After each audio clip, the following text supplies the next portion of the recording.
do that? On the nuclear issue, we have emphasized that we are not going to deviate from our rights under the Nuclear Non-Proliferation Treaty. We have not discussed any details about the nuclear issues now. And at this stage, all the focus will be on ending the war.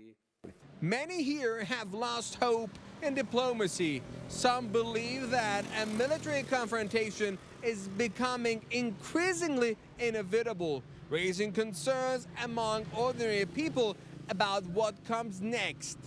The uncertainty is affecting daily life, with many closely following every new development.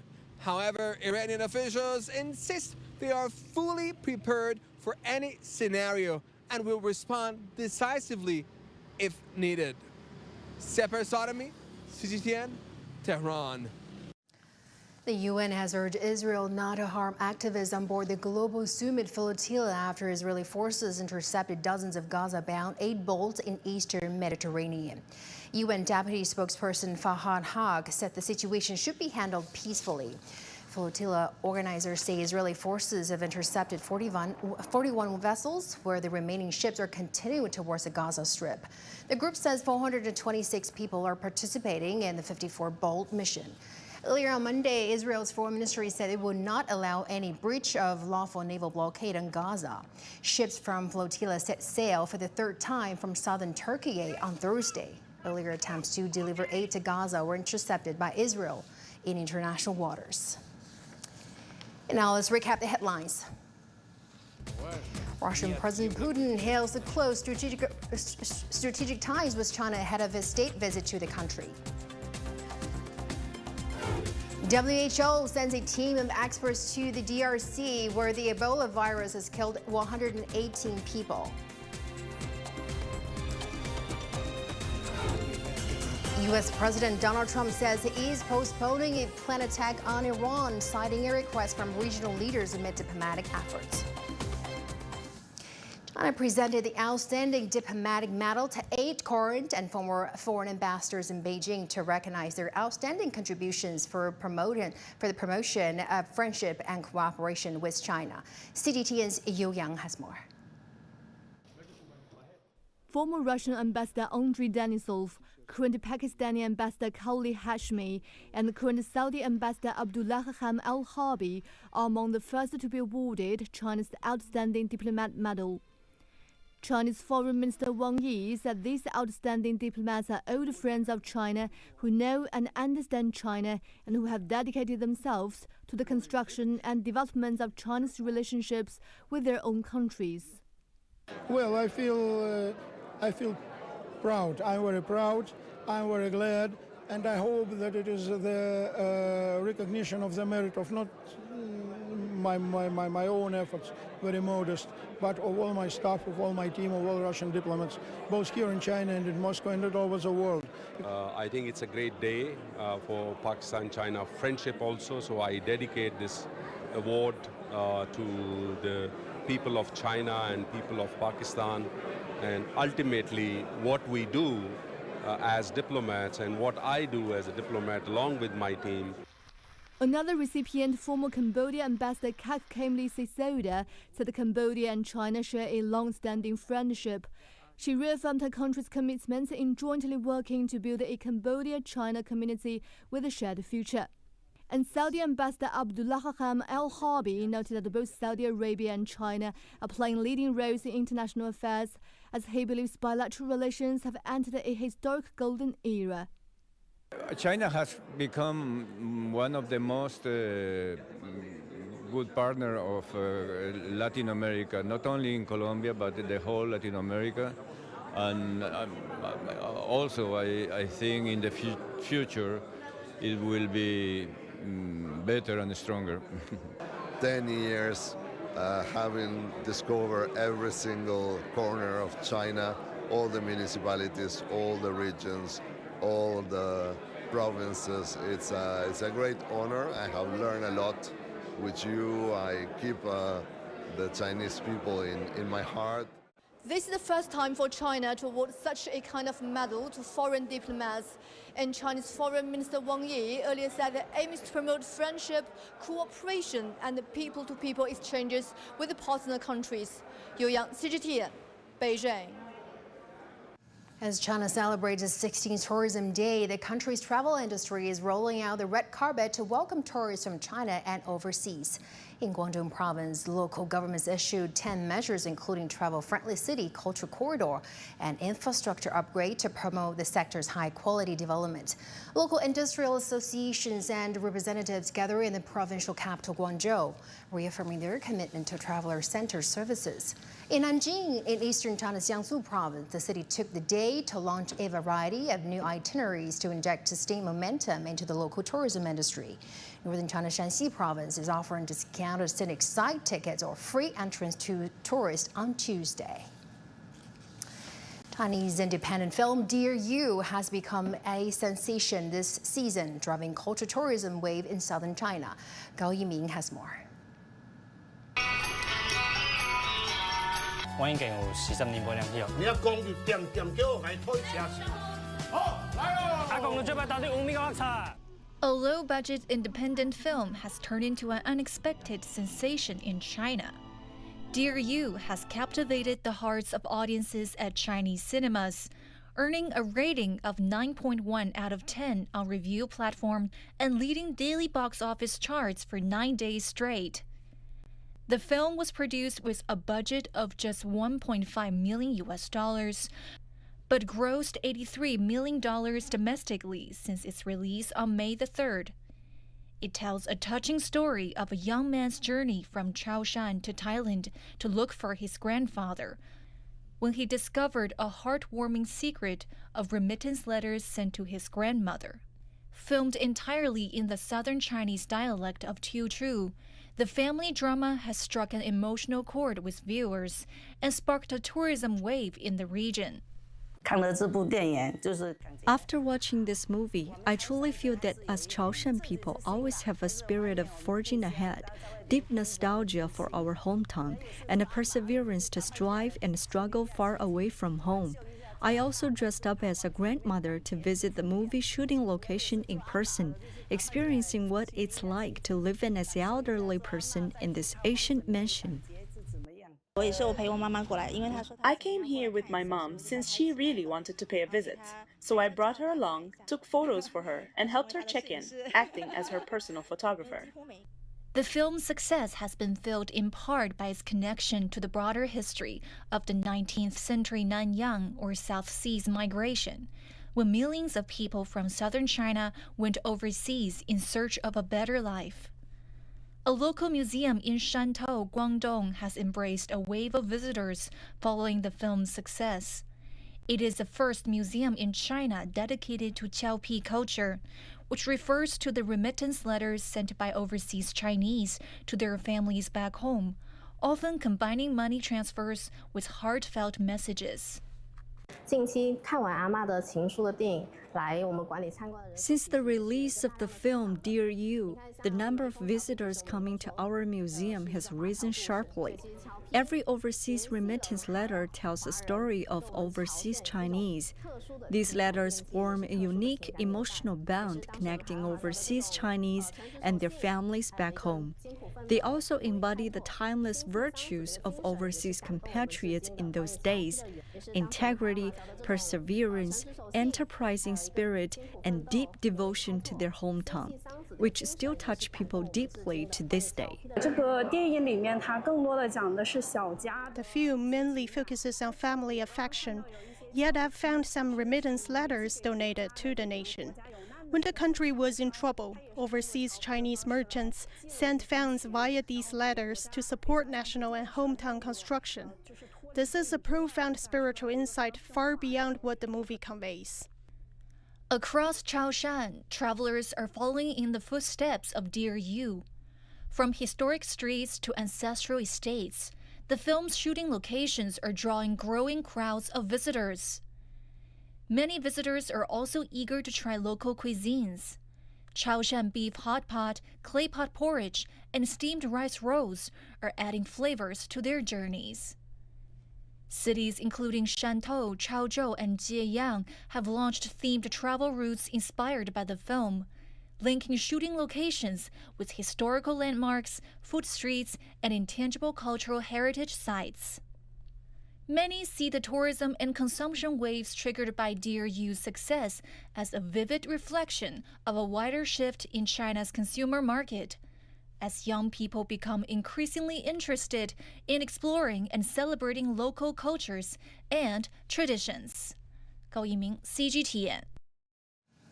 All right, with that, we come to the end of the show. Thanks for watching, and bye for now.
Today on The Vibe, growing China-Russia tourism, rising travel and new visa-free policies are deepening cultural exchanges between China and Russia. Russian views on China. Moscow residents highlighted China's development and closer ties between the two countries. Heritage on the Runway. A fashion show at Tianjin Lake showcased Xinjiang's living cultural traditions for China Tourism Day. Cross-Pacific Cultural Exchange. An Inner Mongolia delegation introduced American audiences to the region's unique culture in Portland. That and more coming up next.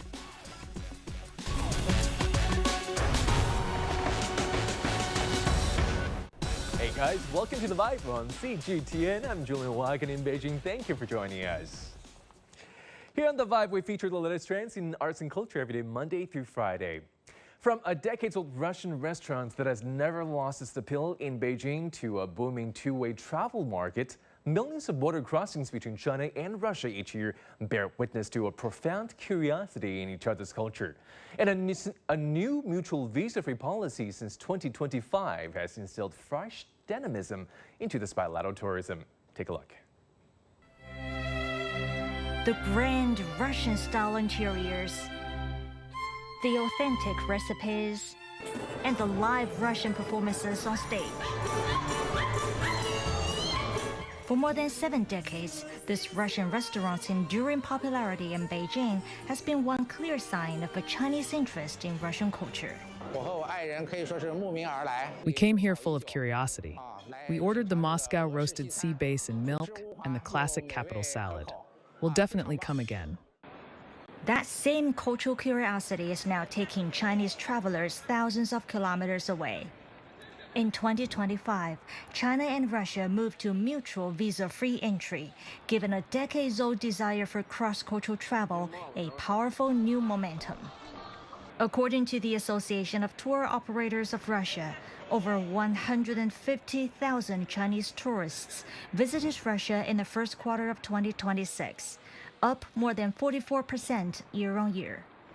Moscow, St. Petersburg, and Sochi remain the top draws. I have been to Irkutsk and now it's Moscow, and I'm going to Murmansk. Russia is a huge country. My parents, I would like to bring them to there. And Russia's wilder corners are also seeing a growing Chinese following. Sleigh rides, ice fishing, and rustic home cooked meals by the stove. Wow. I really like it here. The people are very warm and hospitable. The food is wonderful. The pancakes, the borscht, and the fish baked in a Russian oven. The flow is not one way. Russian visitors are coming to China in record numbers as well. Russian trips to China rose more than 33% in 2025 compared with the previous year. Historic cities like Beijing remain essential stops for Russian travelers, a gateway to understanding not just China's past, but how Chinese people really live today. We're on a private tour today, so we can visit more places. This morning, we went to Tiananmen Square and the Forbidden City, tried Chinese tea, and later we'll watch an acrobatic show. We want to see more of everyday life here to learn about how Chinese people live. The customized Russian-speaking tourism market is growing rapidly. Our clients are always impressed by both Beijing and the warmth of the Chinese people. And the tropical resort of Sanya in Hainan province has become one of their favorite destinations.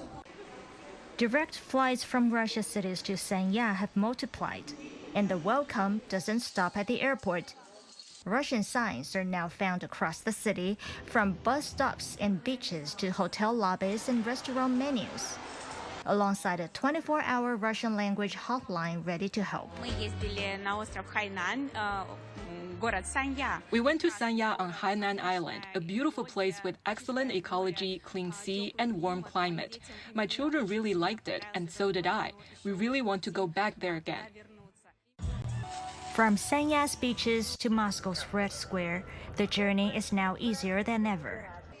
And for tourists on both sides, one visit is rarely the last. Li Qiong, CGTN. Beijing boasts many delicacies from all over the world, and reporter Zheng Xiaofei interviewed some natives for some recommended Russian dishes. And he also invited a special friend to try out some of these authentic Russian bites. Take a look. Can you get real Russian food in Beijing? I'm near the Russian embassy now, challenging people to name one good Russian food.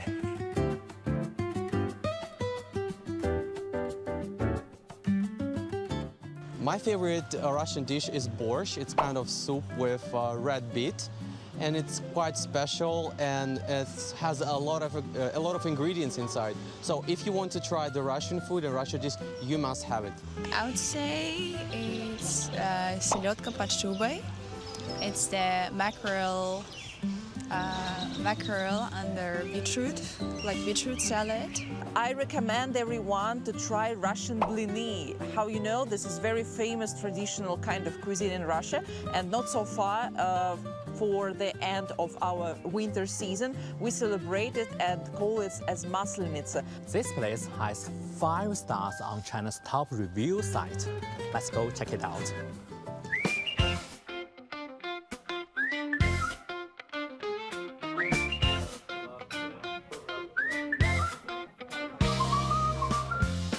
I'm so glad to have my friend Maxim with me, and his Chinese is fabulous. So, 欢迎 Maxim。哎，谢谢。你在中国生活多少年？给大家说一下。18年了，自生以来我就在中国生活。像这菜的话，它里面就是有牛肉，有甜菜头，还有这个汤熬了几个小时了，应该有几个小时了。家里面都会做这美式佳肴，酸甜，有一点酸，但是有一点甜。中国和俄罗斯都有饺子嘛，对。然后我也吃过中国饺子，也吃过俄罗斯饺子，但是咱们的就是调料还有蘸料都不同。像这个的话就是换奶油。俄罗斯的饺子它的皮要稍微厚一点，中国饺子皮要薄一些。对，这个红色部分的话就是甜菜头，就跟这甜菜沙拉一样。然后底下的话就是飞鱼。大家吃那种芥末章鱼，但是它没有芥末，就那种口感。挺希望就是待在中国，对，因为我觉得社会很好。中国的现在经济很发达嘛，对，然后我还特别的喜欢你们中国文化，及其历史，就比如大学第一章吧，啊不是，对，大学之道在明明德，在亲民，在知识之善什么的。你很记得住啊？记得住。Wow, what a feast! CGTN spoke with several Moscow residents about their impressions of China and their views on China-Russia cooperation.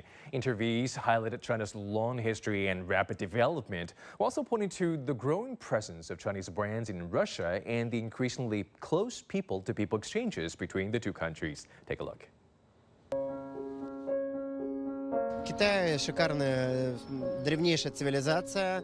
Очень люблю туда ездить, летать, потому что Шанхай исторически это такой город, историческая страна, большая история, хорошие люди. Молодцы, что ведут такую политику, показали, как нужно развивать экономику всем другим странам. Я, кстати, был в Китае, Гуанчжоу. Мне очень понравилось там законы, вот это сам Китай мне понравился, цены вот этот.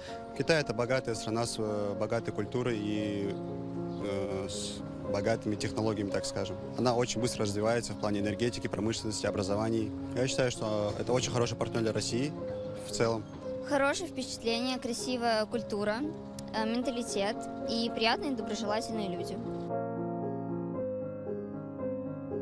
Как минимум, мы можем сейчас даже на данный момент видеть, то, что в России очень много китайских машин, таких как Хавал, Амода, Джили. Они очень активно сотрудничают с Россией, помогают нам. В сфере туризма тоже очень много прорыва. Мы видим очень много китайских туристов у нас в России, также много русских туристов в Китае самом. Я думаю, что с Китаем сотрудничать, дружить, это очень даже хорошо будет. И россиянам, и китайцам очень даже будет хорошо, потому что там цены, торговли, вот эти, я сам был там, поэтому я знаю, какие хорошие товары, там можно торговлю сделать, хороший бизнес замутить. Я думаю, что наш главнокомандующий Владимир Владимирович Путин, как сказать, чтобы россиянам все было хорошо, он старается. И поэтому он сотрудничать будет на высшем уровне, я так думаю. На самом деле много технологий переходит из Китая. Это как строительство. Мы потом это обработка отходов. Китай делится тоже знаниями. Мы, конечно же, импортируем туда очень много ресурсов, таких как газ, нефть. Still to come on The Vibe. surf the web and duck beneath the waves as we take a deep dive into what's out online in our segment Behind the Buzz. Heritage on the Runway, a fashion show at Tianqilai showcased Xinjiang's living culture traditions for China Tourism Day.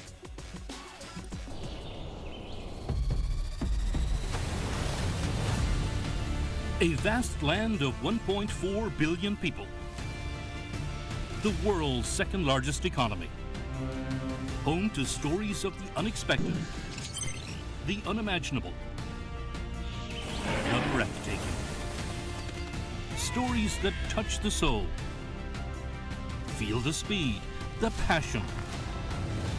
Enjoy spectacular natural and cultural landscapes. Feel the thrill of cutting-edge innovations.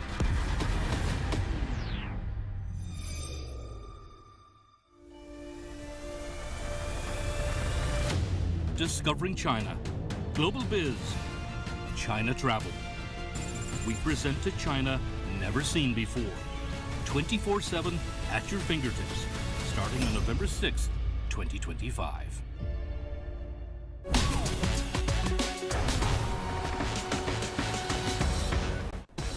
Hey, Bucksters, back for Behind the Buzz. Here we crack the code behind the hits, the clicks, the likes, and the shares. In the U.S., hacky sack videos have gone viral as it makes a comeback to schoolyards and gyms. And in China, that same fervor is seen with the shuttlecock kicking game that's been drawing crowds in parks and neighborhoods. Check this out.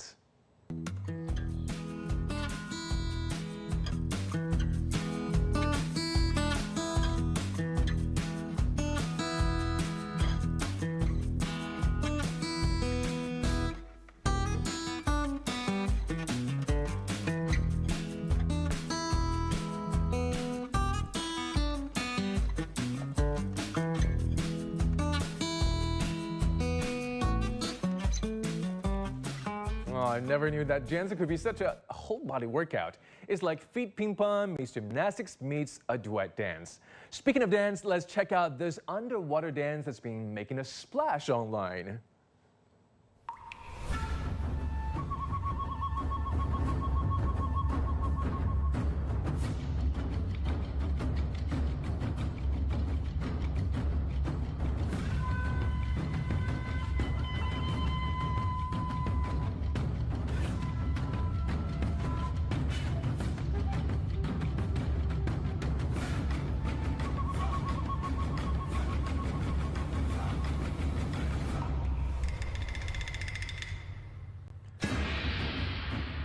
Well, I just almost can't tell if she's swimming with the horse or flying with the horse. Just stunning. Now back to land. After years of conservation, scientists have spotted images of wild leopards in a natural conservation zone in Xizang. Take a look at this.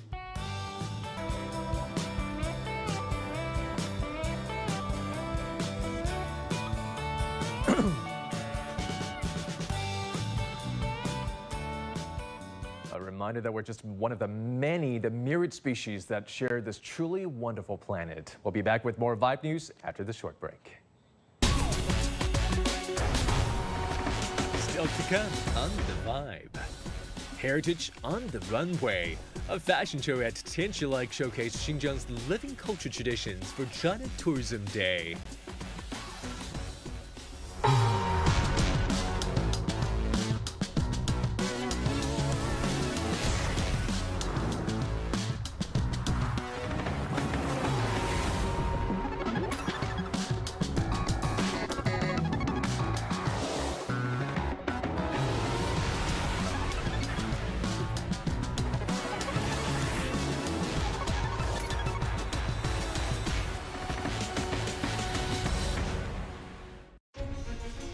Images may appear to be identical, but looks can be deceiving. The difference is not always obvious. It has to be discovered. There are always different sides to a story. We put the focus on the details. To see more, to understand better. CGTN. See the difference.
Welcome back to The Vibe. A lakeside fashion show with a cultural twist. On the eve of China Tourism Day, 23 outfits blending Atlas silk, falcon hunting traditions, and the 12 mukam walked the runway at Xinjiang's Tai Tianshi Lake. Mountains and waters set the stage as visitors experience living heritage up close. Our reporter Zheng Ningning has the story. No indoor stage, no artificial lights, just emerald water, snow-capped peaks, and traditional silk patterns flowing in the wind.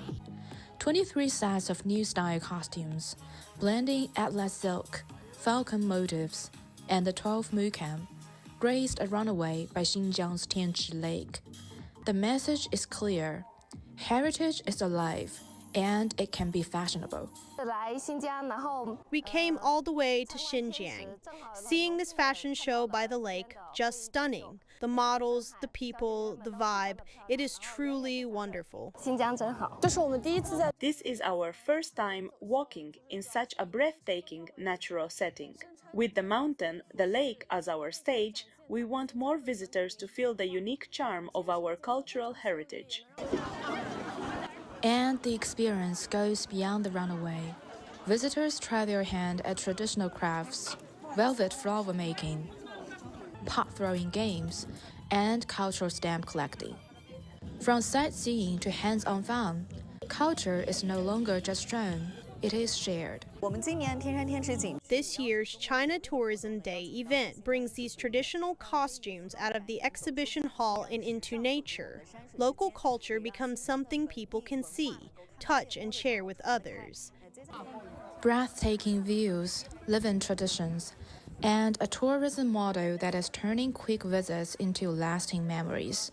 That's the new face of Tianchi, where heritage steps off the page and into visitors' memories and their sharing.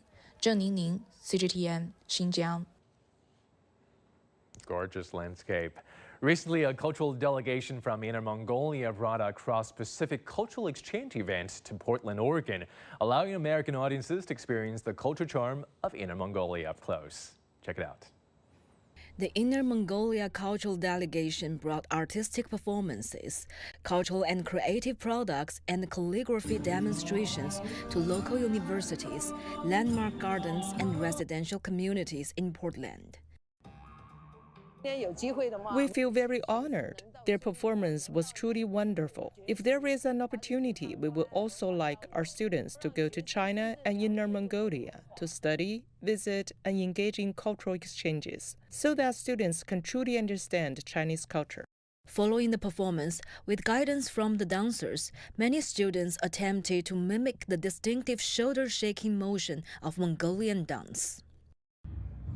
At the Lansu Chinese Garden, a famous classical Chinese garden in Portland, the performers dressed in magnificent Mongolian costumes attracted many visitors who stopped to take out their phones and capture the magical moment.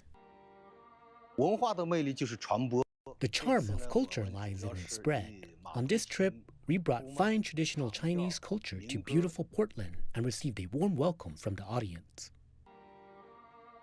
The cultural delegation also engaged in learning exchanges with local dance enthusiast groups, bringing Inner Mongolia's distinctive performances out of the theater and into the homes of American families. Zhang Mengyuan, CGTN. Meanwhile, China marked International Museum Day on Monday in the city of Hohhot, Inner Mongolia, where museums from across the country came together to showcase the richness and the diversity of Chinese civilization. At the Inner Mongolia Museum, a major exhibition featuring gold and jade treasures spanning thousands of years offered visitors a closer look at the cultural exchanges that helped shape China's cultural heritage. Hello everyone, I'm Qin Song. Welcome to the Inner Mongolia Museum in Hohhot, China's main venue for this year's International Museum Day celebration. It has been 1 decade for this museum to host another main celebrations like this. As a leading museum in China, it serves a unique window into Chinese civilization and the cultural exchanges that shape it through history. So come with me today to see what's going on this year.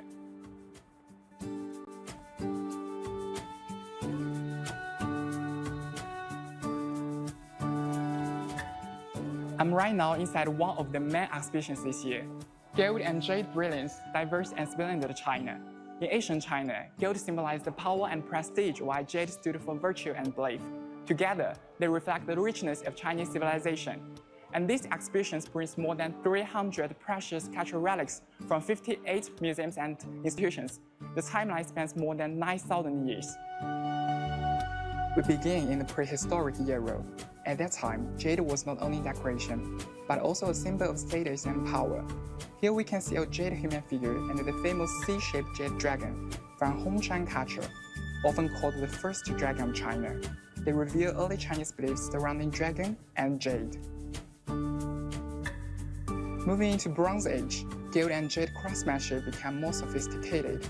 One highlight here is the bronze human head with a gold mask from the Sanxingdui culture, showcasing the imagination and creativity of ancient Chinese civilization. It's placed alongside relics from the Central Plains and the Northern Grasslands. It also reflects the exchanges among different cultures across China throughout history.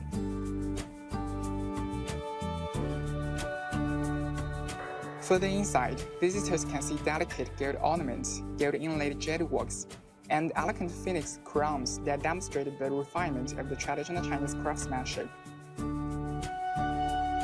At the end of the exhibition is a gold inlaid jade medal designed for the Beijing Olympics, blending Asian cultural heritage with a modern spirit.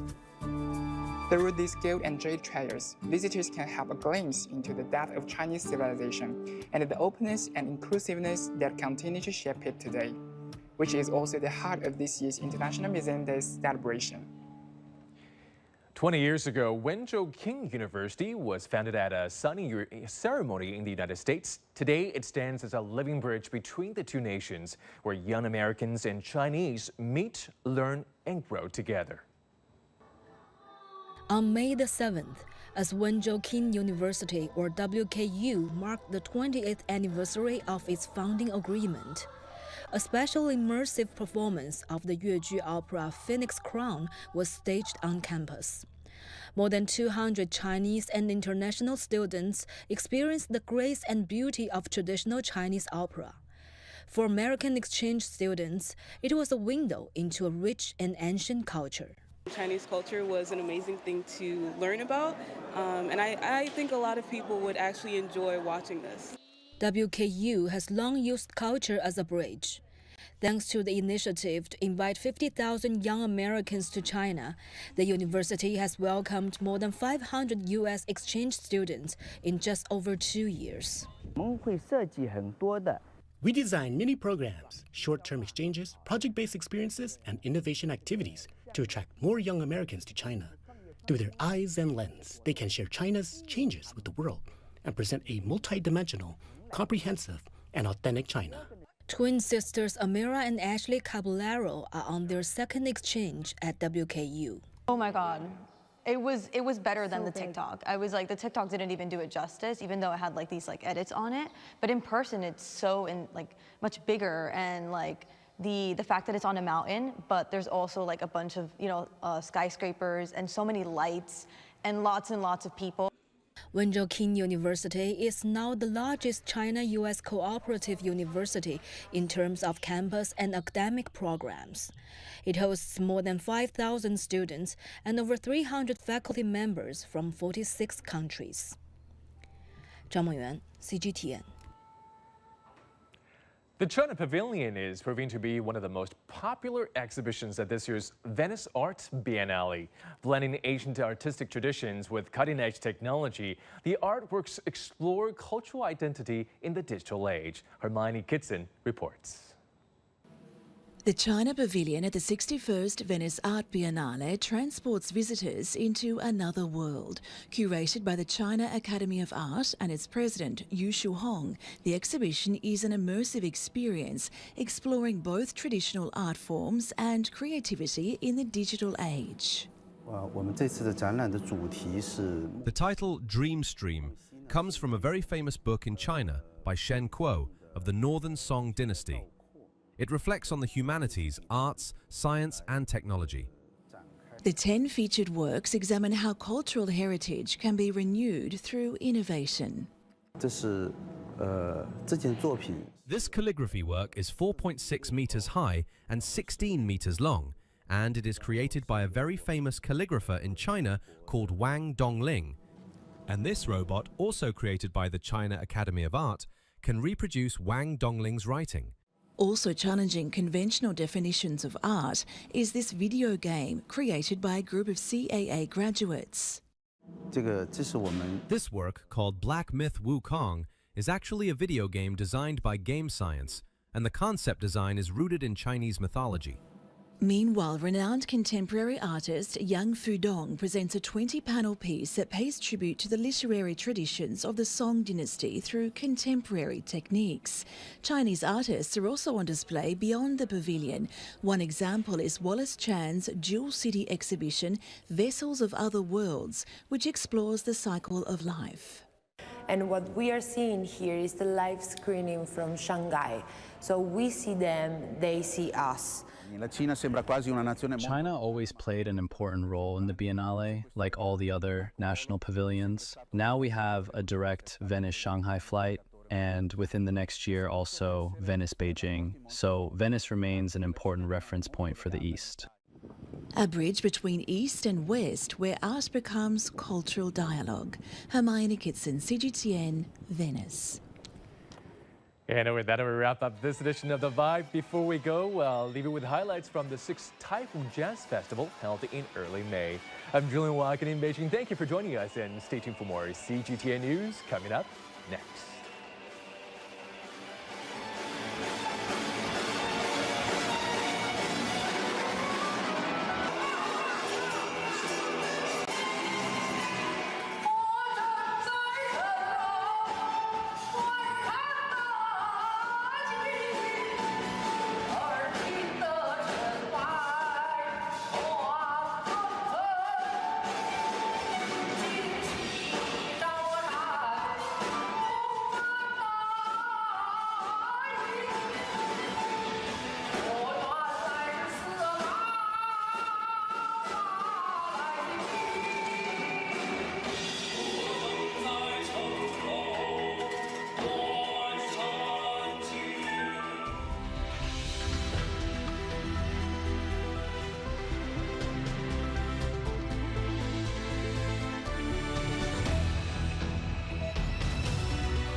This is The World Today. A warm welcome to the program. I am Penina Karibe.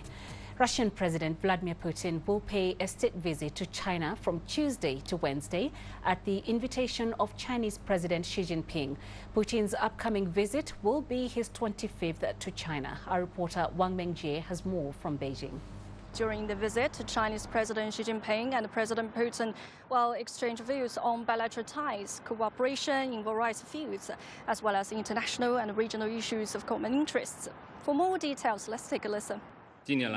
Over recent years, under the strategic guidance of President Xi Jinping and President Putin, the China-Russia Comprehensive Strategic Partnership of Coordination for a New Era has enjoyed sound, steady, and in-depth development with expanding cooperation in various fields. Tangible benefits for the two countries and two peoples, and important contribution to maintaining global strategic stability and upholding international fairness and justice.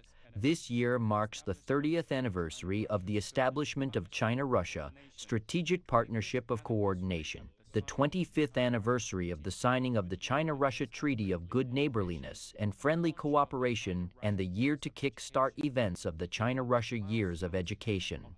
The two sides will take this opportunity to continue deepening and elevating relations between China and Russia, so as to inject more stability and positive energy to the world.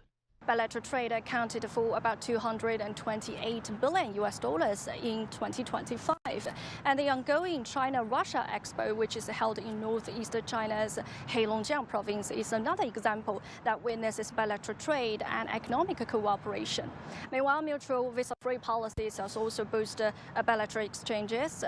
Closer cooperation have also expanded in fields such as music and arts. This year is also the beginning of the China-Russia Years of Education, which is expected to further boost the bilateral exchanges on education and people-to-people exchanges. Putin says Russia-China relations have reached a truly unprecedented level. In a video address on Tuesday, Putin said regular high-level exchanges are key to advancing bilateral ties and unlocking their potential. He said the special nature of Russia-China relations is reflected in their mutual understanding and trust, win-win cooperation, and support on issues involving core interests. Putin also noted that trade between the two countries has surpassed $200 billion, with settlements now conducted almost entirely in Russian rubles and Chinese yuan. Putin stressed that the close strategic relationship plays a major stabilizing role worldwide. And analysts in Russia have voiced optimism ahead of Putin's visit to China. They expect the two countries to discuss issues of common concern as well as future cooperation. The visit itself proves that bilateral ties are stable, predictable, and are sustainably developing. The importance of this visit lies in the fact that the two leaders can evaluate the state of global affairs and make plans for the future.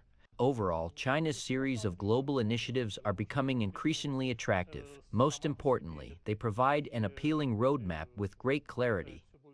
This roadmap lays out development goals for China, China's partners, the Global South, and humanity as a whole to achieve shared well-being. We admire China and its leader, President Xi Jinping.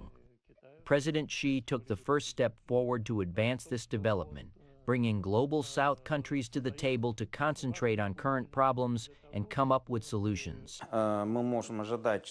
We expect the two leaders to address issues related to global order during their meeting. The United States has withdrawn itself from dozens of international organizations, including those that fall under the United Nations. Its acts make people question the importance of international law. Amid global uncertainty and the crisis of international institutions, there is a greater need for China and Russia to discuss collaboration in the global system. China and Russia must discuss a new way forward rather than addressing issues alone. China and Russia's ties have a nature of stability, practicality, and future orientation. We can face and embrace the future hand in hand. 2026 and 2027 have been designated the China-Russia Years of Education. For more on what this means, CGTN's Chen Lanyo spoke with Tatiana Urzumtseva, the director of the Russian Cultural Center in Beijing. She highlighted how education and youth exchanges can lead to real understandings and life-lasting bonds. Очень хороший вопрос. Я достаточное время I have worked in the field of education for quite a long time, and I have witnessed the growth of generation after generation of Chinese students in Russia. Of course, I know the inside story. I have seen young people who arrived from China knowing nothing about Russia and then left as completely different people. One could say they had come to understand Russia, to know and understand everything about it. After returning to China, they pass on this information to their classmates and, of course, to their work partners and so on. Likewise, young Russians studying here gain a great deal of real information about real life and real people. So, through their understanding, or rather with their help, they are conveying the real situation between our two countries. That is very important. That is the first point. Second, we firmly believe that when they grow up and become experts in their respective fields and start working in their positions, their communication with their Chinese partners will be faster and easier than it is for our generation. Because they studied together, they ate porridge together, as Russians say, sharing bread from the same bowl. That is very, very important because it builds trust. Without trust, there can be no cooperation nor any friendship. U.S. President Donald Trump wrapped up his China state visit on Friday. The two leaders of both countries agreed to build a constructive, strategically stable relationship. Experts say the meeting set a good tone for more cooperation between China and the U.S. and the whole world. Our reporter Wang Tianyu has more. Every sector, we want growth. Thank you. This is the Global Trade and Investment Promotion Summit in Beijing. The event has brought together government officials, business leaders, and experts from more than 50 countries. Following the recent meeting between the Chinese and U.S. heads of state, participants say cooperation and stable trade ties between the two countries are becoming more important than ever. I thought it was a very good set of meetings, and it set a foundation for the future meetings, and we're very happy to see that. Representatives from international trade organizations say healthy competition and practical cooperation are key to maintaining stability in the global economy. We're dealing hopefully with now a common sense and rational and reasoned approach to doing business together, and it's all about shifting that strategic perception between two superpowers and making sure that we don't fall into this Thucydides trap where there's an unhealthy competition. This shouldn't be about rivalry, this is about competition and having a strong and healthy competition between two friends. And that's, I think, the approach that we need to be having moving forward internationally. China and the U.S. remain one of each other's largest trading partners, with bilateral trade exceeding $550 billion in 2025. The consensus is clear. Trade remains a lifeline, but keeping it open requires new rules, new trust, and new investment. Wang Tianyu, CGTN, Beijing.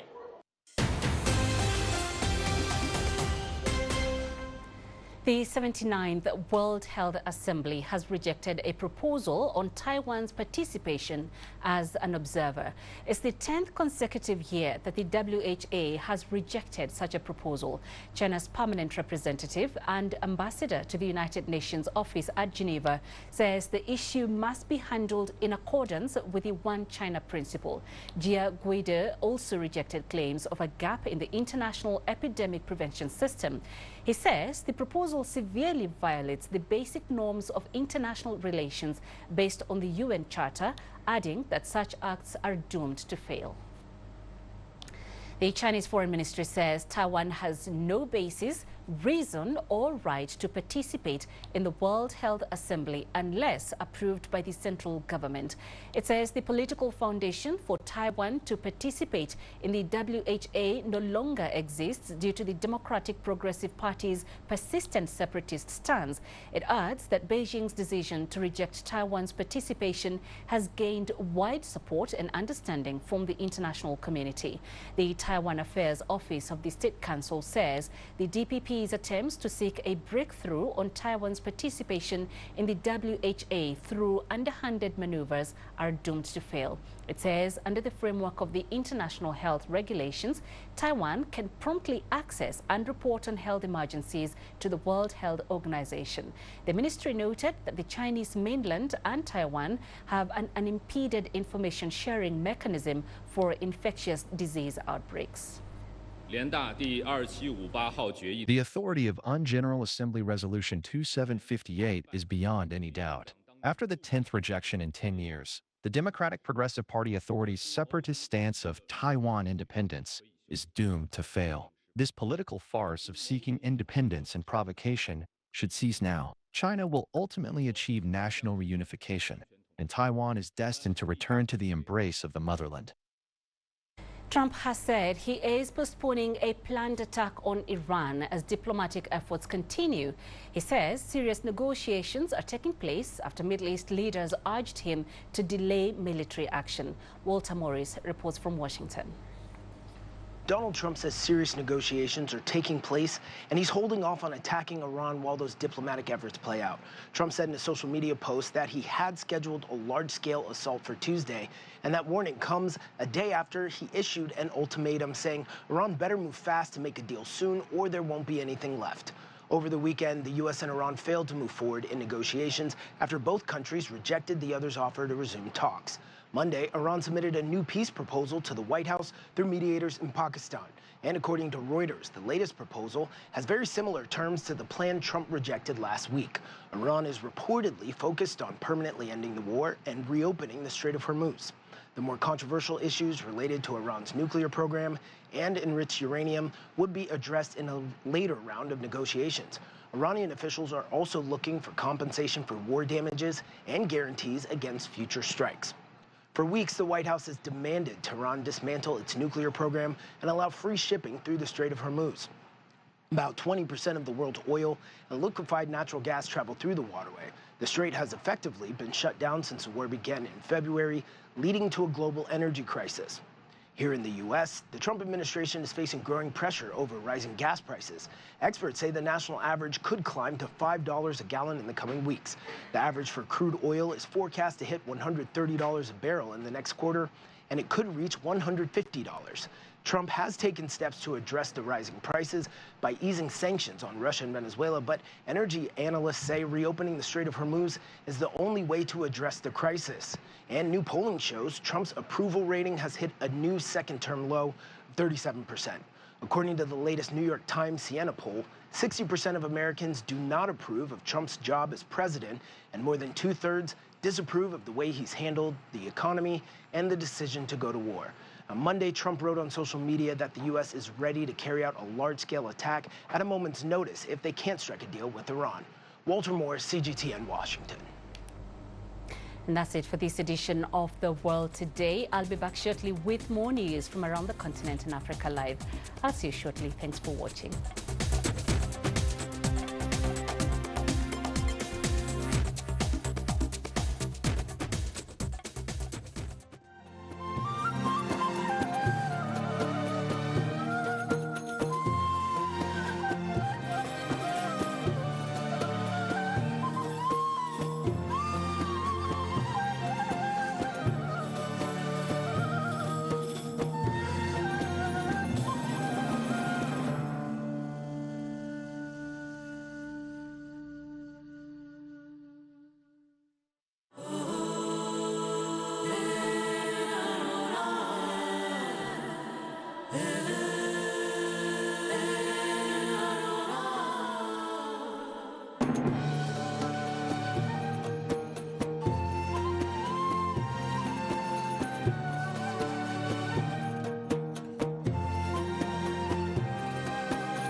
Health workers in DRC race to contain Ebola outbreak while neighboring countries are on high alert.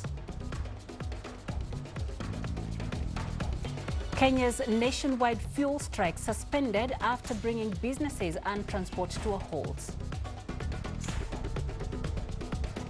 And in South Sudan, an air traffic management system launched to boost aviation safety. This is Africa Live. A warm welcome to the program. I am Penina Karibe. Let's have a look at other stories coming up this hour. In business, Angola's Cabinda refinery begins commercial fuel supply.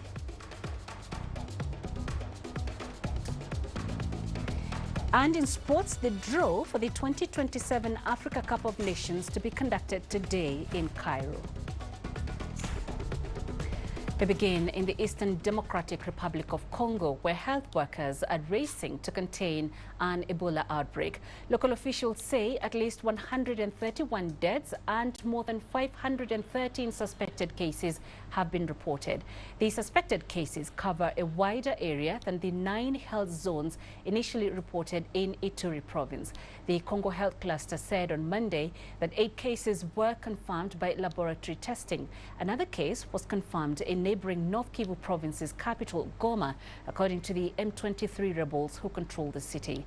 The World Health Organization has declared the outbreak a public health emergency of international concern due to the high risk of spreading beyond the country's borders. The outbreak is of the Bundibugyo strain, which has no vaccine or treatment available.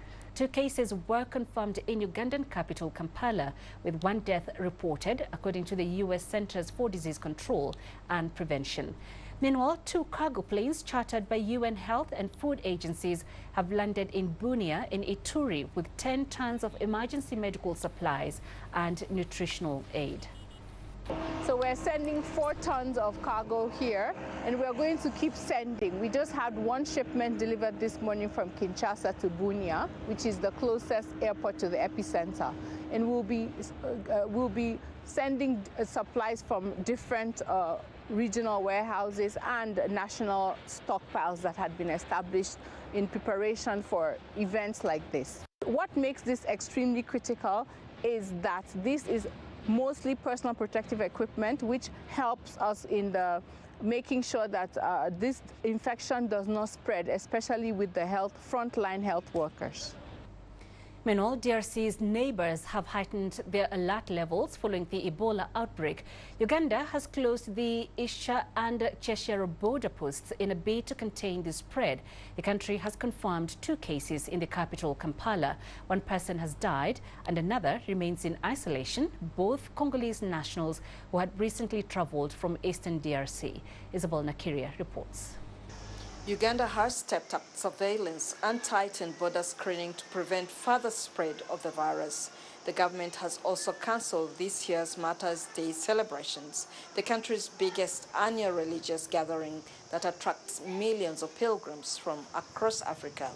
Now, Congolese pilgrims who had begun crossing into Uganda have now been turned back as officials try to reduce the risk of transmission. The Ministry of Health is also urging the public to avoid large gatherings, maintain hygiene, and promptly report suspected cases to the nearest health facilities. The health teams on both sides are also engaged. They're talking to each other. What ought to be done? Should we limit the movement of masses into the country? Should there be a bit better management of people traveling across? People are being tested as they come into the country. So all these measures in place to make sure that infections don't spread into Uganda. To help disrupt transmission, health authorities are ramping up tracing of contacts linked to the 2 confirmed cases, while isolation and surveillance measures have been strengthened in high-risk areas. A mobile laboratory has been deployed in Bwera Hospital near Uganda's border with the DRC to speed up testing and detection as public awareness campaigns intensify. The WHO and Africa CDC are also supporting Uganda's response with emergency medical supplies and technical expertise to help contain the outbreak before it spreads. Isabel Nakiria, CGTN Kampala, Uganda. Rwandan authorities say the country is closely monitoring the Ebola outbreak in the DRC. The health ministry says there is currently no reported cases, but preventive measures and heightened surveillance have been put in place. Our correspondent Ethan Tashobia has more.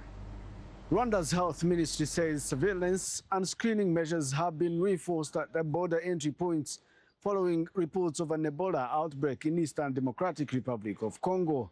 Health teams remain on high alert, while rapid response systems have been strengthened to ensure early detection and immediate containment if needed. Health officials in Kigali and at the Rwanda-DRC border told us that surveillance teams have now been activated on the Rwanda side to monitor travelers and strengthen preparedness and response efforts.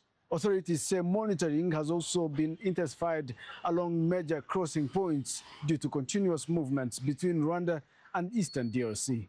At the moment, only essential travelers are allowed to cross over from Rwanda to DRC at the Goma border and returning citizens. The number of cross-border traders at Goma border has also significantly reduced, while Rusi's border is fully closed at the moment. Rwandan authorities are urging public to remain calm and continue observing public health guidance. The Minister of Health says there is no cause for panic, but vigilance remains critical as regional health officials continue monitoring the situation closely. Asante Shivia for CGTN, Kigali, Rwanda. The former director of the US CDC has reiterated the need for global collaboration, saying the Ebola outbreak is potentially devastating. One American has tested positive for Ebola as part of their work in the DRC. The CDC is working with the US State Department to move the patient to Germany for treatment and care. Dr. Tom Frieden, who led the agency through the 2014-2016 Ebola outbreak in West Africa, urged the CDC to make sure that the US has its protections in place. This is a severe and potentially devastating outbreak, and until the outbreak is over in Africa, it will not be all clear everywhere. There are lots of implications, not just about Ebola, but about healthcare systems, about travel, about the World Cup. And what we've seen is a very proactive briefing from the U.S. Centers for Disease Control and Prevention, so that's encouraging. This is a reminder, though, that it's essential that we have global collaboration. There are parts of the world where we as Americans really can't access. Here in Kenya, the nationwide public service vehicle strike has been suspended for a week to allow for negotiations after the protests, which began Monday, brought the country to a standstill. The Transport Sector Alliance was protesting the sweeping escalation in state-regulated fuel tariffs that has pushed pump prices to historic highs and has been calling on the government to intervene. A high-level meeting convened by the Energy Cabinet Secretary and the Transport Minister on Monday failed to break the deadlock between the government and public transport operators. Although the Energy and Petroleum Regulatory Authority announced a recalculation of the maximum pump prices on Monday night, operators insisted that only a substantial reduction would convince them to call off the strike. The country's Interior Ministry says at least 4 people were killed on Monday and over 30 injured, with 1 more person dying from injuries. Tuesday morning, police used tear gas, water cannons, rubber bullets and live ammunition to disperse protesters who barricaded roads, attacked motorists and looted some premises. CGTN's Daniel Arap-Moy reports. A total industrial freeze, from commuter minibuses to ride-hailing networks to long-haul trucks, wheels stop turning. The country's workforce has been forced onto its feet, converting highways into walking corridors. The shutdown stems from a critical breaking point. The country's energy regulator implemented yet another hike on petrol and diesel, this time by as much as 23.5%, driving pump prices to an all-time record high. We have parked our vehicles because of fuel hikes. They increased the prices by 40 shillings. It's barely 2 months, yet they have increased again by an additional 46 shillings. Cabinet Secretary for the Ministry of Interior and National Administration, Kipchumba Murkomen, said in a post on X that 4 people were killed while 30 were injured and nearly 350 were arrested during the strike. While the administration attributes the spike to volatile global energy markets, domestic operators argue that a punitive tax regime has rendered the cost of doing business entirely unsustainable. Business here has been brought to a standstill. Many of the people we have spoken to here say they have been pressed to the limit because of the hike in fuel prices. So we cannot pay even our school fees, even our food we cannot manage to eat. So we request for the government if we can at least to adjust. For an economy that serves as the commercial gateway to East Africa, every hour lost costs millions. The country's treasury, as well as energy and transport dockets, held emergency talks to break the impasse. But with inflation threatening to spiral and small businesses buckling under the strain, the protest is feared could significantly damage Kenya's economy unless the taxes are rolled back. Daniel Arap Moi, CGTN, Nairobi, Kenya. And in response to the nationwide strike, Kenyan officials have defended recent fuel price increases and condemned the protests. Finance officials said the price hikes reflect a global energy crisis, noting that while fuel supplies remained steady, imports were arriving at significantly higher costs than in recent months. Protesters, however, say the increases are due to government corruption and cartels within the oil industry. They argue that the hikes have pushed transport fares and basic goods beyond reach, fueling widespread frustration. But the government isn't budging. It is not that this government is insensitive. It is that we have a crisis, which is a worldwide crisis. It is a crisis in the US. People who are producing oil have that crisis. So it is not that we are lacking fuel. We have it. We have petroleum products being shipped and brought here. It's only that they are arriving here or landing here at higher prices than they used to land here a few weeks or months ago. South Sudan has launched a Chinese-built air traffic management system, marking the first time the country is fully able to manage its own airspace since independence in 2011. CGTN's Patrick Oyet reports. South Sudan's government says its airspace was previously managed from Khartoum. However, when war broke out in Sudan, Juba requested Chad to manage its airspace. Authorities here say that arrangement is coming to an end now. We have reclaimed over sovereignty by taking control of our airspace.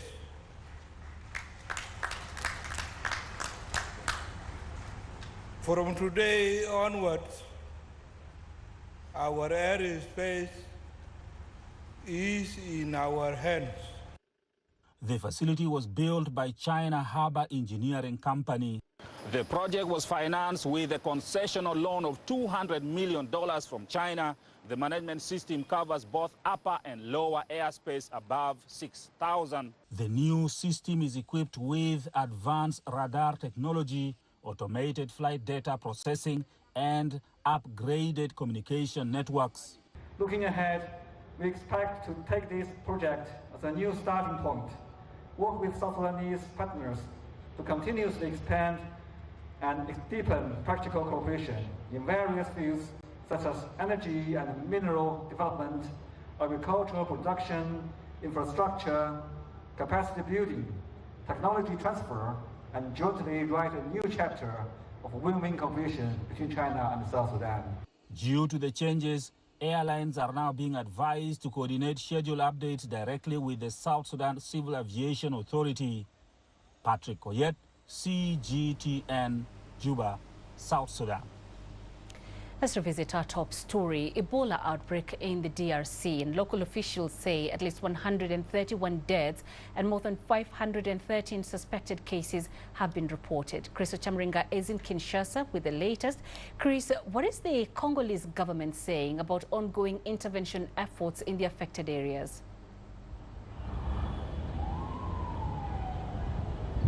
So the Congolese government has urged people to remain calm, advising them on what they should do to stop contracting this very contagious disease.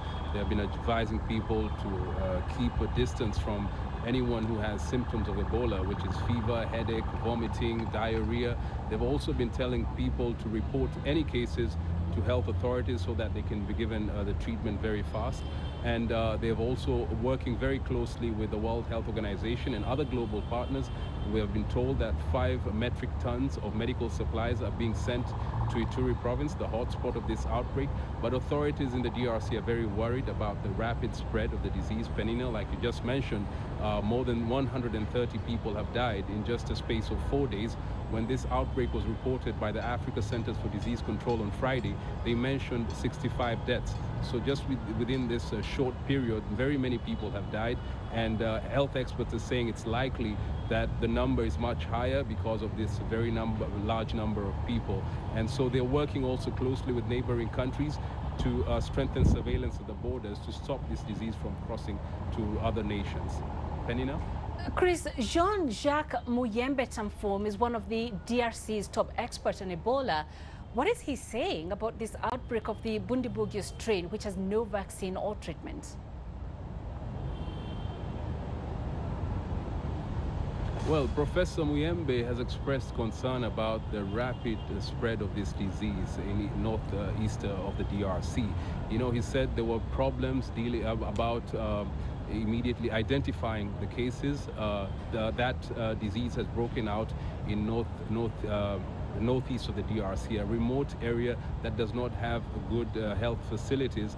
And so in April, some of the cases were reported. In May, the deaths started happening. Jean-Jacques Muyembe said that there should have been more strengthened measures deployed in that area. So they had to get samples of the tests brought here to Kinshasa, the national laboratory, and that took time. And then they carried out what they call sequencing tests, and they found out that it was the Bundibugyo strain, a rare strain. What they were testing back there in Ituri was for the Zaire strain that is very common in the DRC. It has happened about 16 times since 1976. So they missed out quick detection, and that is what has led to this rapid spread of the disease. Professor Muyembe is saying that now they have to strengthen surveillance, identification of some of these people with the suspected cases, isolate them and put them on treatment before it gets to an advanced stage. Well, Chris, aid agencies are racing to contain the spread. How is it going on the ground?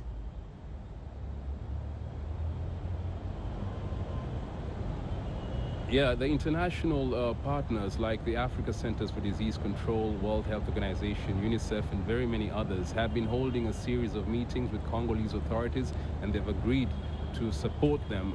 Some of them have already committed. The World Health Organization said $500,000 will be given to DRC to deal with this. The United States has also committed funds, and many other international organizations are providing medical supplies and all that they can to help the DRC contain this outbreak, because the DRC does not have enough resources at this moment. The government has been dealing with a conflict in eastern DRC, the M23 war, and President Felix Tshisekedi recently said that their major priority has been to end the conflict. So many of these other challenges that they're dealing with have proved very difficult for them to contain on their own. So they're counting heavily on the support of the international partners who have come up and committed to help the government to end this outbreak. Well, Chris, we appreciate that update. Thank you very much. Chris Ochamringa live for us there in Kinshasa. You're watching Africa Live. Coming up in business news, Angola's Cabinda refinery begins commercial fuel supply.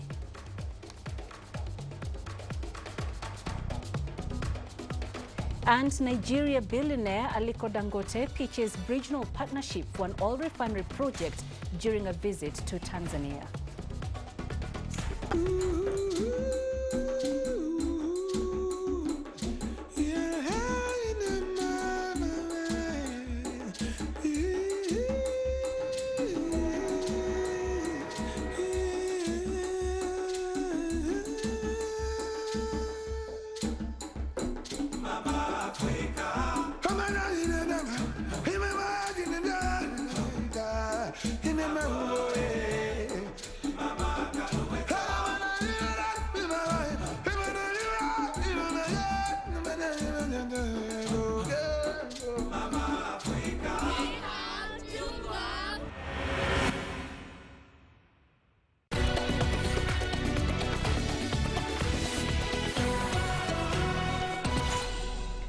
Angola is taking a major step toward fuel self-sufficiency with the launch of the new refinery.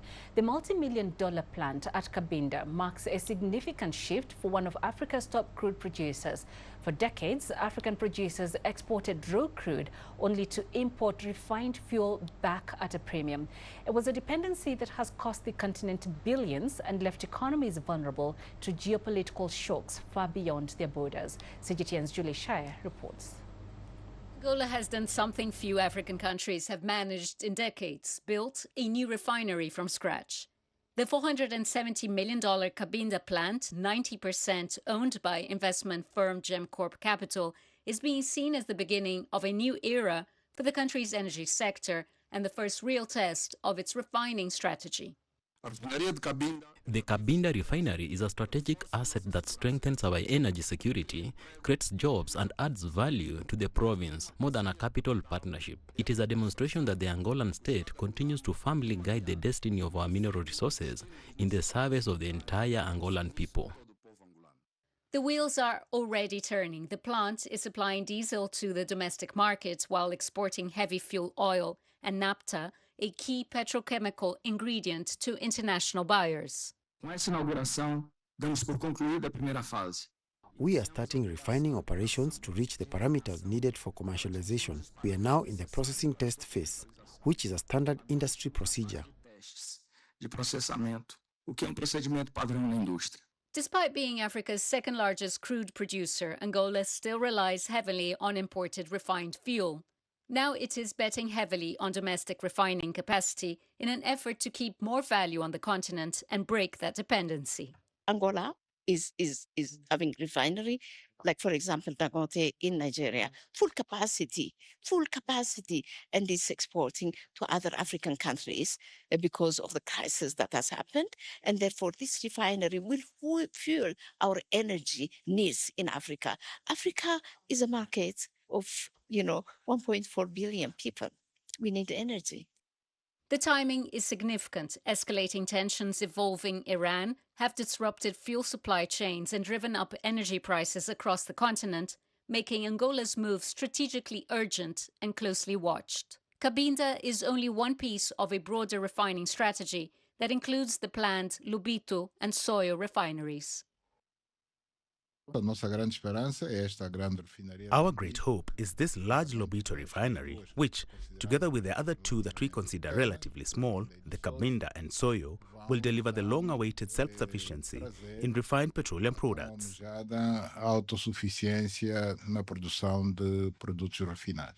While relatively small by global standards, the Cabinda refinery is expected to meet around 10% of Angola's fuel demand in its first phase. That capacity is set to double to 60,000 barrels per day as Angola pushes to finally close the gap between the oil it exports and the fuel its people consume. Julie Shire, CGTN. Meanwhile, in Tanzania, President Samia Suluhu Hassan has held high-level investment talks with Nigerian billionaire Aliko Dangote. The meeting comes as intense competition grows over the location of a proposed multi-billion-dollar oil refinery in East Africa. The growing debate is over whether the refinery will be built in Tanga, Tanzania, or the Kenyan port city of Mombasa. The refinery is expected to process crude oil from Uganda and Kenya, along with imported crude, to serve the entire East African market. Analysts say it could significantly reduce the region's reliance on petroleum imports from the Middle East and boost long-term energy security. Uganda has sent its first ever shipment of processed pineapples to China. The move comes as Kampala pushes to add value to agricultural exports and compete in the global market. Its latest shipment is part of broader cooperation between Uganda, China and the UN's Food and Agriculture Organization under the South-to-South Cooperation Program. It comes almost 3 weeks after China has expanded its zero-tariff policy to 53 African countries. Isabel Nakiria reports. Ugandan pineapples have officially made their way to Chinese supermarket shelves, this time as canned fruit.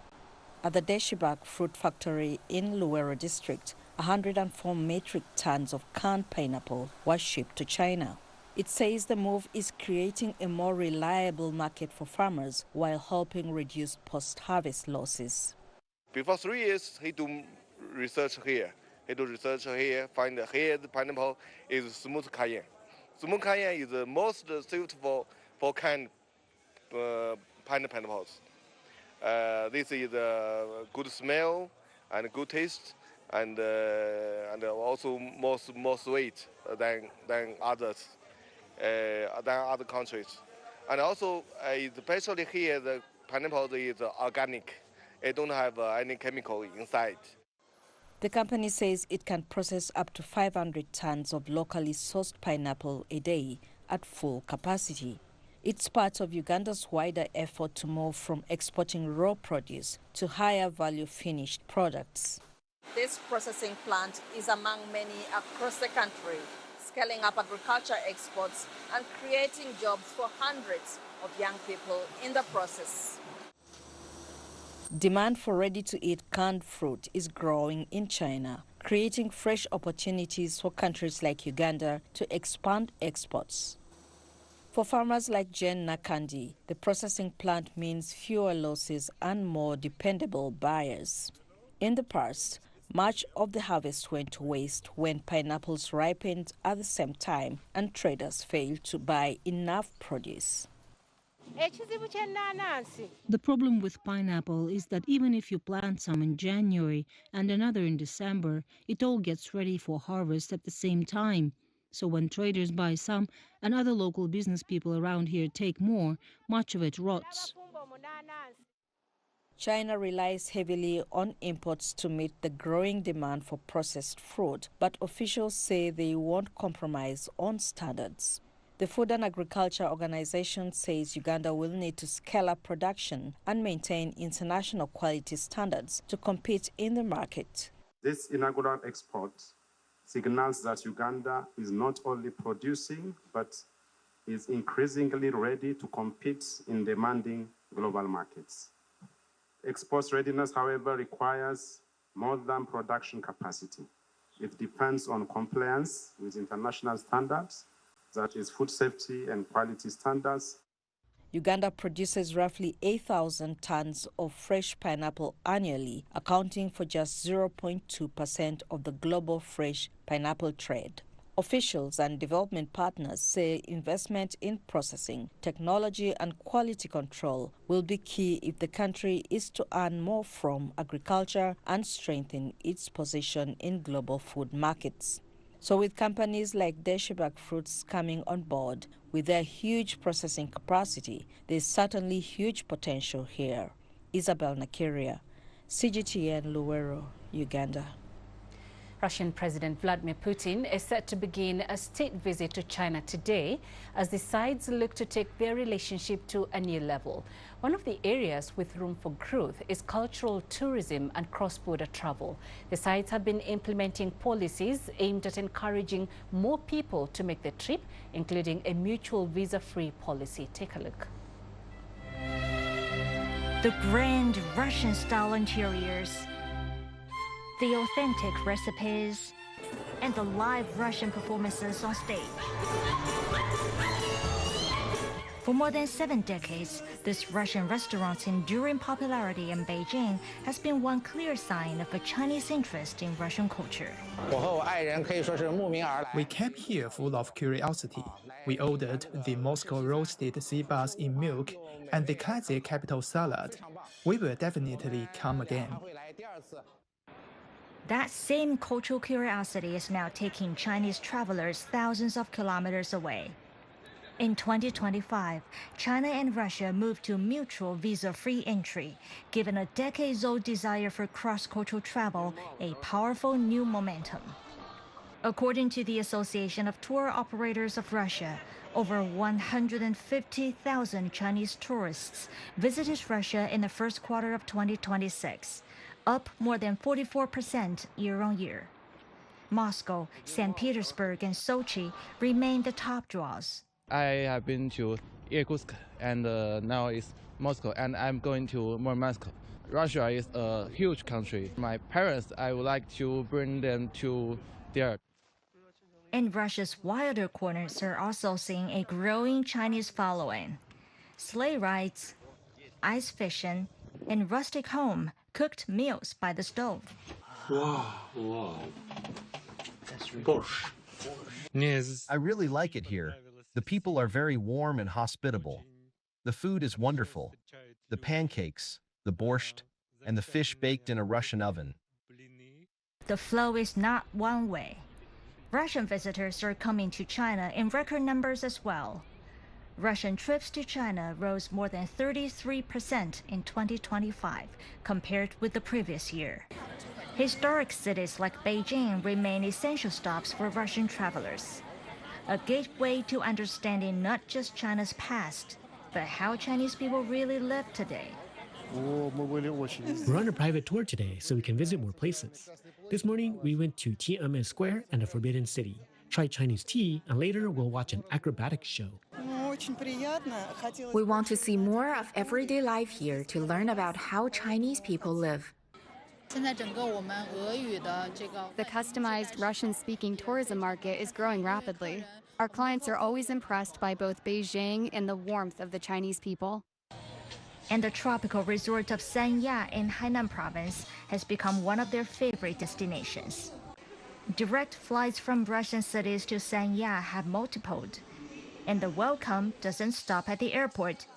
Russian signs are now found across the city, from bus stops and beaches to hotel lobbies and restaurant menus, alongside a 24-hour Russian language hotline ready to help.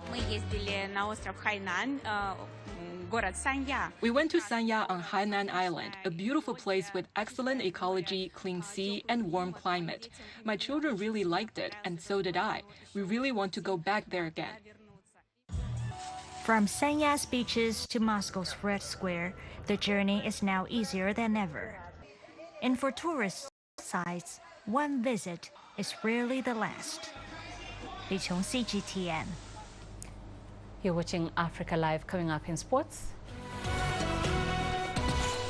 The draw for the 2027 Africa Cup of Nations to be conducted today in Cairo.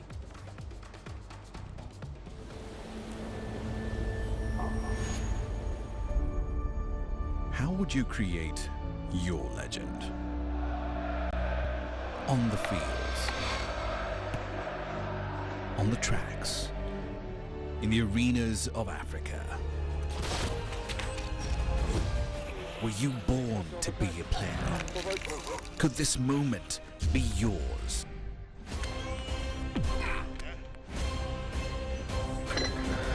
Sports Scene. Find your game.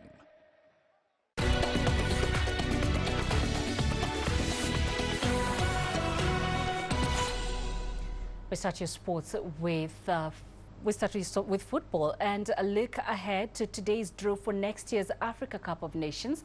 The tournament will be played during the months of June and July, and it marks the long-awaited return of the continental showpiece to East Africa for the first time in 51 years. Kenya, Uganda and Tanzania are set to co-host the event. So the draw is being held at the headquarters of the Egyptian Football Association in Cairo this afternoon. 48 teams will be drawn into 12 groups of 4, with the top 2 in each advancing to the finals. We'll bring you more on the draw in our later bulletin. Meanwhile, CAF has announced that Senegal will host the 2026 Beach Soccer Africa Cup of Nations following a decision by its executive committee. Dates for the tournament are yet to be finalized. Senegal has won the last 5 editions of Beach Soccer AFCON, with the last one held in Egypt in 2024. 8 nations will compete. The tournament will have extra appeal as it doubled up as a qualifier for next year's Beach Soccer World Cup. Senegal last hosted the competition in 2021. Right, we turn to the English Premier League now, and Arsenal cleared their penultimate obstacle in the quest to win the title with a nervy 1-0 victory over Burnley last night. Kai Havertz's first-half header was enough to see the Gunners through at an anxious but noisy Emirates. Arsenal thought they should have been awarded a penalty just after the half hour when Bukayo Saka went down under a clumsy challenge from Lucas Perez. But VAR dismissed their claims. However, 3 minutes later, Havertz rose the highest to head them ahead from a Saka corner. It was their 18th of the season from corners. The Gunners spurned several chances to kill the contest, with Eberechi Eze finding the bar as the clock ticked down. But 1-0 is how it ended, and Mikel Arteta's side will be confirmed champions if Man City fail to win at Bournemouth tonight. Should City take the race to the wire, Arsenal would be guaranteed the title if they beat Crystal Palace away on Sunday. I think we forget the amount of players that we have missed for long periods this season, that they are exceptional. But that's the merit, I think, of this team, that regardless of that, look where we are. We are 1 game away from winning the Premier League with everything that we've been through, and that shows how strong the mindset and the team is. Meanwhile, reports suggest that Manchester City manager Pep Guardiola is expected to announce his departure from the club on Sunday. City play Aston Villa at the Etihad Stadium with a slim chance of still winning the title. The Spaniard has another year remaining on his contract and has consistently dismissed any question until now about whether he will end the deal early. Former Chelsea manager Enzo Maresca has already been touted as a successor, having worked as his assistant in 2022. During his 10 seasons at City, Guardiola delivered as many as 20 trophies, including 1 Champions League and 6 Premier Leagues. For now, Guardiola says he's focused on keeping the championship alive with the win at Bournemouth tonight. Yeah, we know it's today Arsenal winning. If we don't win tomorrow, we will congratulate Arsenal. So, and we would like to arrive. Crystal Palace away is always Crystal Palace away. We play at home. I would not say Aston Villa is easy, but completely the opposite. So United is just extraordinary, exceptional, but we will love arriving there. The people come at 3 p.m. next Sunday. Maybe what will happen here in Selhurst Park will be nice, to extend this 4 or 5 days. The hopes that maybe we can win the Premier League again. So that is what we learn. But I know the task is tomorrow will be so difficult. Now to the upcoming World Cup, and Neymar has been included in Brazil's 26-man squad. The 34-year-old returns following a prolonged absence due to a series of injuries that kept him out for much of the qualifying campaign. With 79 goals, Neymar is Brazil's all-time top goal scorer, but has struggled to return to full fitness since he tore his ACL in 2023. The Santos forward is now set to compete at his 4th World Cup. However, he is unlikely to be a regular starter. Brazil are in Group C along with Scotland, Haiti, and Africa's Atlas Lions, Morocco. Head coach Carlo Ancelotti said he took many factors into consideration when determining Neymar's inclusion. The assessment throughout the year has always focused on his physical condition, and we have discussed that. For Neymar, it has always been a physical issue. He played consistently in the last few games. It's possible that he will have the chance to improve his physical condition during this period leading up to the first World Cup match. He has that opportunity, and we believe that, aside from that, his experience in this type of competition, the affection he receives from the group, his ability to create a better atmosphere within the team, and his role in helping the team perform are at their best. Elsewhere, Iran's national team have landed in Turkey for a pre-tournament training camp. It comes amid uncertainty over the team's participation in the World Cup after the US and Israel attacked the country in late February. However, FIFA Secretary General Matthias Grafstrom said he is confident there will be no problems following what he called a constructive and positive meeting with the Iranian FA president. Iranian officials and FIFA have said US visa applications for the team would be handled in Turkey. Iran are in Group G along with New Zealand, Belgium, and Africa's Pharaohs, Egypt. They will be based in Tucson, Arizona for the tournament. According to multiple reports, Jose Mourinho has told Benfica that he is leaving the club with the return to Real Madrid on the cards. If true, the 63-year-old would replace Alvaro Arbeloa, who took over in January on an interim basis following the sacking of Xavi Alonso. Mourinho managed Real from 2010 to 2013, winning 1 league title. He's coached at several clubs since then, including Manchester United, Roma and Fenerbahce. He only took over at Benfica in September. Mourinho will be tasked with reviving a sleeping giant who've gone 2 years now without a trophy. Now let's turn to the NBA playoffs, where the conference finals are beginning. In the West, Victor Wembanyama was on his game as the San Antonio Spurs earned a double overtime victory over the favorites for the title, the Oklahoma City Thunder. The Spurs, playing away from home in the first 2 games of the best-of-7 series, began brightly and had a 7-point lead at the half. Yet, OKC rallied in the second half and took the game to overtime. The big French forward came into his own as he shot 3 of 3 from the field. He finished with 41 points and a staggering 24 rebounds. The Spurs were too strong in the second period and ran out 7-point winners in the end, 122 to 115. So they take a massive 1-0 lead in the series. Despite his epic night, Wembanyama said it was a team effort. I feel like it was a great effort from everybody, 1 to 15. Physically, I'm feeling tired, honestly, but not as much as you would expect, honestly. It's probably the adrenaline. It's going to come down a little bit. I'm probably going to sleep pretty well tonight. Ahead of the Eastern Conference Final, New York Knicks guard Josh Hart says the long layoff may have interrupted his team's rhythm, but acknowledged there are also positives. The 31-year-old was speaking ahead of Game 1 of their series against the Cleveland Cavaliers at Madison Square Garden on Tuesday. New York have not played in over a week due to their sweep of the Philadelphia 76ers and the Pistons taking the Cavs to a Game 7. Hart, who's been a key player for the Knicks this season, explained what they needed to do to reach their first NBA final this century.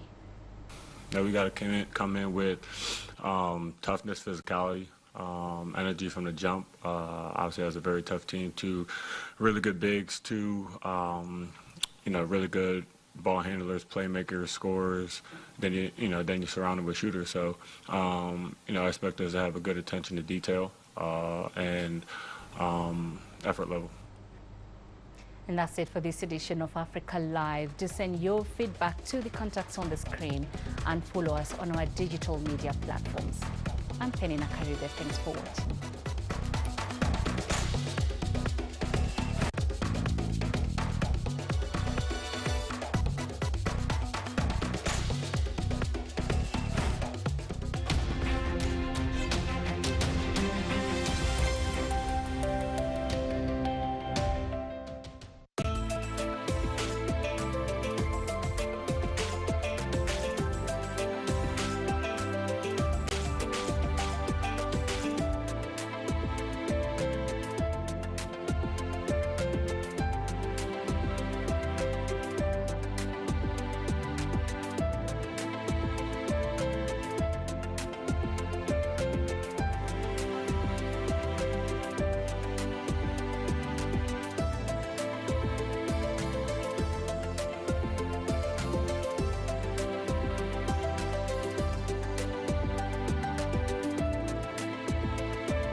Live from CDTN Beijing, this is Asia Today.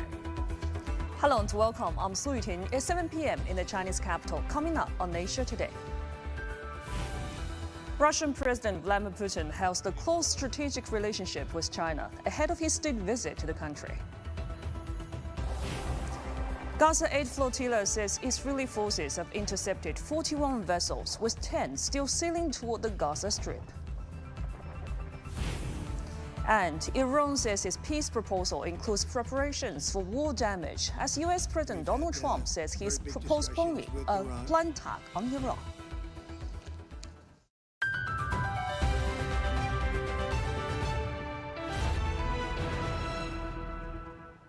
Our top story. Russian President Vladimir Putin will pay a state visit to China from Tuesday to Wednesday at the invitation of Chinese President Xi Jinping. Putin's upcoming visit will be his 25th trip to China. Our reporter Wang Mengjie has more from Beijing. During the visit, Chinese President Xi Jinping and President Putin will exchange views on bilateral ties, cooperation in various fields, as well as international and regional issues of common interests. For more details, let's take a listen. Over recent years, under the strategic guidance of President Xi Jinping and President Putin, the China-Russia Comprehensive Strategic Partnership of Coordination for a New Era has enjoyed sound, steady, and in-depth development with expanding cooperation in various fields. Tangible benefits for the two countries and two peoples, and important contribution to maintaining global strategic stability and upholding international fairness and justice. This year marks the 30th anniversary of the establishment of China-Russia Strategic Partnership of Coordination, the 25th anniversary of the signing of the China-Russia Treaty of Good Neighborliness and Friendly Cooperation, and the year to kick-start events of the China-Russia Years of Education. The two sides will take this opportunity to continue deepening and elevating relations between China and Russia, so as to inject more stability and positive energy to the world. Bilateral trade accounted for about $228 billion in 2025. And the ongoing China-Russia Expo, which is held in northeast China's Heilongjiang province, is another example that witnesses bilateral trade and economic cooperation. Meanwhile, mutual visa-free policies have also boosted bilateral exchanges. Closer cooperation have also expanded in fields such as music and arts. This year is also the beginning of the China-Russia Years of Education, which is expected to further boost the bilateral exchanges on education and people-to-people exchanges. President Putin says Russia-China relations have reached a truly unprecedented level. In a video address on Tuesday, Putin said regular high-level exchanges are key to advancing bilateral ties and unlocking their potential. He said the special nature of Russia-China relations is reflected in their mutual understanding and trust, win-win cooperation, and support on issues involving core interests. Putin also noted the trade between the two countries has surpassed $200 billion, with settlements now conducted almost entirely in Russian rubles and Chinese yuan. And Putin stressed that the close strategic relationship plays a major stabilizing role globally. Analysts in Russia have voiced optimism ahead of President Putin's visit to China. They expect the two countries to discuss issues of common concern and future cooperation. The visit itself proves that bilateral ties are stable, predictable, and are sustainably developing. The importance of this visit lies in the fact that the two leaders can evaluate the state of global affairs and make plans for the future. Overall, China's series of global initiatives are becoming increasingly attractive. Most importantly, they provide an appealing roadmap with great clarity. This roadmap lays out development goals for China, China's partners, the Global South, and humanity as a whole to achieve shared well-being. We admire China and its leader, President Xi Jinping. President Xi took the first step forward to advance this development, bringing Global South countries to the table to concentrate on current problems and come up with solutions. We expect the two leaders to address issues related to global order during their meeting. The United States has withdrawn itself from dozens of international organizations, including those that fall under the United Nations. Its acts make people question the importance of international law. Amid global uncertainty and the crisis of international institutions, there is a greater need for China and Russia to discuss collaboration in the global system. China and Russia must discuss a new way forward rather than addressing issues alone. China and Russia's ties have a nature of stability, practicality, and future orientation, we can face and embrace the future hand in hand. President Xi and President Putin have sent congratulatory letter to the 10th China-Russia Expo underway in the northeastern Chinese city of Harbin. At the expo, Russian business leaders from key sectors, including timber, food products, and amber mining, have voiced strong expectations for enhanced cooperation with China, emphasizing the pivotal role of presidential visits. CGTN's Liu Jiaxin has more from Harbin. Hey guys, I'm right here in Harbin at the 10th China-Russia Expo. You can feel the energy here. Green tech, biomedicine, food, jewelry, big deals are happening. And the business is even busier as Russian President Vladimir Putin begins a state visit to China. Participants from sectors including timber, agriculture, and amber trade said the close relationship between Beijing and Moscow is creating new opportunities for business exchanges, trade growth, and people-to-people connections. We are from timber industry, and for us China is very important. We hope that a visit of our president will help us as exporters, to decrease transportation costs and make exchange rate more favorable for us. That will be great. Connections between China and Russia is now at the highest point in history. The volume of our economy is both growing. I think that the meeting between our president Vladimir Putin and Xi Jinping will improve the relationship. We want to export deer meat, Russian vodka, wild berries, wood materials. It's our second time in this exhibition. In Harbin 2 years ago, President Vladimir Putin also was here. Today we come here with new collection. We have many partners in China. In this 55,000 square meter exhibition hall, goods and business deals are moving at an incredible speed. The expo is not even halfway through, yet many exhibitors have already reported selling out all their products. People of both countries are proving the theme with real action and spending power, trust, cooperation, and win-win. Liu Jiaxin, CGTN, Harbin, Heilongjiang Province. From cultural events to visa-free travel, exchanges between China and Russia are thriving across multiple views. Ida Waringa has the story. Building on the momentum of the 2024-2025 China-Russia Years of Culture, 2026 has seen cultural and people-to-people exchanges continue to flourish. Festivals, exhibitions, and artistic collaborations are bringing communities closer and creating a vibrant tapestry of shared experiences. The visa-free policy introduced late last year is now adding fresh energy to that boom. Data from China's travel platform Ctrip shows that during this year's May Day holiday, Russia led all foreign visitor growth, with arrivals to China jumping more than 120% compared to last year, building on a 30% increase in 2025. Russian travelers are now venturing beyond border areas into the country's interior, spending more time enjoying local food and culture. Since the visa-free policy started, Russian tour groups here in Hunchun have grown significantly. They now stay longer to enjoy local food, traditional Chinese medicine, and folk culture, and their spending has become more diverse.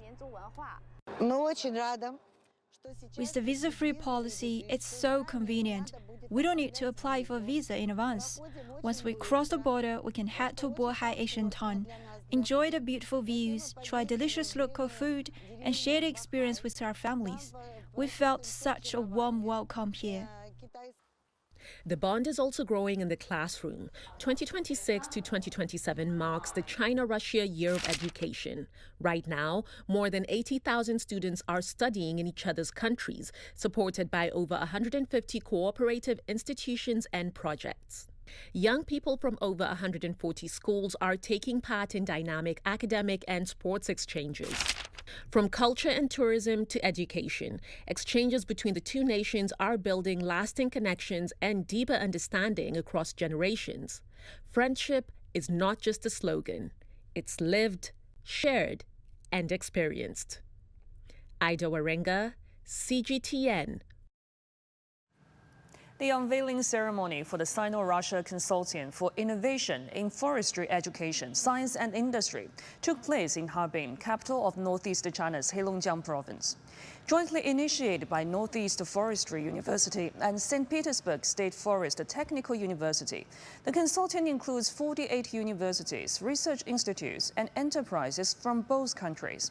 It focuses on talent cultivation, joint research, and cultural and industrial exchanges, promoting faculty and student exchanges, course sharing, and joint labs to advance sustainable forestry development. The consortium marks a shift from loose exchanges to institutionalized and substantive cooperation. It will help enhance international forestry talent training and scientific innovation, while contributing to regional green development and global ecological security. Our two universities have shared a long-standing friendship. We established this consortium to achieve greater results through cooperation. We hope it will create synergy and bring new achievements to all members. Today, both China and Russia need more highly skilled professionals. The consortium will provide opportunities for students from both countries to study and intern at enterprises in each other's countries. It will also encourage deeper exchanges on development plans and ideas.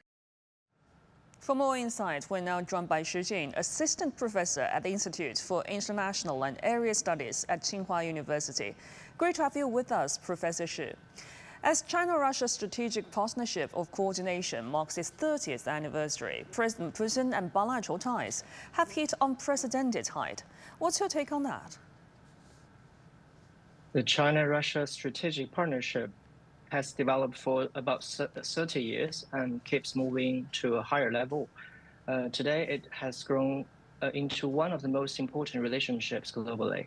In politics, the two countries work closely at the UN and coordinate their positions on global issues. They support a more balanced world order and stand against pressure from the West. In trade, business between them has kept growing year by year. Russia is now a major energy supplier to China, and the yuan is widely used in their deals. Cooperation also covers agriculture, technology, and cross-border infrastructure. In culture, the two sides run years of exchange events. More Russians are learning Chinese, and tourism is active on both sides. After 30 years of steady growth, the relationship has become practical, solid, and full of energy. Looking ahead, China and Russia are likely to keep deepening their partnership and bring more good news and benefits to both peoples. And Professor, what message can we take away from leaders' congratulatory letter to the China-Russia Expo, and what role does the Expo serve in advancing practical cooperation? The letters from the two leaders send a clear message. That is, China and Russia see their cooperation as long-term, stable, and strategic. The letters show strong political support from the top, which gives confidence to businesses and local governments on both sides. They also stress practical results, not just talk, but real trade, investment, and people-to-people ties. The Expo itself plays a key role.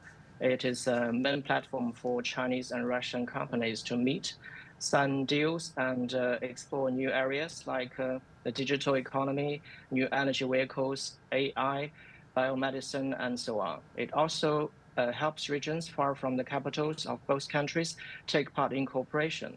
Looking at a bigger picture, the Expo turns high-level political trust into real economic results and closer ties between the two peoples. And Professor, looking ahead, how can China and Russia deepen cooperation to shore up global economic stability and regional governance?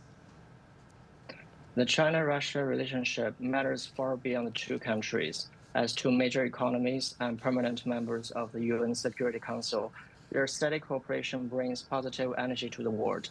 To shore up global economic stability, the two sides can expand trade in local currencies, deepen energy and food cooperation, and keep supply chains open and reliable. They can also push forward joint projects in green development, digital economy, and cross-border infrastructure. For regional governance, China and Russia can make better use of platforms like SCO and BRICS, promote dialogues over confrontation and support peaceful solutions to hotspot issues. Their cooperation is not aimed at any third party. It stands for strategic stability, fair development, and respect among nations. By working closely together, the two countries can offer the international community a steady force for peace and shared growth. That was Xu Jin, Assistant Professor at Institute for International and Area Studies at Tsinghua University. Thank you very much for your insights. Time now for a closer look at some other major stories making headlines beyond Asia.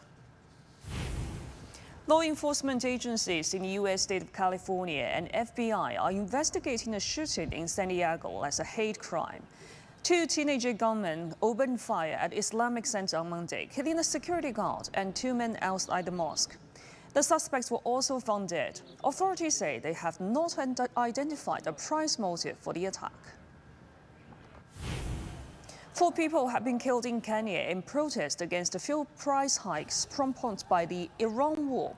This comes after nationwide public transport strike left commuters stranded. Last week, Kenyan authorities raised the retail fuel prices by over 23%, after hiking them by over 24% last month. The World Health Organization has expressed concern of the Ebola outbreak in the Democratic Republic of the Congo and Uganda as the number of reported cases rises.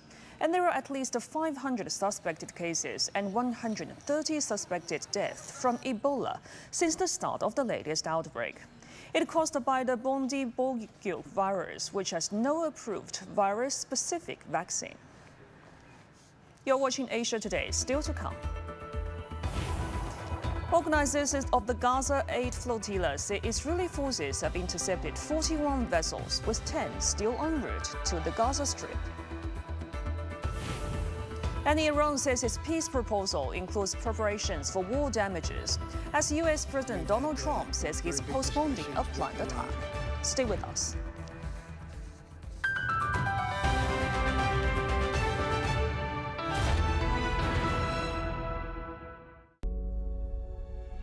Facing the unknown is always difficult. In a world in turmoil, it's easy to lose orientation.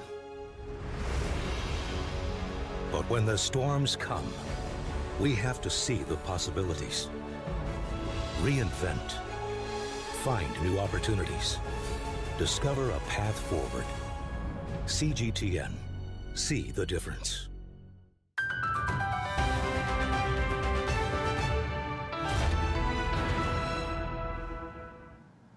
The second senior officials meeting of APEC China 2026 is underway in Shanghai.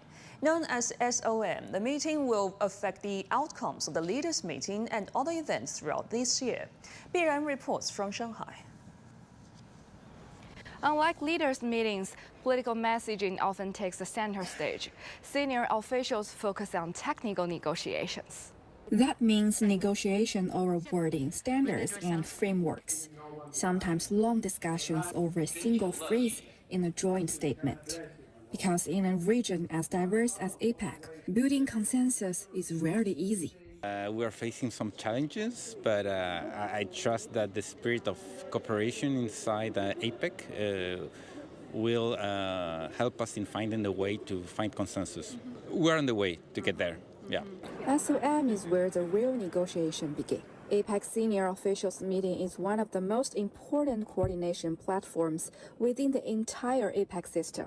The senior in senior officials doesn't simply refer to rank. These officials often directly represent the policy positions of their economies, acting as negotiators, coordinators, and consensus builders ahead of ministerial and leaders' meetings. The issues on the table are some of the biggest facing the global economy today, affecting not just the Asia-Pacific region, but the wider world.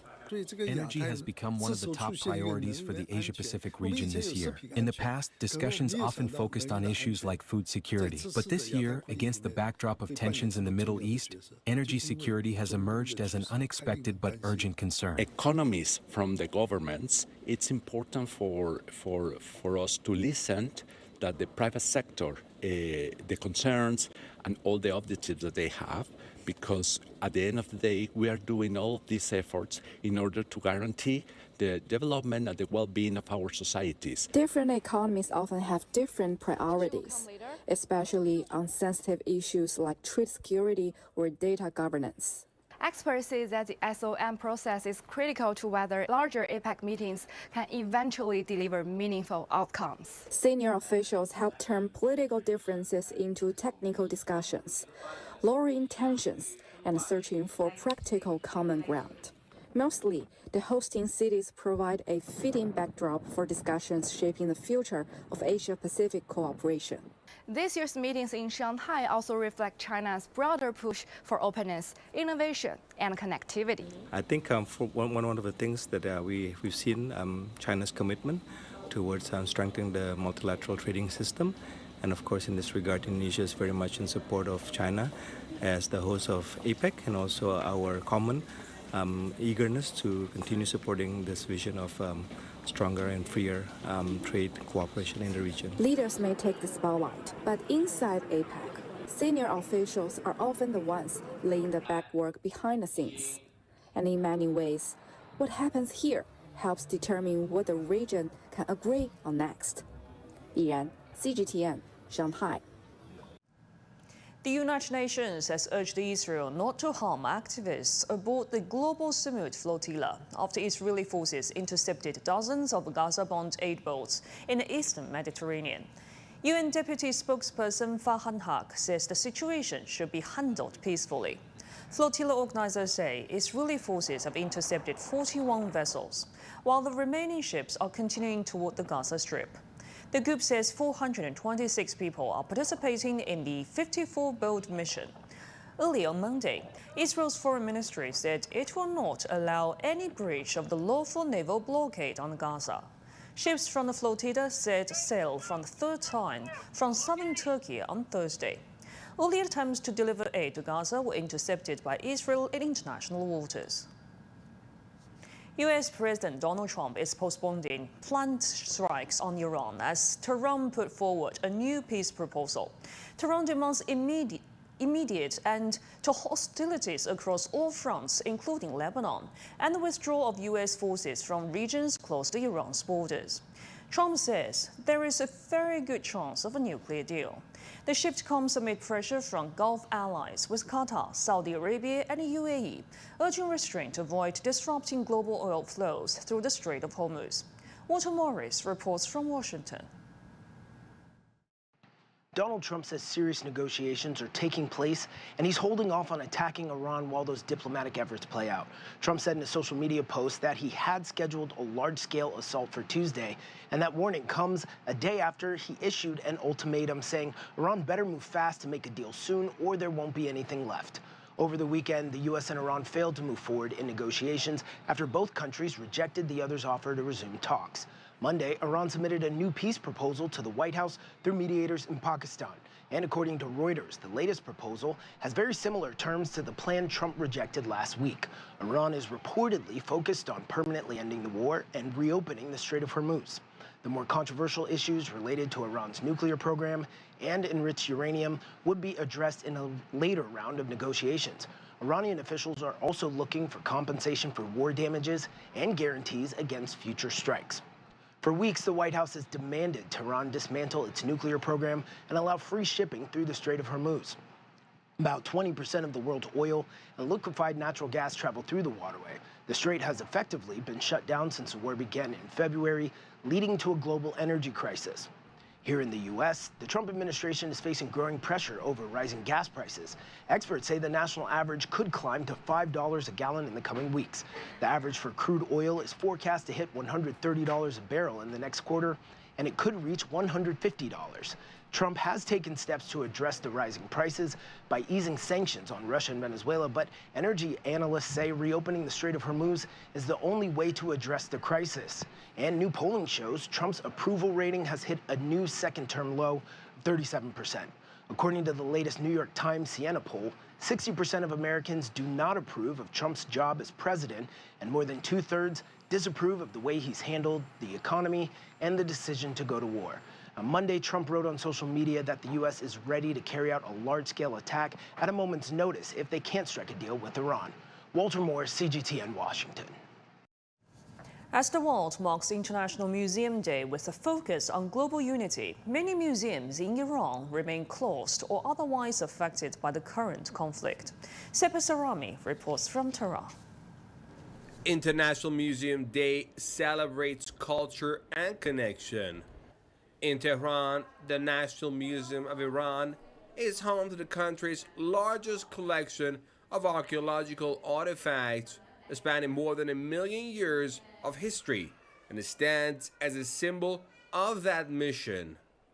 But this year, officials say more than 50 museums and over 140 historical sites have been damaged by war. Even as a global theme calls for museums uniting a divided world. This slogan says that one of the main missions of museums is to strengthen human connections. Museums narrate the history of humanity. The past and present belong to the whole human community. Some historical sites in Iran remain intact, but no longer function as before. Once crowded spaces now stand empty, with artifacts moved into storage for protection. Although we are in the middle of International Museum Day, our museums have no visitors. Our artifacts are in storage, and this is absolutely not good. The atmosphere of a museum depends on its audience. It is the audience that brings life to the museum and gives it renewed vitality. We do have a virtual exhibition now, but as the Persian saying goes, hearing is not the same as seeing. A museum must be experienced up close. Virtual exhibitions have replaced physical visits, but for some, the experience falls short. I am angry and frustrated that our cultural institutions, which should be active these days, are closed. Cultural centers should be open so people can engage with culture instead of war, but instead they are shut down. For now, many Iranian museums remain silent, waiting for the day when their doors can reopen. On International Museum Day, while the world celebrates museums uniting cultures, here in Iran, many museums remain closed or damaged. Preservation efforts to continue keeping Iran's cultural heritage alive. Sepa Sarami, CGTN, Tehran. And that's it for this edition of Asia Today. I'm Su Yuting in Beijing. Thank you very much for watching. Coming up next is Dialogue. Stay tuned.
Hello and welcome to Dialogue.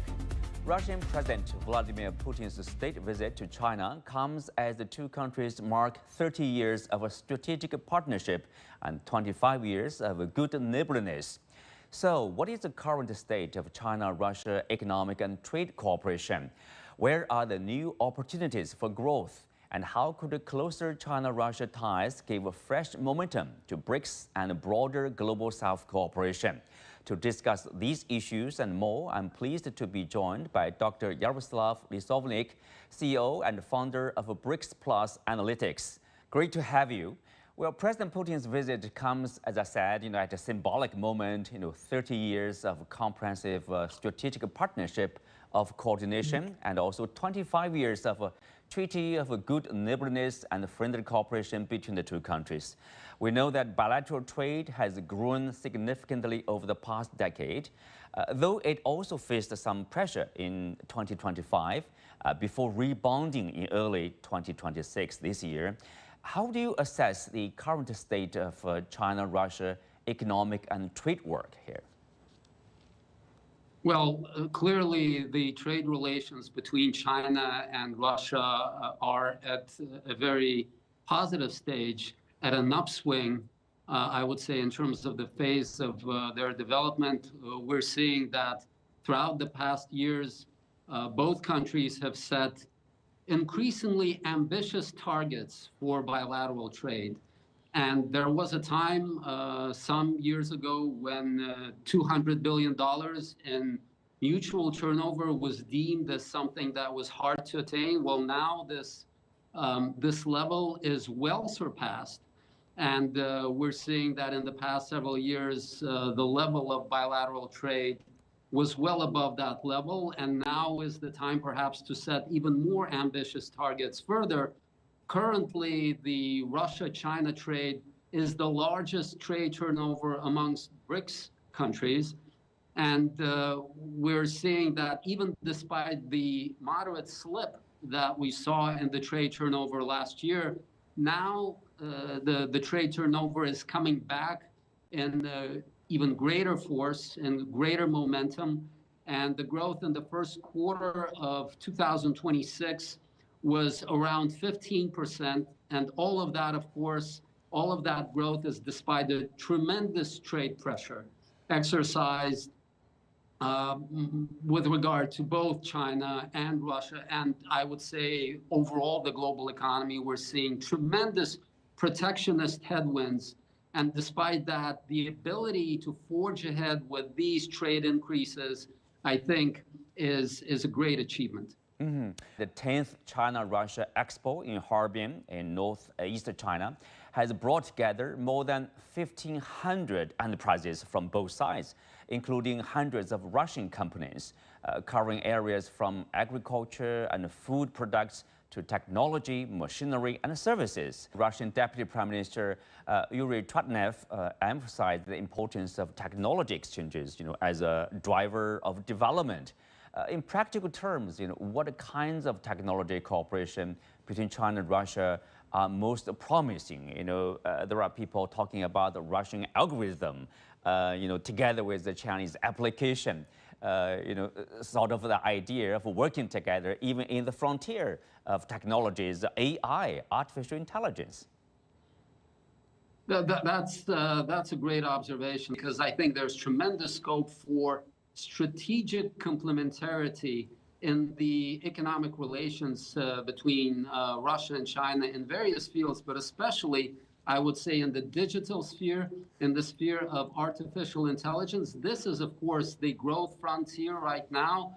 This is where a lot of the growth momentum is coming from for the global economy. This is where we see the greatest, I would say, edge, the greatest ferocity in terms of competitive competition, between the largest economies of the world. So clearly the economic cooperation between Russia and China complementing each other and using their comparative advantages to build greater strength, common strength on the international market in terms of the digital economy, artificial intelligence. This is something that is very promising. I think one of the strongest elements, both for China and for Russia on the international arena, is the quality of our human capital. We share the strength of our IT professionals. Some of the best IT professionals come from China and come from Russia. And so a synergy, a greater combination and complementarity in using these advantages and strengths on the international market would redound tremendously to our positions, competitive positions on the global arena. This is, of course, because AI and the digital economy, they have tremendous multiplier effects, synergy effects vis-a-vis other sectors of the economy. And so through productivity improvements, our AI cooperation would prove very important for our economic growth rates. But of course, this cooperation should not be constrained or focused just on AI. Of course, there are a lot of other sectors, including, I would say, transportation. I think transportation is very important. Energy, like I said before, is also crucial. And I think in the technology sphere, if we advance together, we can address both of our countries. We can address some of the global issues, some of the global challenges, such as energy security, food security in the agricultural sphere. Through technological advances, our countries can lead the process of dealing and meeting these global challenges. Absolutely. Bring the people together, in particular, the brightest minds from both countries. If you look at the number of students for exchange, for example, Chinese student enrollment in Russia is surging with over 56,000 Chinese students studying at Russian university. I mean, this growth is driven in particular by the launch of China-Russia Years of Education Framework 2026, designated as the Year of Education. Last year, actually, around this time, I was in Moscow, and I saw how many young people are learning Chinese, showing interest to come to China, work and study. So this is really encouraging to see young people are coming together to learn each other and to share with each other. And ultimately, something bright, something miraculous will be produced in terms of all kinds of technologies. Well, I think it's tremendously important. These relationships, long-term relationships between countries, they have to be built on trust. And trust doesn't come out of nowhere. It comes from people-to-people exchanges. And this is an area that is developing very intensively between our countries. And of course, visa-free travel is a major breakthrough in this respect. And empirical research and economic studies clearly shows that lower visa restrictions are conducive, significantly conducive to greater FDI, to greater trade. Significant visa restrictions reduce mutual trade and FDI by up to 15 to 30%, according to some estimates. And so clearly, this is something that is important for our trade, for, I would say, not just the quantity, but also the quality, if you will, right? Mm-hmm. The people-to-people exchange is very important in terms of the bottom-up process of supporting our mutual cooperation, just like SME and enterprise development is important at the microeconomic level. We know that Russian Far East has become an important frontier for the two countries' investment cooperation. I mean, how pivotal is Far East in driving this broader China-Russia cooperation here? I think it's absolutely crucial, and I would say that increasingly we see that Russia is positioning the Far East as its key growth pole on the international stage. This is the part of Russia that is closest. If you look at the map, if you look at the international map, that is closest to China, which is one of the key engines of global economic growth. It is also closest to Southeast Asia, which is the region of the global economy that is showing the highest, consistently high growth rates in the global economy. So this is, I would say, the gateway to higher growth, to greater integration into the global economy, to greater integration, economic integration for Russia into this fast-growing region. Previously, in the previous decades, we saw a bit of a different emphasis, a westward emphasis seemed to dominate. Now we see that turn to the east materialize and leading to the Far Eastern region becoming one of the priority areas for regional development. But I would say this is the time now to exploit that potential and to develop, to exploit the factor of vicinity with China, with Asia, through which Russia can partake, can benefit from the very important developments that we see in this part of the global economy that are spearheaded by China. What needs to be done probably by Russia, by China, and of course by other countries in Asia in order to make this region to become not just a border economy, but also a genuine engine probably for long-term bilateral growth in the case of China and Russia? I think a roadmap of micro-regional cooperation, so cooperation that is cross-border, cooperation between municipalities, neighboring municipalities, in terms of infrastructural connectivity, cross-border connectivity. This is something that I think would greatly facilitate the business contacts, not just for large companies. I think that has already developed to a significant degree. We need more of that inter-regional cooperation penetrating into the development of SMEs and SME development cooperation between the two countries.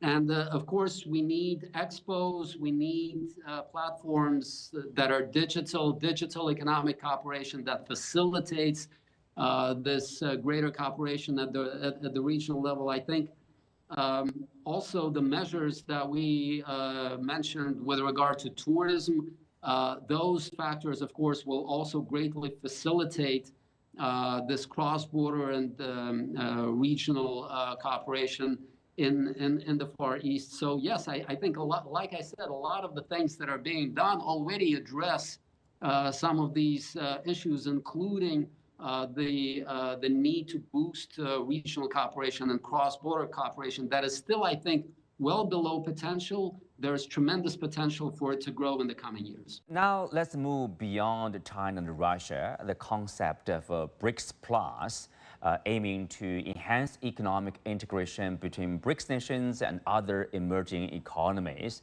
How do you look at the prospect of BRICS Plus? And in particular, what kind of role can China and Russia, their economic integration, play in boosting the BRICS Plus concept? Well, I think BRICS Plus as an initiative that was launched by China in 2017 already demonstrates the role of our economies, Russia and China, in expanding the outreach of BRICS to the global South. And of course, China pioneered this in terms of expanding the outreach in 2017 to a number of economies, not just in a certain region, concentrated in a certain region, but throughout the whole globe, in various regions of the global South. And of course, the key strength of the global South, it has the majority of the regions of the globe. This is the strength that BRICS Plus can exploit by bringing not just individual economies, but whole regions, whole regional formations, regional integration arrangements into the framework of BRICS Plus. And we're seeing increasingly that this is something that is developing, that format of greater cooperation, of regional integration arrangements. Currently in the global economy, there is no platform for the cooperation amongst regional integration arrangements. And of course, China is now championing this process of developing some of the largest regional integration projects, like the Regional Comprehensive Economic Partnership.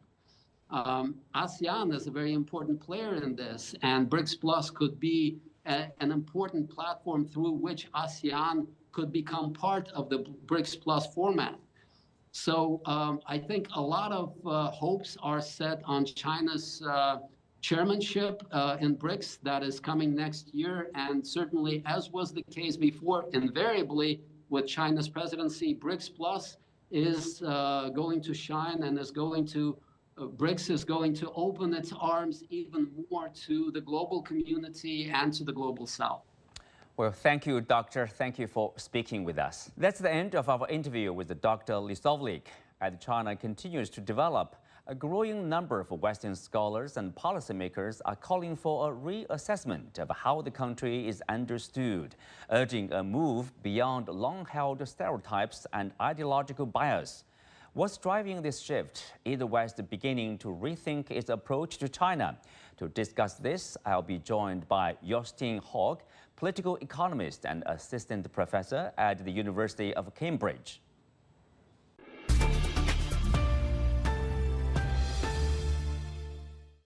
Thank you, Jostein. Thank you for accepting our interview.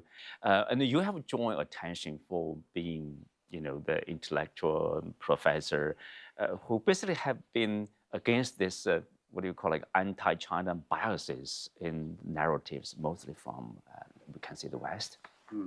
I mean, what's behind that thinking? A couple of things. First, in my work generally, and this is before I started working on China, I really pushed strongly against what I call sort of Western hegemonic anxiety. And, there's this idea, I think, instilled in a lot of people, and especially propagated in Western mainstream media, that, the wealthy countries in the West, should be on top of the economic food chain. And that should be the status quo. And it's kind of accepted subconsciously. I wrote this piece, this essay called When Hegemony Masquerades as Common Sense, where I tried to get these views across.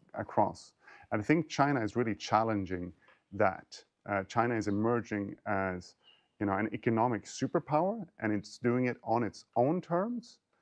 And that, fundamentally challenges this idea of Western economic hegemony. So I think some of the anti-China sentiments we see in the West comes from China emerging strongly as an economic superpower on its own terms, not sort of vassalized by the West or allied to the West in any way.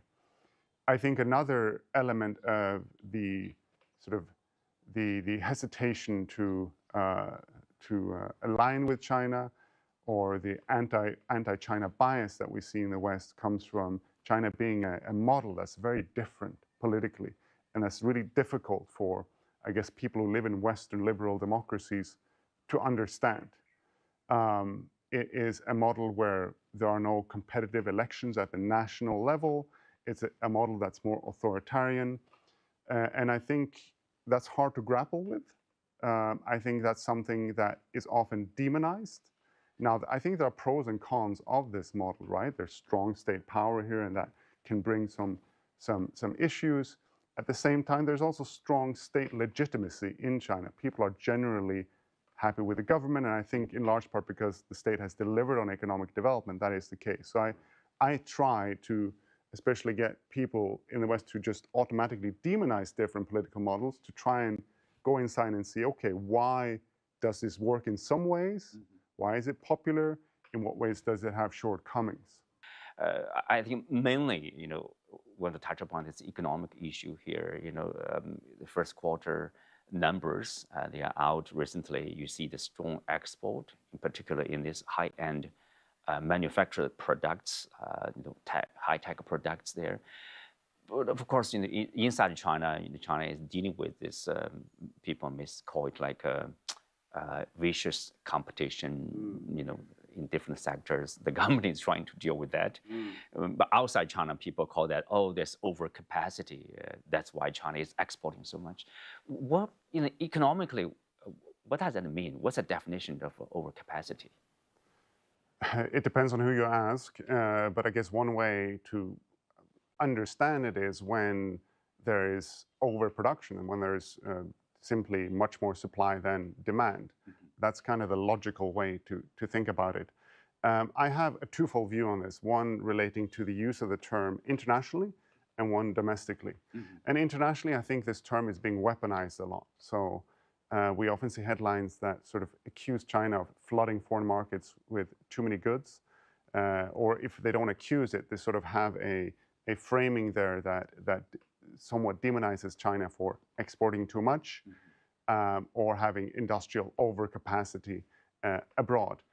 I don't see evidence that there is sort of too much export in that sense. There's still high demand for Chinese exports, and we also see instances where Chinese exports are good for other countries, and maybe we can get more into the nuances of that eventually. But I think especially it's important to remember when it comes to clean energy technology and China's role in the global south that Chinese exports are helping to some degree ensuring energy sovereignty.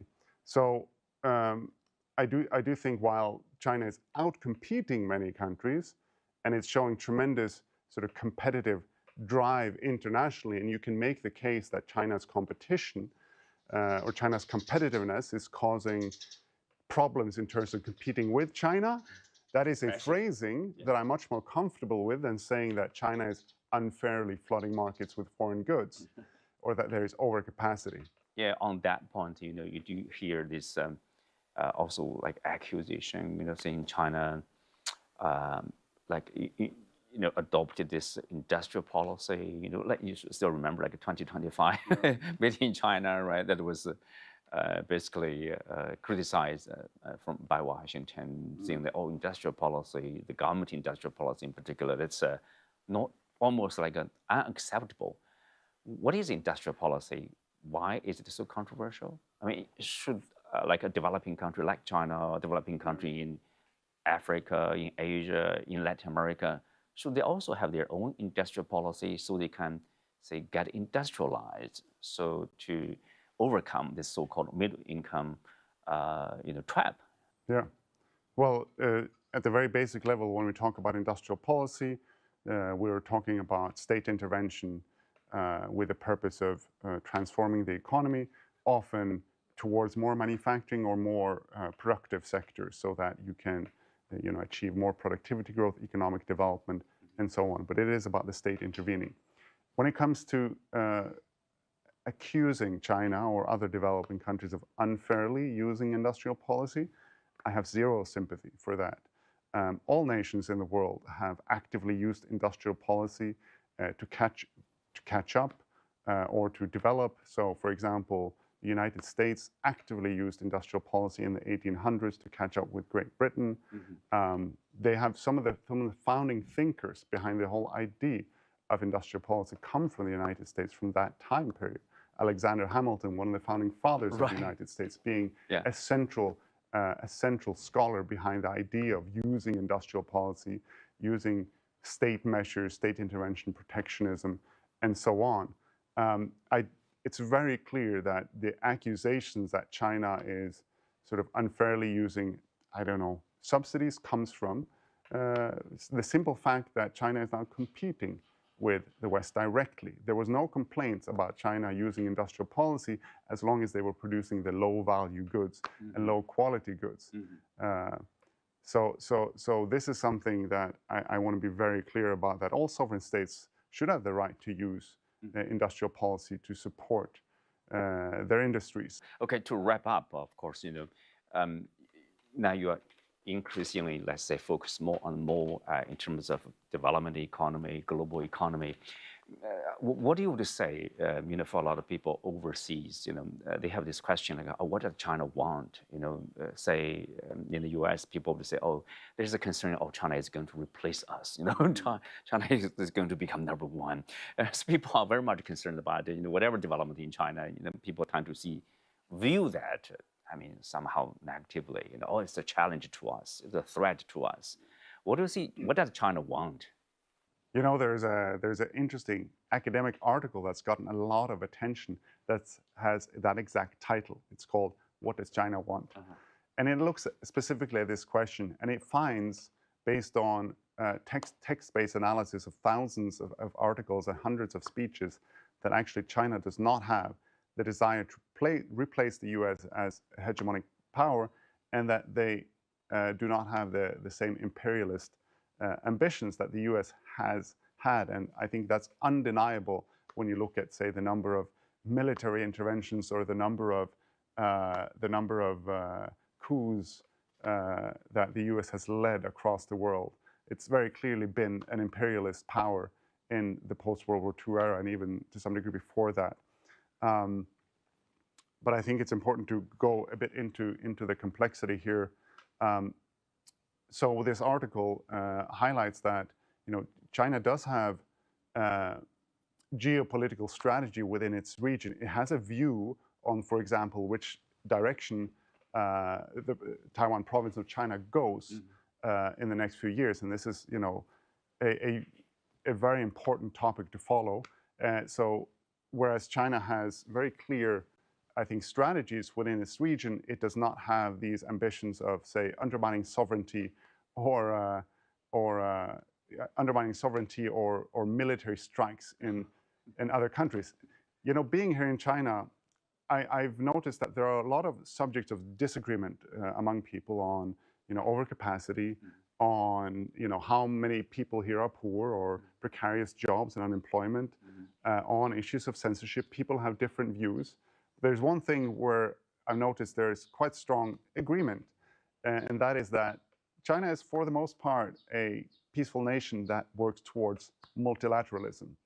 And I think it's important that more people around the world actually realize this. And the record here is pretty clear. China has not intervened militarily in another country since, I think, the late 1970s, something like that, which is very different from the record of the United States. So if we want, to move towards a world with more multilateralism and with more peace and more respect for the sovereignty of nations and more respect for international law, I think it's good that China emerges as a superpower. Thank you, Justin.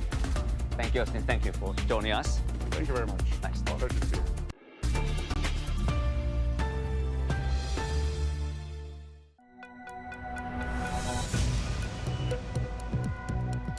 you. Each day, there are millions of stories. Each one can open new perspectives, new possibilities. Wherever you look, we are there to see, discover, explore. We put the pieces together to find what really matters to you, all around the world, all around the clock.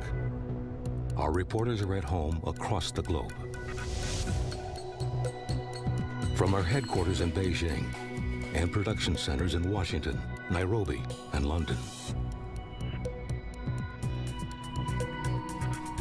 Stories from across the globe, reaching people across the globe. CGTN.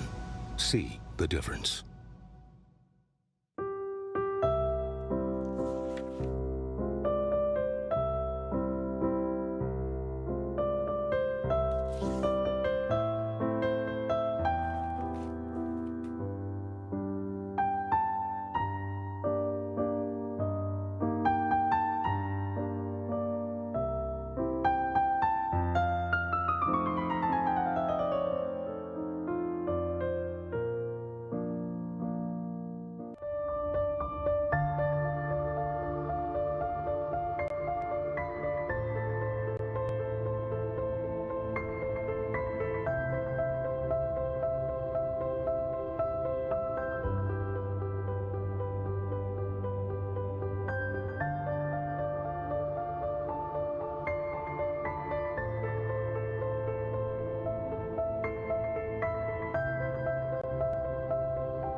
Coming to you from Beijing, this is China 24, a look at China and its impact around the world. I'm Su Yuting. First, the headlines.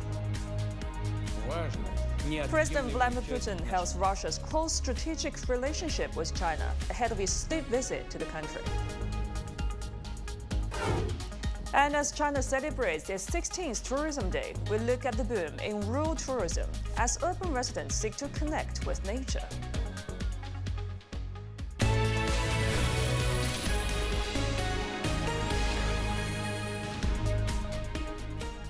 Our top story. Russian President Vladimir Putin will pay a state visit to China from Tuesday to Wednesday at the invitation of Chinese President Xi Jinping. And Putin's upcoming visit will be his 25th trip to China. Our reporter Wang Mengjie has more from Beijing. During the visit, Chinese President Xi Jinping and President Putin will exchange views on bilateral ties, cooperation in various fields, as well as international and regional issues of common interests. For more details, let's take a listen. Over recent years, under the strategic guidance of President Xi Jinping and President Putin, the China-Russia Comprehensive Strategic Partnership of Coordination for a New Era has enjoyed sound, steady, and in-depth development with expanding cooperation in various fields. Tangible benefits for the two countries and two peoples, and important contribution to maintaining global strategic stability and upholding international fairness and justice. This year marks the 30th anniversary of the establishment of China-Russia Strategic Partnership of Coordination, the 25th anniversary of the signing of the China-Russia Treaty of Good Neighborliness and Friendly Cooperation, and the year to kick-start events of the China-Russia Years of Education. The two sides will take this opportunity to continue deepening and elevating relations between China and Russia, so as to inject more stability and positive energy to the world. Bilateral trade accounted for about $228 billion in 2025. And the ongoing China-Russia Expo, which is held in northeastern China's Heilongjiang province, is another example that witnesses bilateral trade and economic cooperation. Meanwhile, mutual visa-free policies have also boosted bilateral exchanges. Closer cooperation have also expanded in fields such as music and arts. This year is also the beginning of the China-Russia Years of Education, which is expected to further boost the bilateral exchanges on education and people-to-people exchanges. Russian President Vladimir Putin says ties between Russia and China have reached a truly unprecedented level. In a video address ahead of his state visit to China, he also expressed confidence in further deepening bilateral partnership. Дорогие китайские друзья, приветствую вас. Рад в очередной раз посетить Пекин по приглашению. Greetings, dear Chinese friends. I'm delighted to be visiting Beijing once again at the invitation of my longtime good friend, the President of the People's Republic of China, Xi Jinping.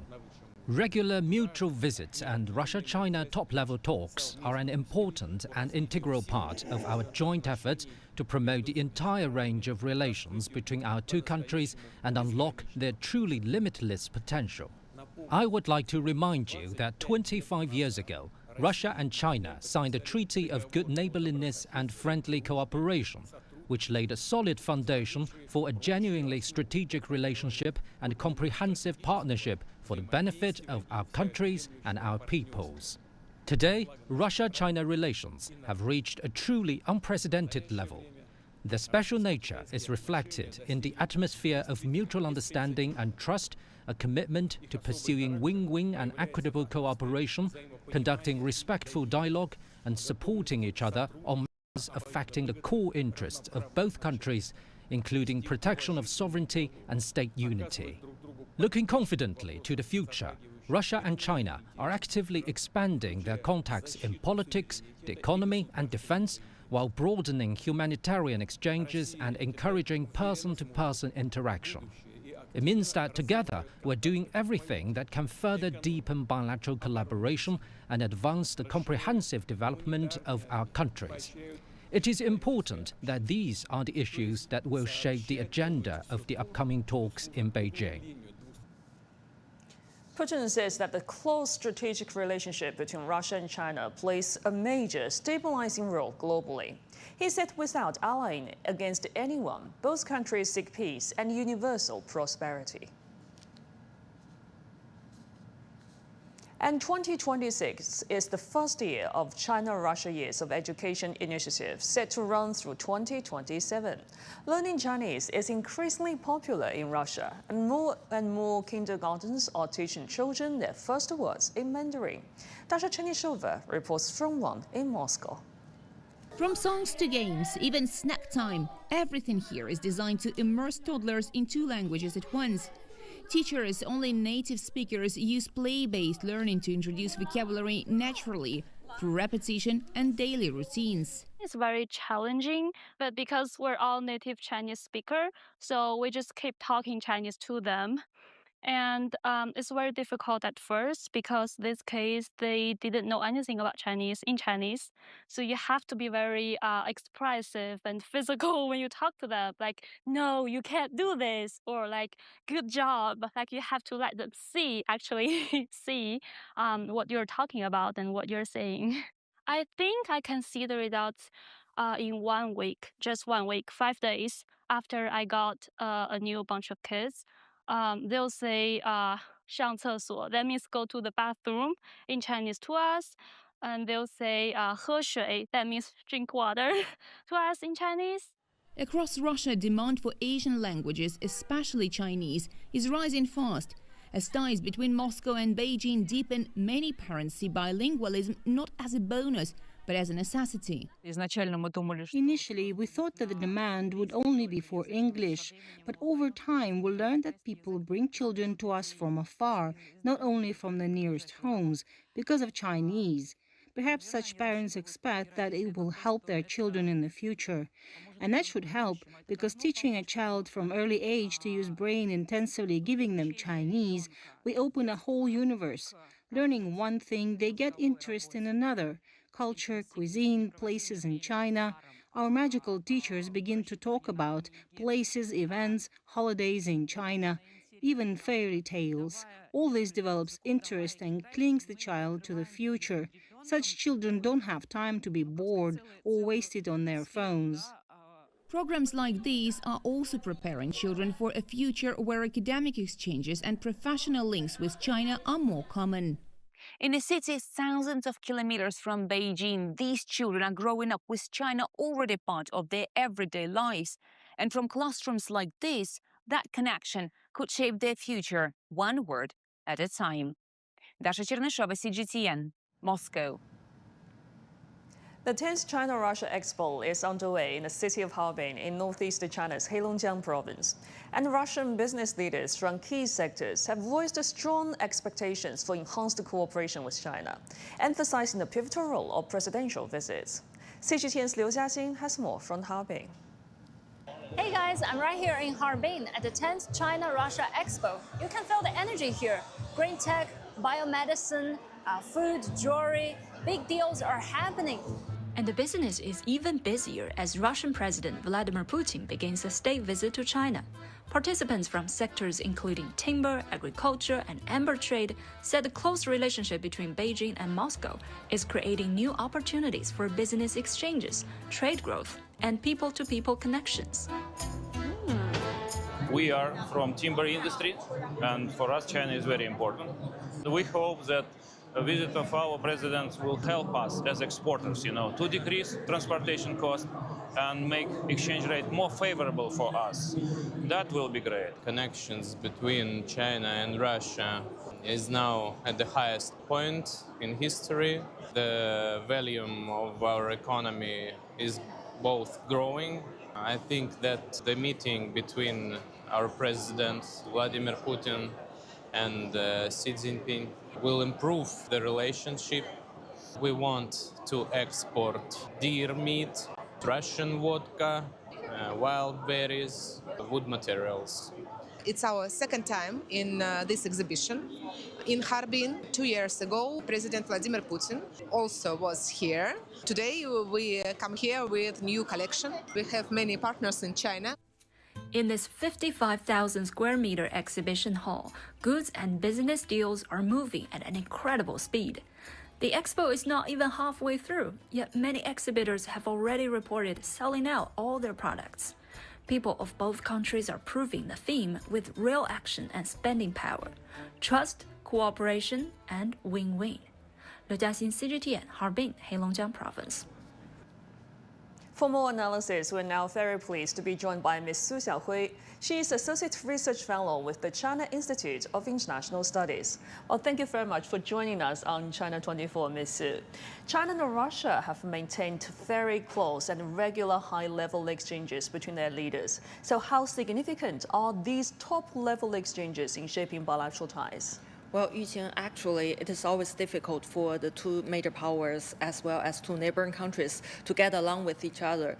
But as for China-Russia relationship, as you may notice that the relationship is in good shape for many years, and the high-level exchanges play a pivotal role.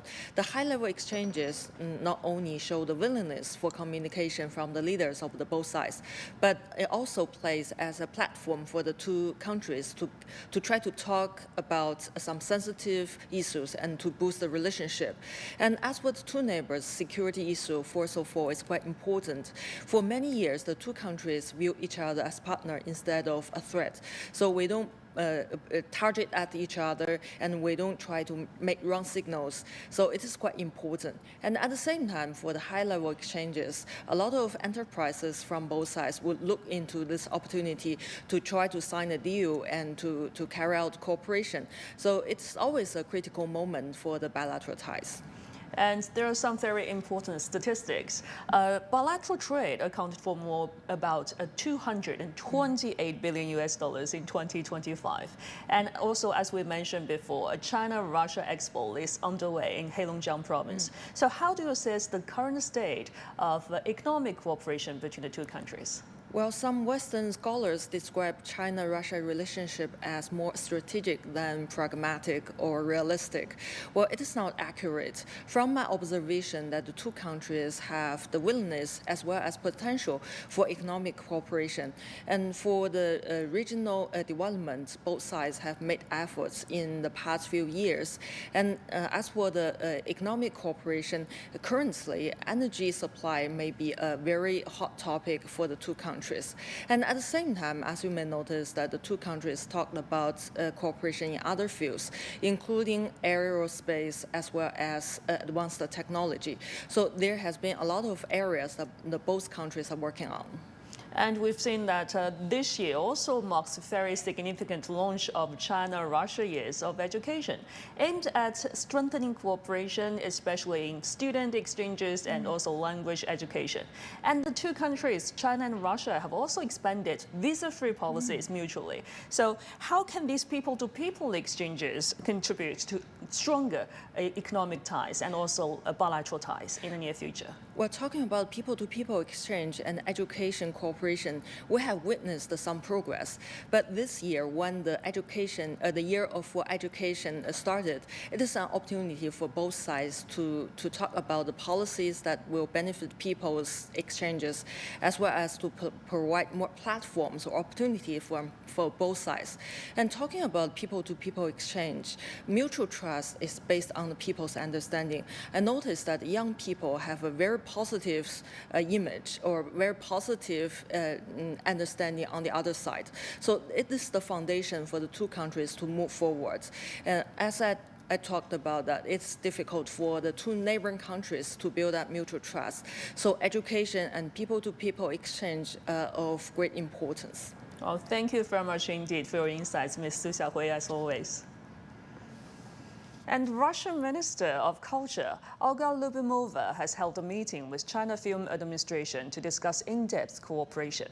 Both sides affirmed recent film cooperation achievements and agreed to continue holding film festivals, participating in each other's international festivals, and bringing more films from each other's markets. The China Film Administration noted its vast open market and encouraged filmmakers from both countries to collaborate on stories of friendly exchanges and win-win cooperation, aiming to produce more successful films. Lyubimova noted frequent, fruitful exchanges across various fields, including film, and expressed the hope that film companies would play a more active role in promoting high-quality co-production with support from both countries' film authorities. Earlier, CGTN spoke with Professor Alexander Lomanov from the Russian Academy of Sciences about China's efforts to safeguard the authority of the UN and promote multilateral cooperation. He voiced concern of the new hegemonic thinking and praised China's push to make the world more secure and predictable. China is actively proposing new initiatives, new ideas, how to structure future international relations in the world. And the idea proposed by President Xi Jinping of building multipolarity with two significant characteristics. It should be ordered and also equal multipolarity. Now we see the problem of disorder in world's transition to multipolarity. So it's very valuable that China can communicate both with Global South and Global North, with East and the West. Because international system is changing, but it's very important to prevent a sudden collapse of the United Nations systems or of our well-established institutions which were founded after the end of the Second World War. So that's why it's very praiseworthy that China is doing a lot of things to keep the United Nations authority high, to help the United Nations to continue working. But on the other hand, communications with all parties are useful, but they cannot you cannot solve all the world problems solely through communications. We are now we'll see if the United Nations can prevent invasion of Cuba, but exactly the new doctrine of Monroe, the new tide of bullying in international relations, the new tide of hegemonic thinking are very dangerous. So I think it's very good that China is trying to do its best to stop these dangerous tides. And I'm sure that Russia and Russian diplomacy and President Putin will sincerely support Chinese efforts in building Eurasian security, new mechanisms of Eurasian security, and making our world more safe, more peaceful, and more predictable. In an increasingly uncertain world, it's more important than ever to examine the nature and future of relations between China and Russia. Coming up after China 24 is our roundtable discussion of China-Russia ties, jointly organized by CGTN and Valdai Discussion Club. Stay tuned to CGTN.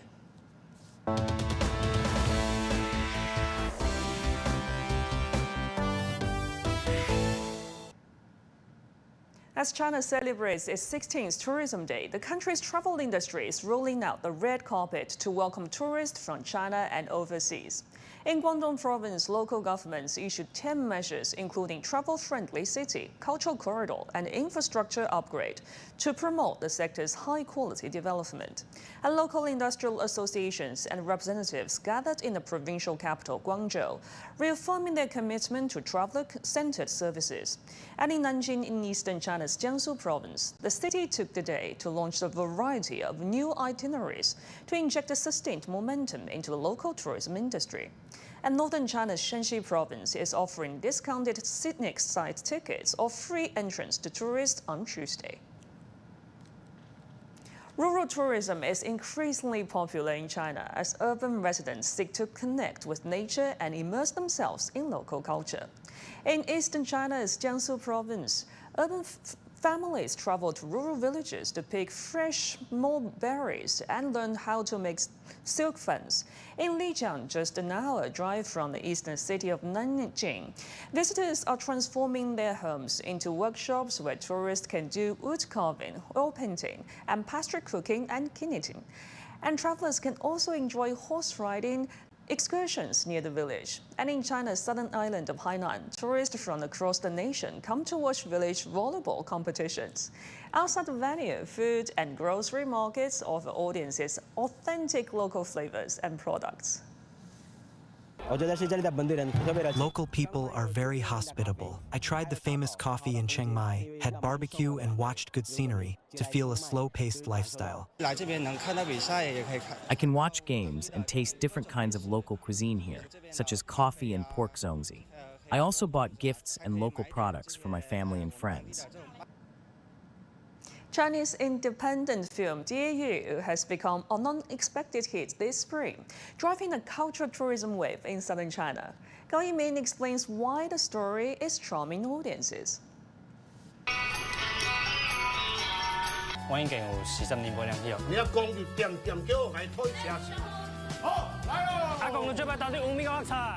A low-budget independent film has turned into an unexpected sensation in China. Dear You has captivated the hearts of audiences at Chinese cinemas, earning a rating of 9.1 out of 10 on review platform and leading daily box office charts for 9 days straight. The film was produced with a budget of just $1.5 million, but grossed $83 million domestically since its release on May the 3rd. It tells a touching story of a young man's journey from Chaoshan to Thailand to look for his grandfather, when he discovered a heartwarming secret of remittance letters sent to his grandmother. Filmed entirely in the southern Chinese dialect of Teochew, the family drama has struck an emotional chord with viewers and sparked a tourism wave in the region. After watching this movie, I truly feel that as Chaoshan people always have a spirit of forging ahead, deep nostalgia for our hometown, and a perseverance to strive and struggle far away from home. I also dressed up as a grandmother to visit the movie shooting location in person, experiencing what it's like to live as an elderly person in this ancient mansion. I came here with my mom since she really wanted to pay a visit.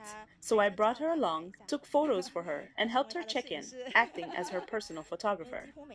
The film's success has been fueled in part by its connection to the broader history of the 19th century Nanyang or South Seas migration, when millions of people from southern China went overseas in search of a better life. A local museum in Shantou, Guangdong has embraced a wave of visitors following the film's success. It is the first museum in China dedicated to Qiaopi culture, which refers to the remittance letters sent by overseas Chinese to their families back home, often combining money transfers with heartfelt messages. Since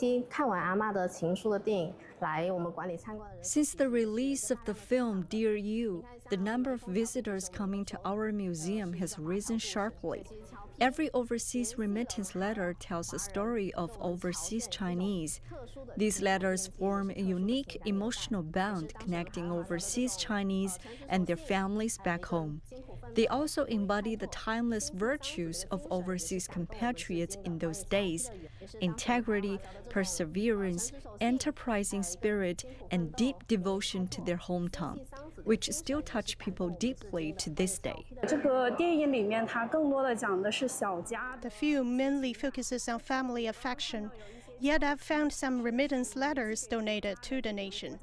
When the country was in trouble, overseas Chinese merchants sent funds via these letters to support national and hometown construction.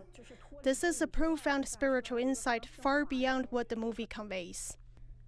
Across Chaoshan, travelers are following in the footsteps of Dear You. From historic streets to ancestral estates, the film's shooting locations are drawing growing crowds of visitors. Many visitors are also eager to try local cuisines.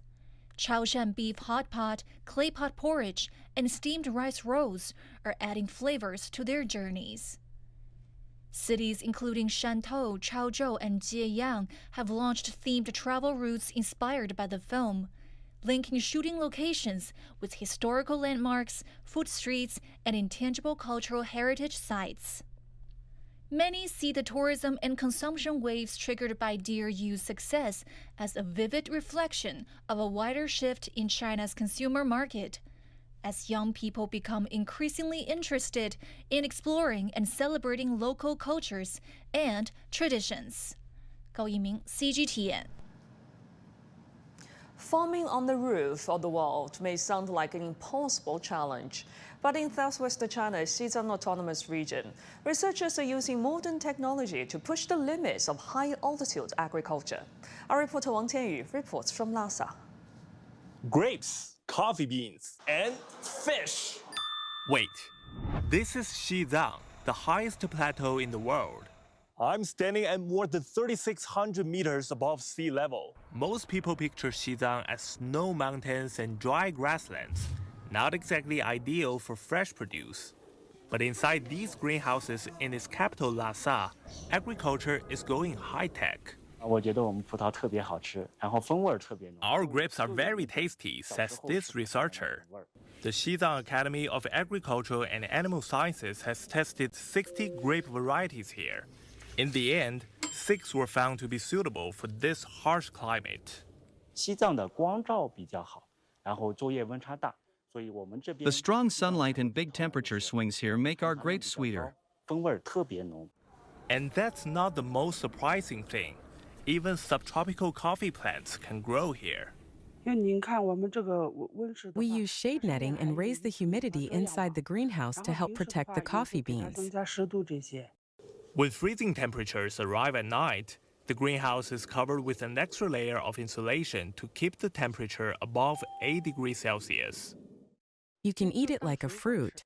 Wow, so sweet. The researchers told me they plan to work with local companies to expand production so people here can enjoy fresh fruit and even fresh fish without the high transportation costs. Wang Tianyu, CGTN, Xizang Autonomous Region. China Media Group has unveiled 42 new Chinese language programs for global audiences, covering news features, documentaries, talk shows, and cultural specials. The new lineup focuses on the forces driving China's development, such as emerging industries shaping the country's future, advances in high-end manufacturing, China's pilot free trade zones, and the growth of its integrated industrial ecosystem. The programs also explore how China's development is creating new opportunities for global businesses and fostering international cooperation. That's it for today's edition of China 24. As always, we welcome your thoughts and comments. You can reach us at china24@cgtn.com. We'll leave you now with scenes of the natural beauty of East China's Anhui province. I'm Su Yuting in Beijing. Thank you very much for watching.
Hello and welcome to this roundtable discussion on China-Russia ties. Our dialogue today is jointly organized by CGTN and the Valdai Discussion Club. I'm Wang Mengmang.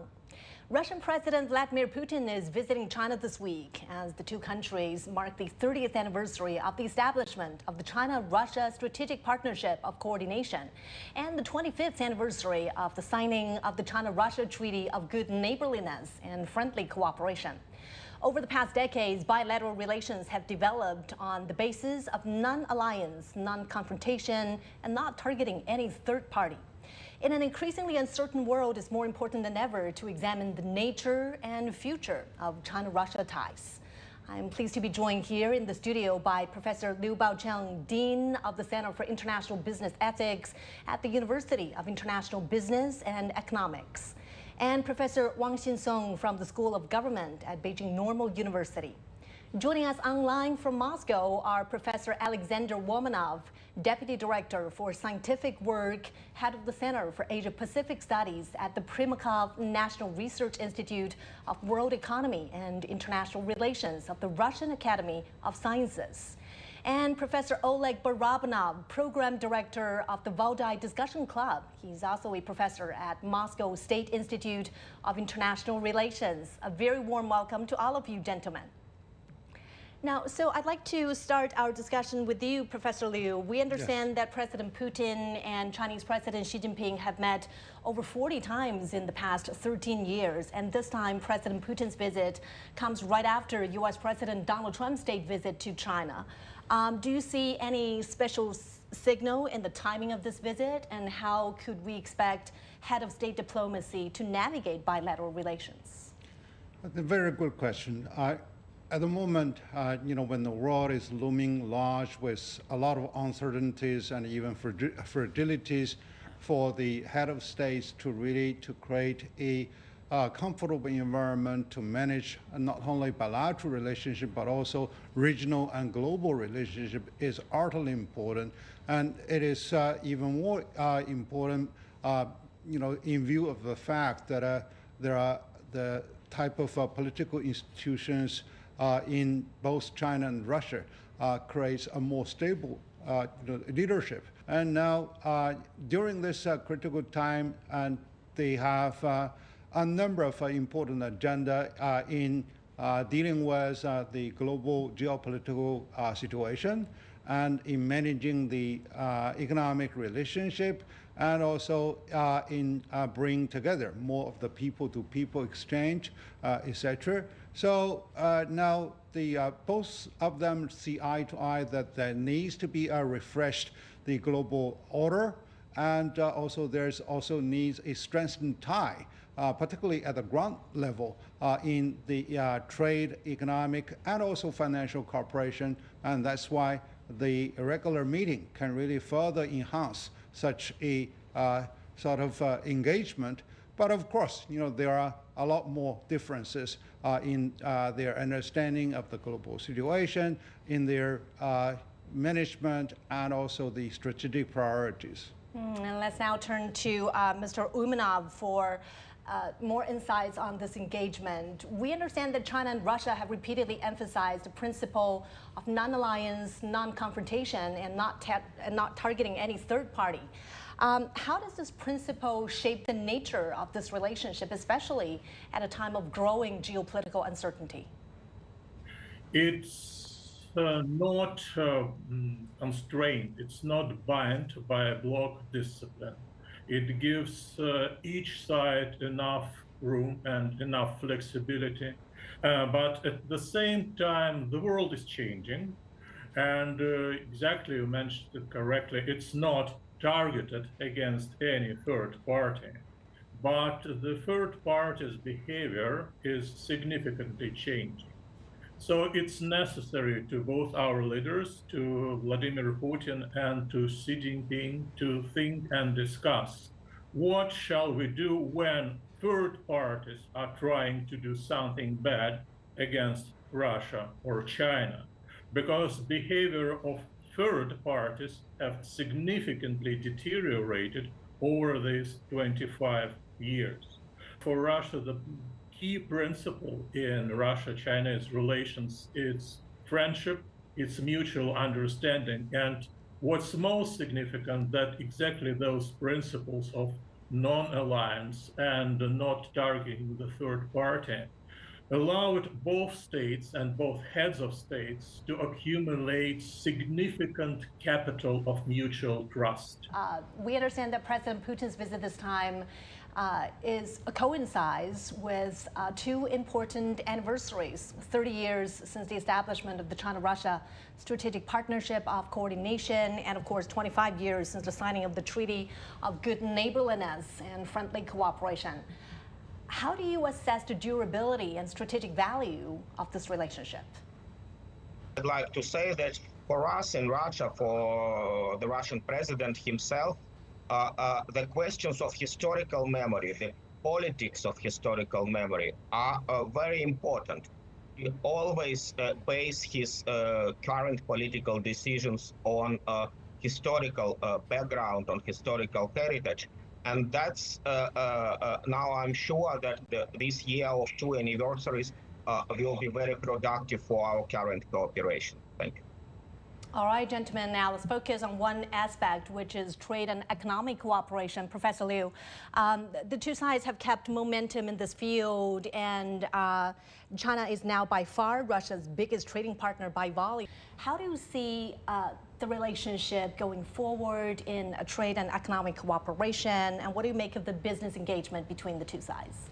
I've been engaged in a number of programs, to online to guide some of the Russian young people to set up their own business, and particularly to engage e-commerce with China. They are highly robust and very savvy in picking up the business opportunities. So hopefully, more of the free travel, visa-free now can really help the situation. So overall, I could see the potential is very large. The achievement has been credible, but still, there are a lot more we can do to enhance our relationship on a very solid ground. Mr. Umanov, because the cooperation between the two countries is not restricted to just trade and economy, they're also advancing collaboration in agriculture, aerospace, artificial intelligence, and the digital economy.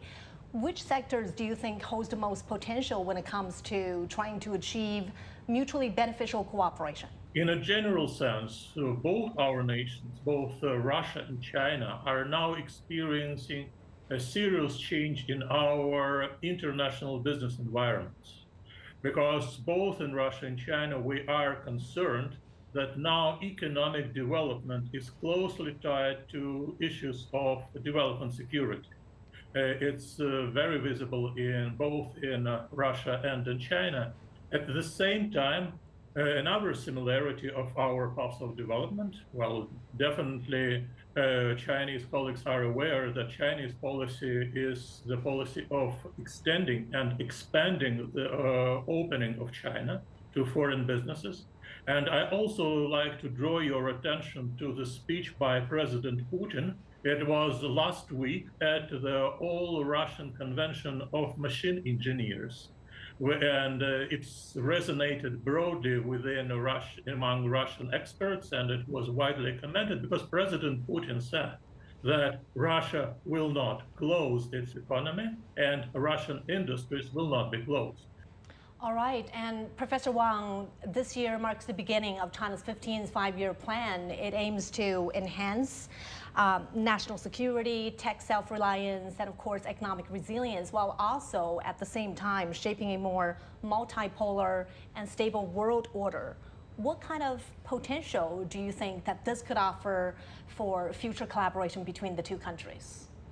Well, first of all, I think the relations between China and Russia are strategic, which means that each other views another side as a strategic depth. So no matter what happens globally, despite all the turbulences in international relations, I think China and Russia can always look at each other as a stable partner. And with that said, I think there are a lot of complementarities between the Russian and Chinese economy, right? And we have talked about the energy imports from China. to China from Russia. At the same time, I think Russia also is considering diversification of its economy because it's very heavily dependent on the energy sector. It's on in this area, I think China has a lot to offer. And if you look at the 15th five-year plan, and the keywords are high technology, and China is going toward high quality development, which means that green energy and high technology, artificial intelligence, digital economy are going to be the key areas where Chinese economy is going to focus on. And China has also accumulated quite a lot of skills and talents and bases in all these areas, which means that with more collaboration between China and Russia, I think Russia is going to be able to benefit a lot from some of these skills, know-hows, and investments in Russia, which is going to help Russia to diversify its economy. At the same time, Russia has a very strong base in basic sciences and aerospace, engineering, heavy machinery, etc., etc. All these areas are going to be very helpful when China upgrades its manufacturing to cater to a high value chain where China is trying to tap into, right? So the collaboration is going to be more, going to see more potential in all these areas. And now let's move on to the next topic, which is building a multipolar world. And let's see how China and Russia are cooperating in this regard. Professor Umanov, let me ask you this first question here. Before we proceed to bilateral relations, China is the first country to hold all 4 permanent members of the UN Security Council in recent months. We have French President Emmanuel Macron visiting last year, and of course, British Prime Minister Keir Starmer visiting in January, followed by US President Donald Trump, and now we are expecting this visit from President Putin. How does that reflect China's positioning in the global geopolitical world? Well, China is attractive and China is trustworthy because of high degree of predictability of China's foreign policy. China is actively proposing new initiatives, new ideas, how to structure future international relations in the world. And the idea proposed by President Xi Jinping of building multipolarity with 2 significant characteristics. It should be ordered and also equal multipolarity. Now we see the problem of disorder in world's transition to multipolarity. So it's very valuable that China can communicate both with global South and global North, with East and the West, because international system is changing, but it's very important to prevent a sudden collapse of the United Nations systems or of other well-established institutions which were founded after the end of the Second World War. So that's why it's very praiseworthy that China is doing a lot of things to keep the United Nations authority high, to help the United Nations to continue working. But on the other hand, communications with all parties are useful, but they cannot you cannot solve all the world problems solely through communications. And we see recent events in only this year, what had happened in Venezuela, what had happened with Iran, what is now looming over the Cuba, that international institutions and the United Nations system is trying to do something good, but actually the United Nations system cannot fail to prevent Venezuela crisis. It failed to prevent Iran crisis. We are now we'll see if the United Nations can prevent invasion of Cuba. But exactly the new doctrine of Monroe, the new tide of bullying in international relations, the new tide of hegemonic thinking are very dangerous. So I think it's very good that China is trying to do its best to stop these dangerous tides. And I'm sure that Russia and Russian diplomacy and President Putin will sincerely support Chinese efforts in building Eurasian security, new mechanisms of Eurasian security, and making our world more safe, more peaceful, and more predictable. All right, now let's get Professor Wang's thoughts on global governance, how China and Russia look at this issue. Because at platforms such as Shanghai Cooperation Organization and the BRICS framework, Beijing and Moscow have called for a more equitable and orderly multipolar world. How could these two countries support these platforms to give global South countries a stronger voice? Mm-hmm. There are multiple ways. One is simply by having more organizations that were not existent when the United Nations system was built in the 1940s and 50s. These organizations can play a greater role in the international narration, right? Because for decades, the global discourse was dominated by the Western narration, Western discourse. So now with SCO and with BRICS and others, these organizations can, promote the non-West or the global South voices through participating in the existing multilateral institutions such as the United Nations. So that's one way. Well, another way is that all these countries share similar experiences, especially China and other global South countries share the experience of colonization and national humiliation earlier, and they also share some similar development background, which means that their development experiences can be exchanged on a more equal basis. And now, obviously, China is advancing economically quite rapidly. And so Chinese development experience can definitely be something that can be shared with other global South countries through these multilateral institutions. And then the global South wants development opportunities, not just experience, right? So you see SCO and the BRICS are developing institutions that are helping global South countries to have more access to financing. For example, BRICS has a new development bank which offers financing for infrastructure projects in global South countries. And then many of these countries face security issues and development issues. So collaboration in military drills and live exercises are another source of helping each other to not only tackle similar issues, but also understanding each other's capacity. So all these measures, I think, are going to be very helpful for SCO, BRICS, and other global South organizations under the leadership of China and Russia to advance further to address the global governance and global development issues.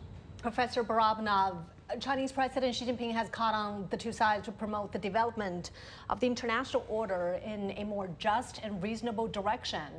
What are some of the practical ways to make that happen in terms of under the current situation of the international order, and how can it be done in a more just and reasonable direction? Yes, I agree with you that the Chinese strategy to promote more orderly and just international order is a very important step for the whole human community on Earth to overcome crises, wars, and so on.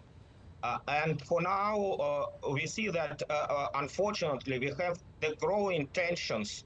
And what we need now is to really strengthen the mutual solidarity among BRICS member countries and among all countries of Global South and Global Non-West. Gentlemen, I want to bring up another issue, which is education, because the year 2026 and 2027 have been designated the China-Russia Year of Education. Both professors here engage with international students from around the world. Of course, the two sides are also trying to enhance their cooperation in culture, youth exchanges, tourism, film, sports. So when it comes to education, Professor Wang is really placed at the center of people-to-people exchanges, bringing the young minds and hearts together. Tell us your thoughts on this. How could it strengthen the social foundation of bilateral relations? I think it's extremely important that both countries build social connections more and more, especially among the young people. Obviously, mutual studying abroad and education has developed very, very rapidly. And in 2024, according to a news report, there were roughly 50,000 Chinese students studying in Russia and about 23,000 Russian students studying in China. But I think the number of Russian students studying in China is picking up because I can tell from what's happening on my campus that there are more and more Russian students coming to study in my university. And I personally have started teaching more Russian students over the past 2 years, and very bright and young minds. And I can tell, I teach a master's program, by the way, I can tell that their undergraduate education was quite solid and successful. At the same time, I was also surprised to see that the young students coming to study in China from Russia are interested in many aspects of Chinese development, not only traditional culture, which I think would be the source of influence, but I was asking my students what kind of sources of soft power does China have, and many students mentioned video games. And other companies very successfully developing worldly famous video games, which are one way of attracting attention from young people from around the world, and Russians included. But that's just an example. It's showing that both China and Russia are having not just traditional sources of cultural power, but also very new sources of power coming from their economic development and social development. Is there a preference in their choice of study, the field that they're concentrating on? Well, my understanding is that they come to study all kinds of subjects. Of course, I teach political science, but in my university, we offer a variety of subjects. And I see students, Russian students, enrolled in all kinds of programs. So they do demonstrate a very curious interest in many, many subjects here. And now let's get Mr. Umanov's thoughts on this, because youth exchanges are really often described as an investment in the future of bilateral ties. What kind of programs could help the young generation of people in China and Russia better understand each other? Well, our young people are smart, they are active, they are very digital, they can operate all these internet applications much better than we of older generation. So I think the greatest contribution and the greatest impetus was done last year when Russia and China agreed on a visa-free regime between two nations. Because now in China, you can see Russian young people just coming by themselves to explore China's culture. So that's why I think the greatest contribution would be youth exchanges, would be a long-term continuation of visa-free regime between our two nations. So I'm sure that young Chinese people would be able to find their way into Russia, to see Russian culture, to understand Russian history, and vice versa. Now, Professor Liu, the two countries, China and Russia, have also promised to boost their cooperation in culture, film, tourism, and sports. How can cultural exchanges like this bring real changes and real benefits to the ordinary people? Well, the leadership diplomacy is important, but they cannot really substitute the people-to-people exchange. As a matter of fact, people exchange through sports, education, cultural activities are really the aim or the end of the leaders' diplomacy. So therefore, these are really the foundation. So now, how to promote that? I think one is that the leaders should really exercise their responsibility to focus on managing a peaceful environment in which development of those young talents can really be accessible. So bring more of the boys from battlefield to the classroom or to the business background is utterly important, and that's what we have been doing. In order for the Chinese different generations to appreciate the cultural exchanges, they also need to be having a targeted communication with different age brackets. People born in the 50s, people are born,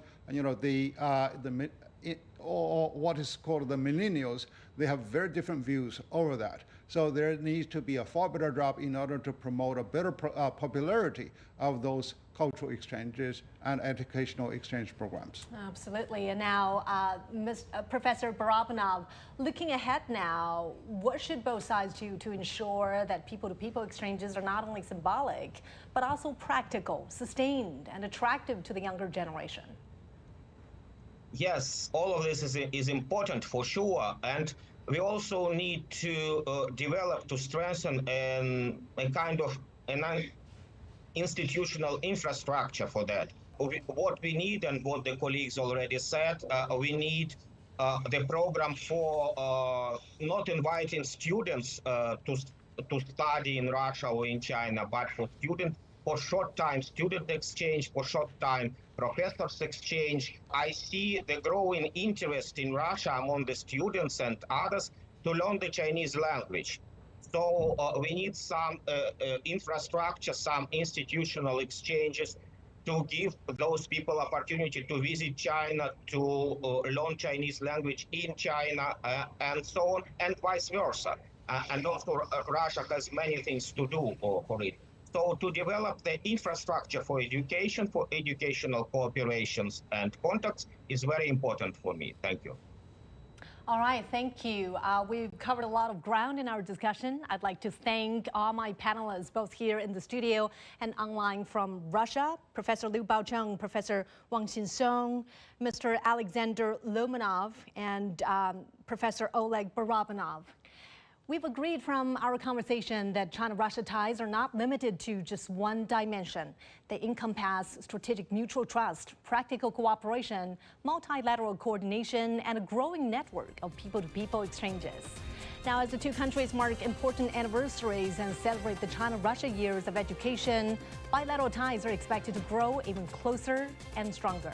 I'm Wang Mumang in Beijing. Thanks for being with us.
Global Business.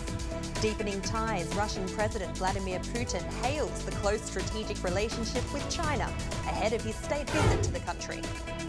Debt squeeze, global bond yields soar to decade highs, threatening to crush spending power for governments, businesses and families. And trading resumes. Iran's stock market reopens on Tuesday after an 80-day closure triggered by the Middle East conflict. Welcome to Global Business here on CGTN. I'm Vivienne Nunes. Russian President Vladimir Putin will pay a state visit to China from Tuesday to Wednesday at the invitation of Chinese President Xi Jinping.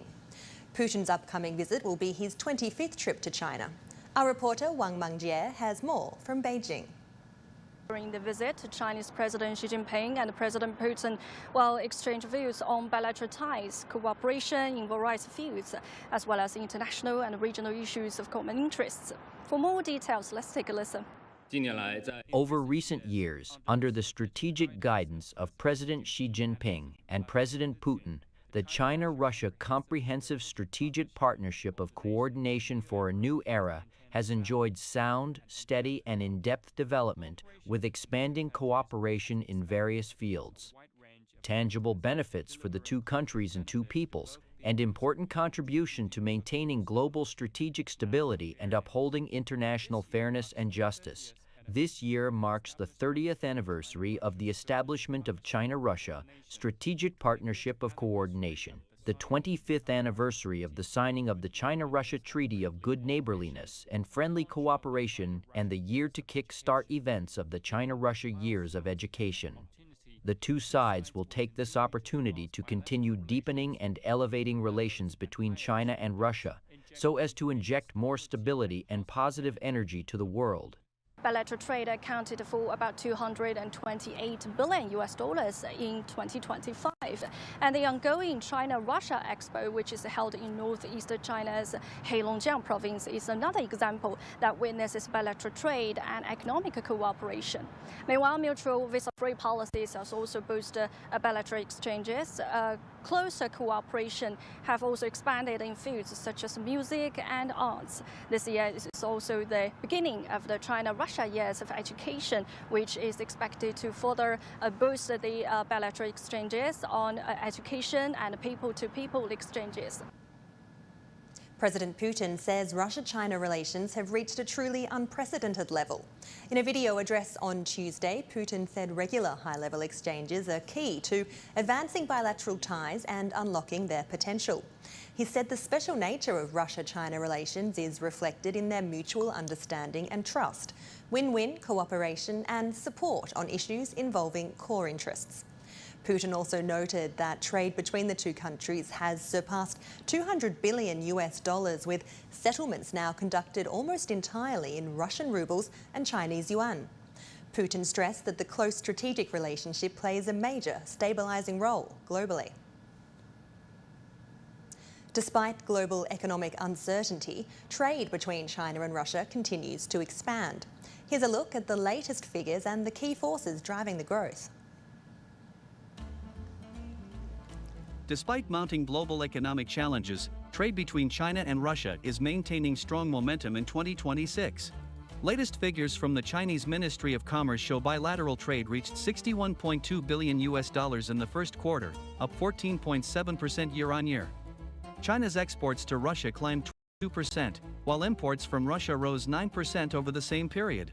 The strong start follows a record year in 2025, when bilateral trade totaled $227.9 billion. It marked the third straight year that trade volume exceeded the $200 billion mark. China has also remained Russia's largest trading partner for 16 consecutive years. Officials from the Ministry of Commerce say the trade structure between the two countries is becoming more diversified and higher in quality. High-tech products and machinery now account for a growing share of trade. Chinese-made automobiles and home appliances are seeing rising demand in the Russian market, while Russian energy, mineral resources, and agricultural products continue to supply the Chinese market steadily. Trade cooperation between the two countries is also expanding beyond traditional sectors such as energy and raw materials. At a press briefing ahead of the 10th China-Russia Expo in Harbin, officials said cross-border e-commerce is emerging as a key new growth driver. Infrastructure and logistics connectivity are also improving. In Urumqi, a newly launched cross-border trade hub is using Wildberries, Russia's leading e-commerce platform, to help Chinese brands enter the Russian market more efficiently. With both sides pushing for deeper integration, bilateral economic cooperation is moving toward higher quality development, supporting the steady expansion of their pragmatic partnership. CGTN has spoken with Russian Minister of Economic Development, Maxim Reshetnikov, on the trade and economic cooperation between China and Russia. Reshetnikov says the bilateral ties are advancing and driving mutual economic growth. The two sides are launching joint production projects in high-tech sectors, ranging from aerospace to pharmaceuticals. The leaders of China and Russia maintain friendly relations and stay in close communication on a wide range of issues. Their high attention has consistently boosted the growth of bilateral economic and trade links. China-Russia trade volume has remained stable at around $240 billion for the past 2 years with mild fluctuations, while economic and trade cooperation keeps expanding and upgrading. Both nations undoubtedly occupy an important position in each other's economic development. China stands as Russia's top supplier, and Russia ranks among China's top 5 suppliers with prominent influence across various fields. For instance, Russia's agricultural product exports to China have surged by over 20%, and China supplies Russia with a large number of mechanical equipment. China is witnessing vigorous progress in high-tech sectors, and its automotive industry is tapping into the Russian market with innovative products, just as it enters markets in Western countries and beyond. More importantly, bilateral cooperation has achieved qualitative leaps. Beyond simple trade exchanges, the two sides are shifting focus to investment cooperation and launching an increasing number of joint high-tech manufacturing projects.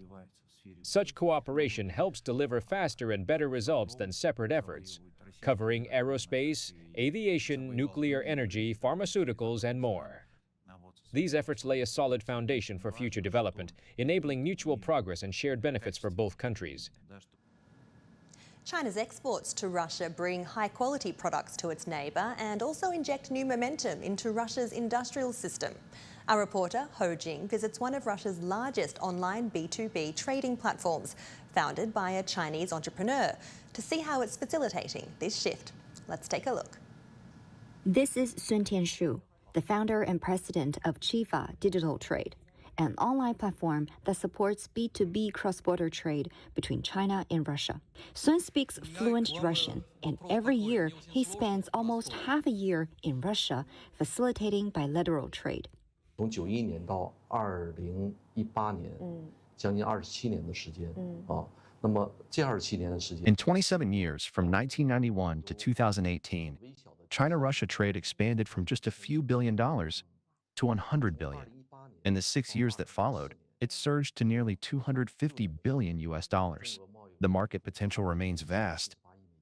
两国的市场潜力是非常巨大。 Making a successful cross-border trade deal online is no easy task. You need to ensure the smooth flow of several procedures. First, we use the platform to translate content into language Russians can naturally understand and accept. Second, we solve the reach problem by converting prices into local Russian currency that include freight, tariffs, and local value-added tax. We make cross-border trade significantly easier. According to Mr. Sun's observation, the category of goods imported from China to Russia have shifted. Last year, China's export over $100 billion worth of goods to Russia, of which more than 60% were mechanical products. Why? Because Russia is currently also vigorously developing its own industries to pursue import substitution. This results in an enormous demand for production equipment and machinery manufacturing equipment. Moreover, the market for new types of electronic products in Russia is also very large. With barriers breaking down and digital highways opening up, the best chapter of China-Russia trade has only just begun. Ho Jing, CGTN, Beijing.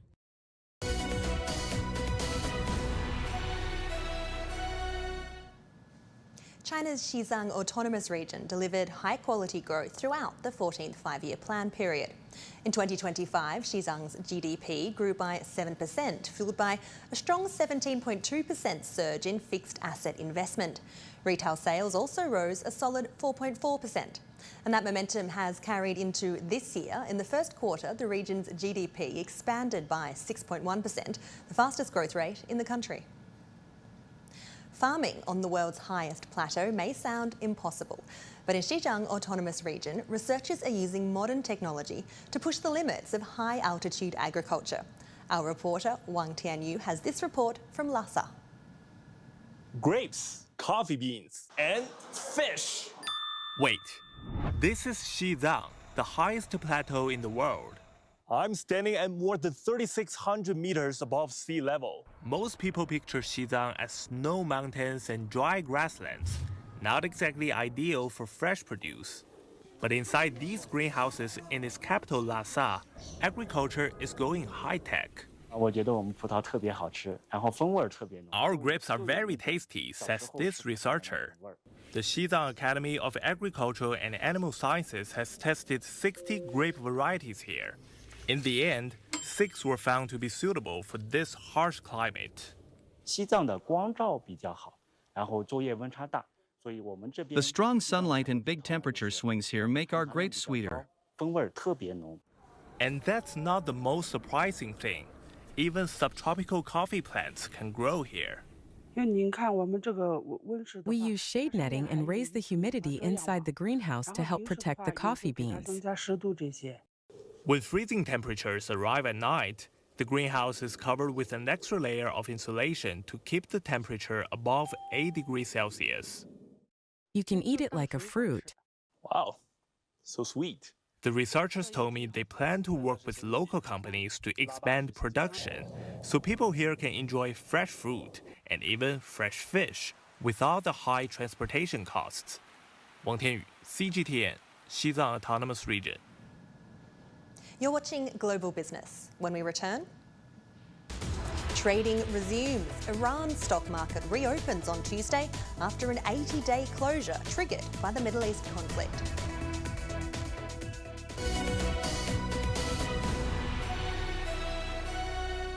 The world economy as we know it is about to change. Global Business reports highlight emerging markets, developing countries, and dynamic sectors worldwide. We feature top analysts and newsmakers to provide perspectives on every facet of business. From an on-the-ground perspective, we provide you with balanced and objective assessments. Fast, sharp, and insightful. Global Business, only on CGTN.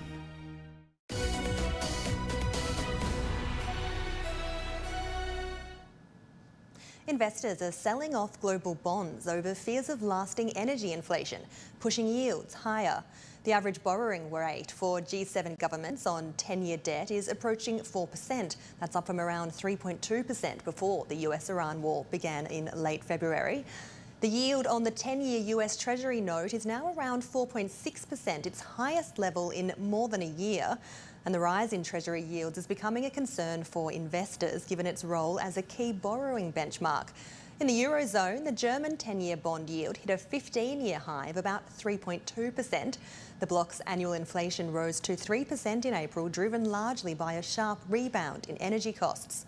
Japan's 10-year bond yield reached about 2.8%, a level not seen since May 1997. The surge in bond yields reflects market expectations of interest rate hikes in the near term. Meanwhile, one economist told CGTN central banks face a challenging environment. They are trying to balance supply-side inflationary pressures against weakening demand. He believes this tension will make bond market policy decisions difficult. Bond markets are basically telling us that given most developed economies are straining at the leash already in fiscal terms, i.e. they've got a very, very high debt burden. There's not much actually central banks can do to control this sort of inflation because it's supply side and interest rates only deal with the demand side. So where the central banks are really challenged is to balance out how much of the supply side pressure on inflation is going to end up actually creating a lot of demand destruction, i.e. slowing economies, for which the a higher interest rate, or markedly higher interest rates, one should say, are probably not the best cure. So it's a very, very challenging environment for central banks. Iran's stock market reopened on Tuesday after an 80-day closure triggered by the Middle East conflict. The Tehran Stock Exchange has been shut since late February, when the US and Israel carried out missile strikes on the Iranian capital and other parts of the country. Iran's Securities and Exchange Organisation said that it made the decision to protect investors' assets and create conditions for trading with more accurate and transparent information. According to the head of the organisation, shares of more than 500 companies, those able to submit financial reports, were allowed to start trading on Tuesday. However, some companies affected by the conflict still have their shares suspended. Now situation for economy is complicated because of war effects and also a level of inflation that it is higher than last year, of course. But fortunately, companies' financial statements and budgets shows that in 2/3 of them, conditions is good. So I am very optimistic about the market, and I hope that we can have a good market, efficient market, and also fruitful market with high return for the investors and also financial institutions. The opening session of the second senior officials meeting of APEC China 2026 was held in Shanghai on Monday. Known as SOM, the meetings matter for the outcomes of the leaders' meeting and other events throughout the year. Biran has this report. Unlike leaders' meetings, political messaging often takes the center stage. Senior officials focus on technical negotiations. That means negotiation over wording, standards, and frameworks. Sometimes long discussions over a single phrase in a joint statement. Because in a region as diverse as APEC, building consensus is rarely easy. We are facing some challenges, but I trust that the spirit of cooperation inside APEC will help us in finding a way to find consensus. We're on the way to get there, yeah. SOM is where the real negotiation begins. APEC senior officials meeting is one of the most important coordination platforms within the entire APEC system. The senior in senior officials doesn't simply refer to rank. These officials often directly represent the policy positions of their economies, acting as negotiators, coordinators, and consensus builders ahead of ministerial and leaders' meetings. The issues on the table are some of the biggest facing the global economy today, affecting not just the Asia-Pacific region, but the wider world. Energy has become one of the top priorities for the Asia-Pacific region this year. In the past, discussions often focused on issues like food security. But this year, against the backdrop of tensions in the Middle East, energy security has emerged as an unexpected but urgent concern. Economies from the governments, it's important for us to listen that the private sector, the concerns and all the objectives that they have, because at the end of the day, we are doing all these efforts in order to guarantee the development and the well-being of our societies. Different economies often have different priorities, especially on sensitive issues like trade security or data governance. Experts say that the SOM process is critical to whether larger APEC meetings can eventually deliver meaningful outcomes. Senior officials help turn political differences into technical discussions, lowering tensions and searching for practical common ground. Mostly, the hosting cities provide a fitting backdrop for discussions shaping the future of Asia-Pacific cooperation. This year's meetings in Shanghai also reflect China's broader push for openness, innovation, and connectivity. I think for one of the things that we've seen China's commitment towards strengthening the multilateral trading system. And of course, in this regard, Indonesia is very much in support of China as the host of APEC, and also our common eagerness to continue supporting this vision of stronger and freer trade cooperation in the region. Leaders may take the spotlight, but inside APEC, Senior officials are often the ones laying the backwork behind the scenes. And in many ways, what happens here helps determine what the region can agree on next.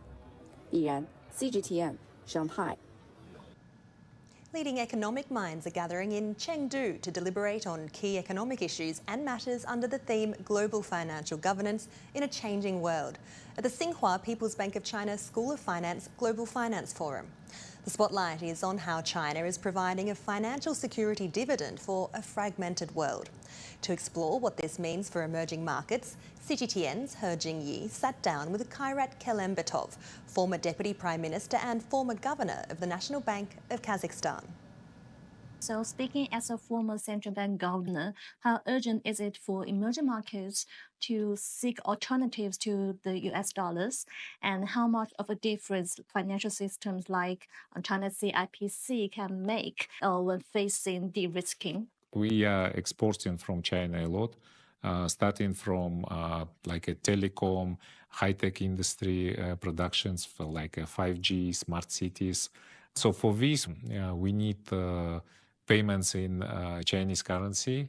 That's why we, in AFC, we create RMB clearing, offshore clearing center. So people, when it's like export-import, so people prefer work also in local currencies, let's say. And I think Chinese currency become very popular in our part of the world.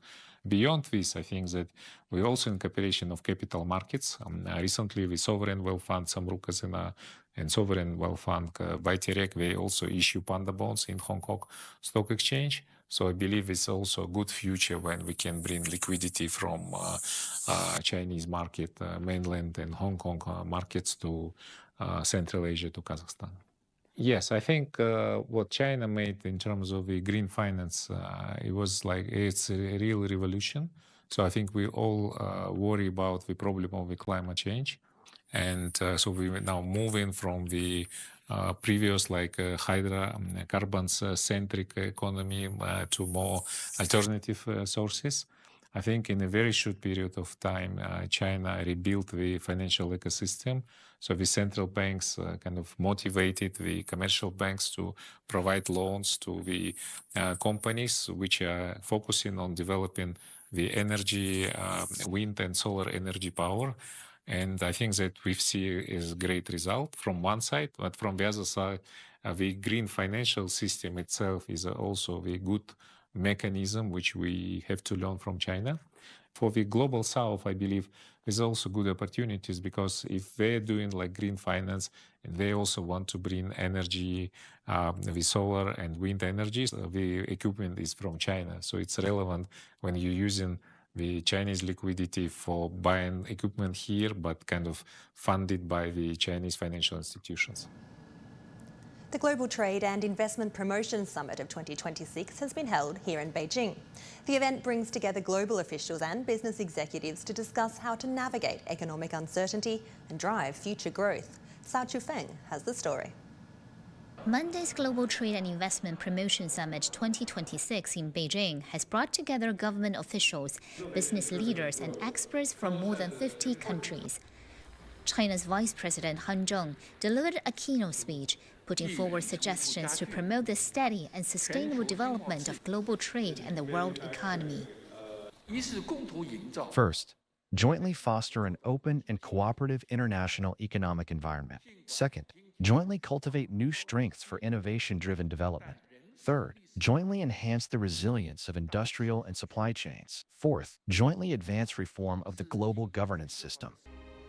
Spain's second Vice President Yolanda Díaz-Pérez also stressed the importance of upholding multilateralism, outlining what she called 3 key pillars for strengthening global cooperation.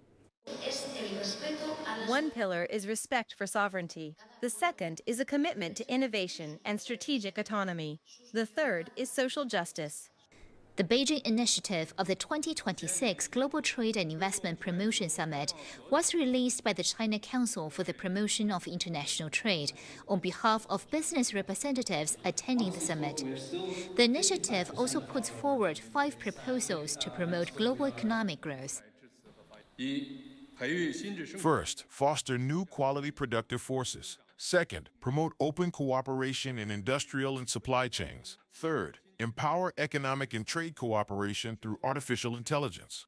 Fourth, advance the deep integration of the services and manufacturing sectors. Fifth, strengthen cooperation among the global business community to promote sustainable global development. One of the key themes of the summit is the cultivation of new drivers of global economic growth, with guests emphasizing the importance of the healthy development of the technology sector. Make sure that we use AI in the way that it benefits all of us. I think that is an engine to growth ultimately. Yeah, the new quality productive forces. And I think what that represents for the world is new technology, particularly around new energy. At a time when the global economy is facing growing uncertainty, whether that is rising protectionism or geopolitical tensions, many here believe the answer lies in deeper cooperation, stronger connectivity, and new drivers of growth powered by technology and innovation. Cao Zhufeng, CGTN, Beijing. Just time now to check in with some other global business headlines that we're tracking this hour. Tesla CEO Elon Musk has lost his lawsuit against OpenAI after a jury dismissed the case for missing California's 3-year statute of limitations. Musk, a co-founder of OpenAI, sued current CEO Sam Altman and President Greg Brockman for allegedly breaking their promise to keep the company non-profit. He sought $150 million in damages and plans to appeal. Meta will begin laying off 8,000 employees, about 10% of its workforce, on Wednesday, according to an HR memo sent to staff earlier. The move comes as the company ramps up spending on AI infrastructure and talent. And US Treasury Secretary Scott Bessent posted on social media that his office is issuing a temporary 30-day license to allow the most vulnerable nations access to Russian oil. The waiver extends access to Russian oil until June 17th. And that wraps up this edition of Global Business. You can follow us on social media platforms, including Facebook, X and YouTube. And the show is also available on major podcast platforms. Simply search for Global Business to listen on your favourite podcast app. I'm Vivienne Nunes in Beijing. Thanks for joining us.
From CGTN headquarters in Beijing, this is The Hub with Wang Guan.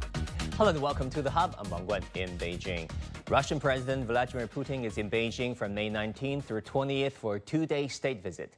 The timing is notable, as this year marks the 30th anniversary of the establishment of China-Russia Strategic Partnership of Coordination and the 25th anniversary of the signing of the Treaty of Good Neighborliness and Friendly Cooperation. Coinciding with President Putin's visit, the 10th China-Russia Expo is underway in Harbin, where nearly 300 Russian companies and over 5,000 overseas buyers are gathering at Asia's largest trading platform between the two countries. First, let's take a look at the expo. The China-Russia Expo is the largest comprehensive exhibition platform between the two countries. The 10th edition opens on Sunday in Harbin, northeast China's Heilongjiang province. Chinese President Xi Jinping and Russian President Vladimir Putin each sent congratulatory letters to the event, encouraging all sectors from both countries to seize the opportunity, make full use of their geographical proximity and economic complementarity, and further expand all-round practical cooperation. Such cooperation is timely and far-reaching. We are here in Harbin for the China-Russia Expo, coming from Russia's Sakha Republic. Our region is dominated by agriculture. We are seeking advanced farming technologies, including irrigation equipment and harvesters. We hope to reach deals in the coming days to boost local development. We are greatly inspired by the congratulatory letters from the heads of state of China and Russia. We will keep building targeted and efficient cooperation platforms and smooth channels for subnational exchanges between China and Russia. This year's expo features 8 major exhibition zones, attracting more than 1,500 domestic and international enterprises from 46 countries and regions. Beyond the exhibition halls, Russian delegations have also conducted field visits to Chinese companies. Regular China-Russia economic and trade events continuously bring fresh cooperation opportunities for both sides. We will introduce advanced Chinese technologies and management models to drive coordinated industrial upgrading between the two countries.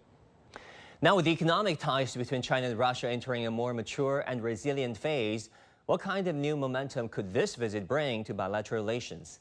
And in a world faced with prolonged regional conflicts, mounting pressure on global supply chains, and an increasingly fluid international order, what role does this bilateral relationship play?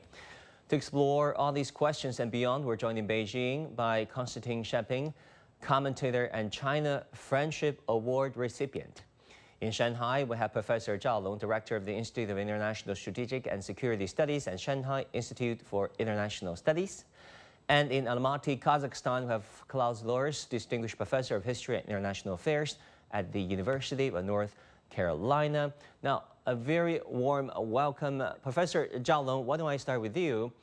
Because I'd like to get your takes on this visit, President Vladimir Putin's visit to China, coinciding with the important anniversaries for bilateral ties. What do you expect to be the top priorities on the agenda?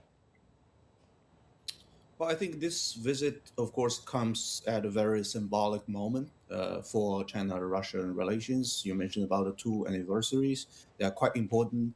And I think this visit will really, reaffirming the long-term foundation of such coordination. And I see here 2 major priorities on the agenda. First is, of course, the strategic coordination from regional conflicts to their spillovers and to the global governance, etc. So I expect the extensive discussions on geopolitical hotspots across Eurasia, Middle East, even Asia Pacific, and how to coordinate further within the platforms like the UN, SCO, and BRICS. The second, of course, is maybe the economic resilience and energy security, because with those tensions around the Middle East, especially the Strait of Hormuz, they're raising concerns about energy supply and the shipping security. I think the projects like the Power of Siberia 2 and Arctic shipping routes will likely receive significant attention here. So I would say today's relations between China and Russia is the most mature, stable, and resilient one. I think that will further build on the strategic trust, economic complementarity, and sustainable leader-level coordination. Leader-level coordination is very important now. Konstantin, let me ask you about this, because officially, China-Russia relations are designated as such, which is a comprehensive partnership of strategic coordination for the new era. What does that mean to you? And given your observations of China-Russia ties for the past 20, 30 years, how would you describe the importance of Vladimir Putin's visit to China and his meeting with President Xi? Well, as you said, the cooperation between two countries is described as comprehensive strategic partnership for the new era officially, but unofficially, just leaders of the two states, they call it the best ever. And the background for the upcoming visit is really nice. We do expect signing of more than 40 cooperation agreements. That will be a very rich outcome of a very short visit. Through that, we see that the strategic cooperation between the two countries and under the leadership of Mr. Putin and Mr. Xi is effective. The outcome of Mr. Putin's visit is going to be 40. As Mr. Putin said during the press conference on May the 9th, the two sides are on the verge of the new strategic breakthrough concerning their energy cooperation. So I want to repeat myself, 40 cooperation agreements. That's going to be a lot. We're going to wait and see. Thanks. Professor Zhao, on the economic front, a lot is at stake. The bilateral trade remains solid and robust, according to their respective government statements. In the first quarter of 2026, I will show you real quick. Trade reached $61 billion, up 14% year on year. That is significant. And the growth is based on the strong foundation with the total trade exceeding $200 billion already. And according to the Ministry of Commerce of China, China has retained Russia's largest trading partner for 16 consecutive years. How to read all these figures? Well, I totally agree that these figures are significant, not only because of the scale, but also because of the so-called the structure evolution. Because if we look at the composition of trade, it's changing.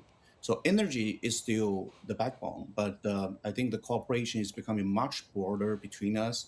We are seeing the rapid growth in machinery, automobiles, industrial, equipment, agriculture, cross-border commerce, etc.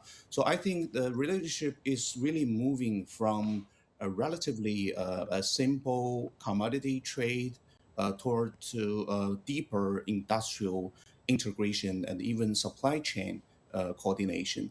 I think another important trend here is, of course, the financial resilience.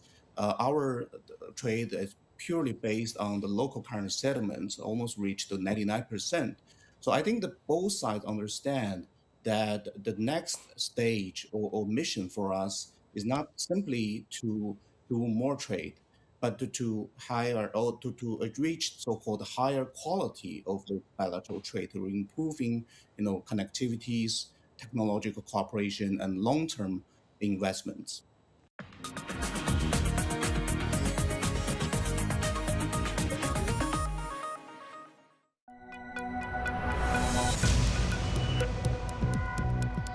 Each day, there are millions of stories. Each one can open new perspectives, new possibilities. Wherever you look, we are there to see, discover, explore. We put the pieces together to find what really matters to you, all around the world, all around the clock. Our reporters are at home across the globe. From our headquarters in Beijing and production centers in Washington, Nairobi, and London. Stories from across the globe, reaching people across the globe. CGTN. See the difference.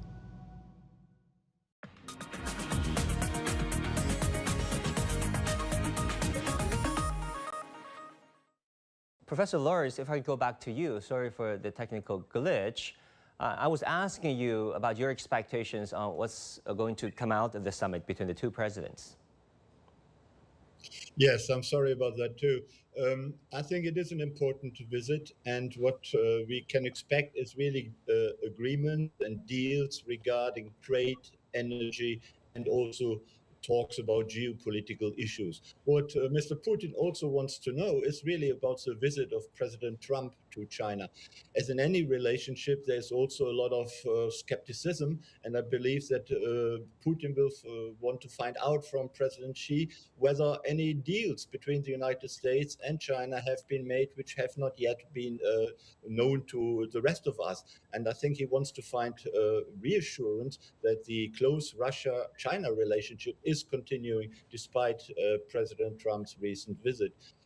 Clearly, geopolitical issues like the Ukraine war, like the Iran war, and of course the closure of the Straits of Hormuz will be discussed, and both sides will find that very important to find a solution to that. And I think, as we know from recent developments in Russia, President Putin has launched feelers to the international world about talking about more seriously about an end to the Ukraine war. And I can imagine that Xi and Putin will talk about whether there is a possible solution, a negotiated solution to finally end the Ukraine war. But that will all happen behind closed doors. I don't think that the public will find out about these very confidential conversations in the near future. But perhaps the action, when something will happen in Ukraine, and perhaps also some more active involvement of China regarding the Iran war, I think the action will tell what was discussed today and tomorrow at that meeting in Beijing.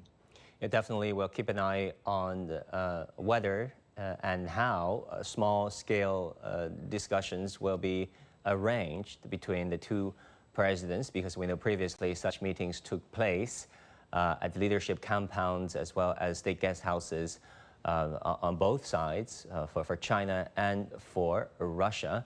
Now, Konstantin, if we zoom out a little bit, if you look at the 10th China-Russia Expo, that is showcasing over 500 new products that's never been shown, and 800 new projects and technologies, with high-tech and specialized enterprises accounting for more than 20% of the participants. What does all this tell us about the state of economic cooperation between the two sides, moving beyond conventional energy sector? Well, concerning that, I would like to give you a small update on Sino-Russian trade. You said that during the first quarter, Sino-Russian trade expanded 14%. Now we've got the new figures. In January-April period, the growth tempo was even higher. It was 16.1%, so almost 2 percentage points higher than during the first quarter. And of course, we except for the energy sector, we have a lot of fields for cooperation. For example, we are developing new space technologies. We are joining the joint moon program. Russia and China are cooperating in developing the power station for the future moon base, for example, right? That's the high-tech center. But except for the high-tech sector, we have a lot of down-to-the-earth cooperation perspectives, say the agriculture. Russia is expanding its agricultural exports to China rapidly. Unfortunately, the Chinese consumers are not quite acquainted with the Russian possibilities concerning that. I mean, just yesterday, I was speaking to a taxi driver back in Beijing, and when he found out about Russia, all he could think about is the bread, the vodka, and the AK-47, right? But Russian exports to China is way more than that, especially in the agricultural sector. My wife is Chinese. She loves Russian meat products, Russian dairy, etc., etc. So I think the point right now, and one of the ways to develop the trade, is to make Russian agricultural products more popular back in China, to develop the Made in Russia brand. And the two sides are expanding their cooperation in that field rapidly nowadays. And if we talk, further, not just about the trade, there are way more other sectors of cooperation. Say, Mr. Putin and Mr. Xi are going to hold the ceremony for opening up of bilateral education years. That is of strategic importance to both of our countries. Why? Let me tell you. Because throughout the years, Russian and Chinese diplomats were complaining about a major deficit of the specialists who would provide the further development of Sino-Russian relationship. What we are talking about? We are talking about interpreters. We are talking about lawyers. We are talking about sinologists who will further implement the further development of our cooperation. We need more mutual understanding, and training more specialists in this field will be very important for our countries, because otherwise there might be strategic threats.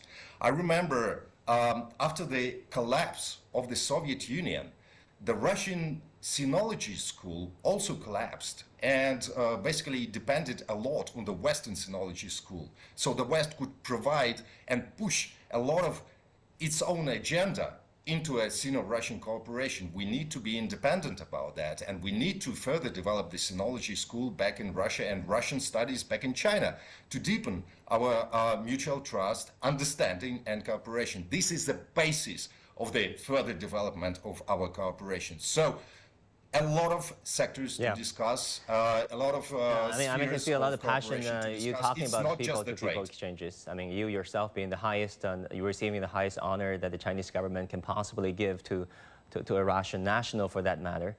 I mean, many, many congratulations. Professor Zhao, on people-to-people exchanges, how do you look at the evolving landscape of people-to-people dimension of China-Russia relations over the years? Well, I think this dimension, is actually sometimes underestimated by a lot of Western media, because many people focus only on, the energy pipelines, geopolitics, but the long-term bilateral relationship cannot really solely rely on those so-called practical interests. They need social foundations.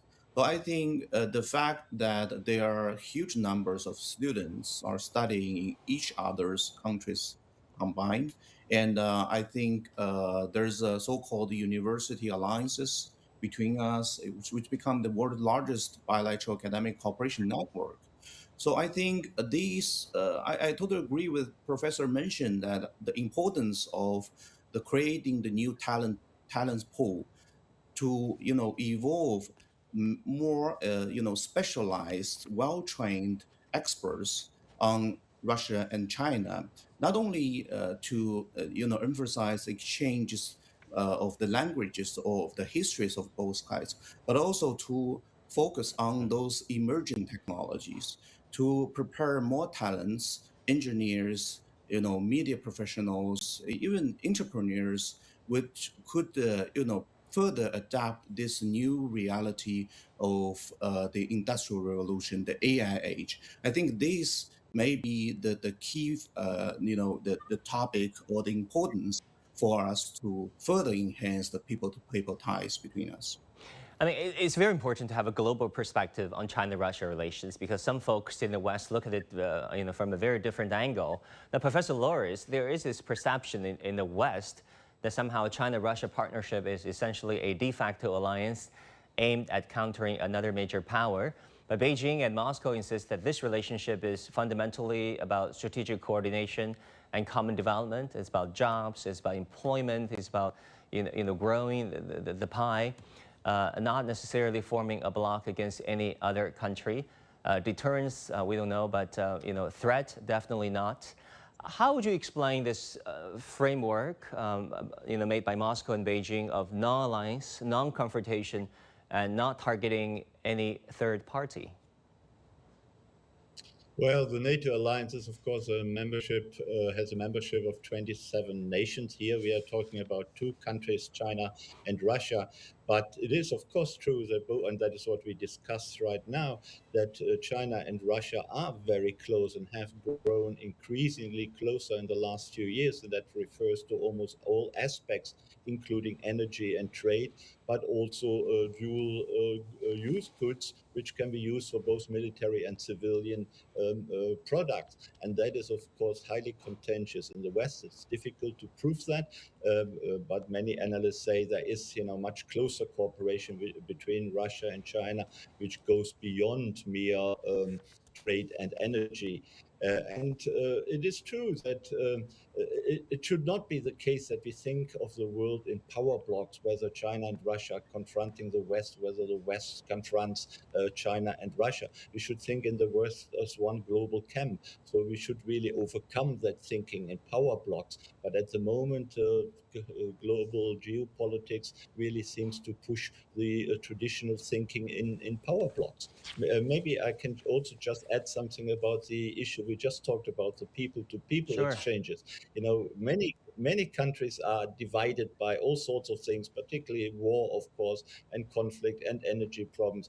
But regarding people-to-people exchanges, the exchange of students, I think almost all countries in the world agree. President Trump and President Xi agreed on extending people-to-people exchanges. That will also be agreed between Putin and Xi, and I'm sure if European leaders come to China in the near future, that also will be agreed upon. And I think that is a good sign. Talking in power blocks, is probably correct, and we need to do that in order to overcome geopolitical issues. But the future, of course, should be go well beyond that. And here, student exchanges, professional exchanges, language studies and cultural studies, I think that provides a better future for hopefully a less conflictual world. Yeah, we need common platforms, especially in this day of a digital age. Now, Konstantin, since 2013, President Xi and President Putin have maintained very frequent interactions. President Xi has visited Russia some 11 times, while President Putin has traveled to China some 13 times. On different occasions, both leaders emphasized the significance of China-Russia ties, describing the bilateral relationship as a factor of stability in global affairs, underscoring the enduring strength and strategic nature of bilateral ties. In your view, what does this frequency and depth of the two leaders' interactions mean to bilateral ties? Well, according to my accounting, the leaders of the two states, they meet around 4 to 5 times per year. Sure that Mr. Putin and Mr. Xi will still meet on the sidelines of the Shanghai Cooperation Organization Summit and the APEC Summit, which is upcoming in China this November in Shenzhen, if I'm not mistaken, right? So, according to my accounting, it's going to be at least 3 meetings this year, at least 3 meetings. And of course, the bilateral relations on the top level is described by the journalist as a very hot one. Both leaders call each other friends, and basically this very tight link between two presidents, it signifies the overall stability in the relationship between the two countries and overall stability in the region. Well, Russia and China, they basically provide a very good and working alternative to the otherwise chaotic international relationship. How can we describe this working, I want to underline the working alternative. I think it's well described in one of the books President Putin gave as a present to Mr. Xi. I'm reading this book again right now. This is the book. It's a Russian 19th century classics, which is called What to Do. What this book is talking about is talking about the interpeople relationship, basically, which are not always easy. Sometimes they are hard, sometimes they're even tragic, but they're always people-oriented and result-oriented, which leads to a greater good. That's the essence of the book, and I think that's the essence of the bilateral relationship and the diplomacy of the two heads of states. Great. Thanks for letting us know about the book. Now, Professor Zhao, how do you look at the significance of head of state diplomacy in charting the course for bilateral ties? Well, I mean, for last decade, the leader-to-leader diplomacy in general has become one of the defining feature of our relations.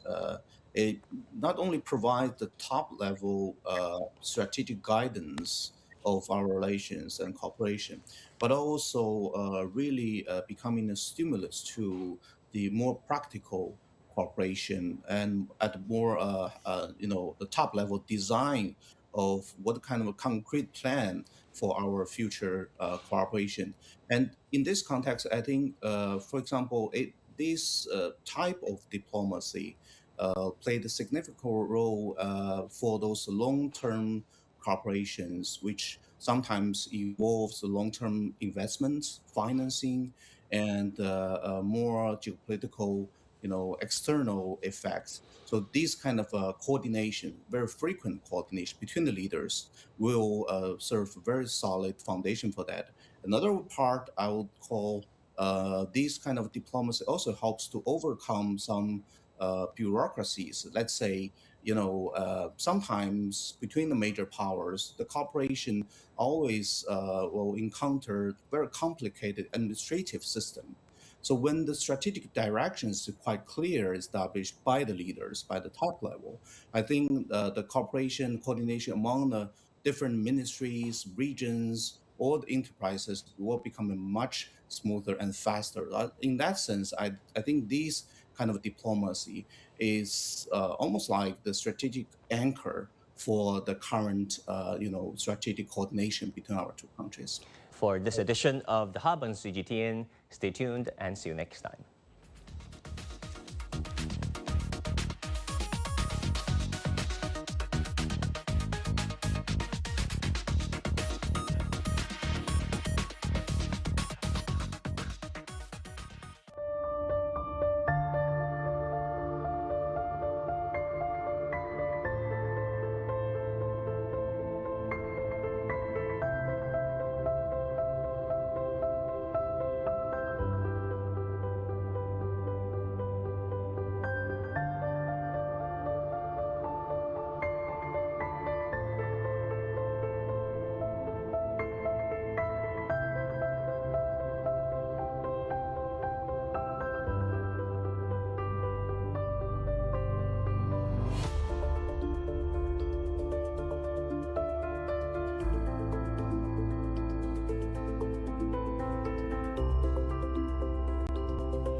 from London, this is The World Today.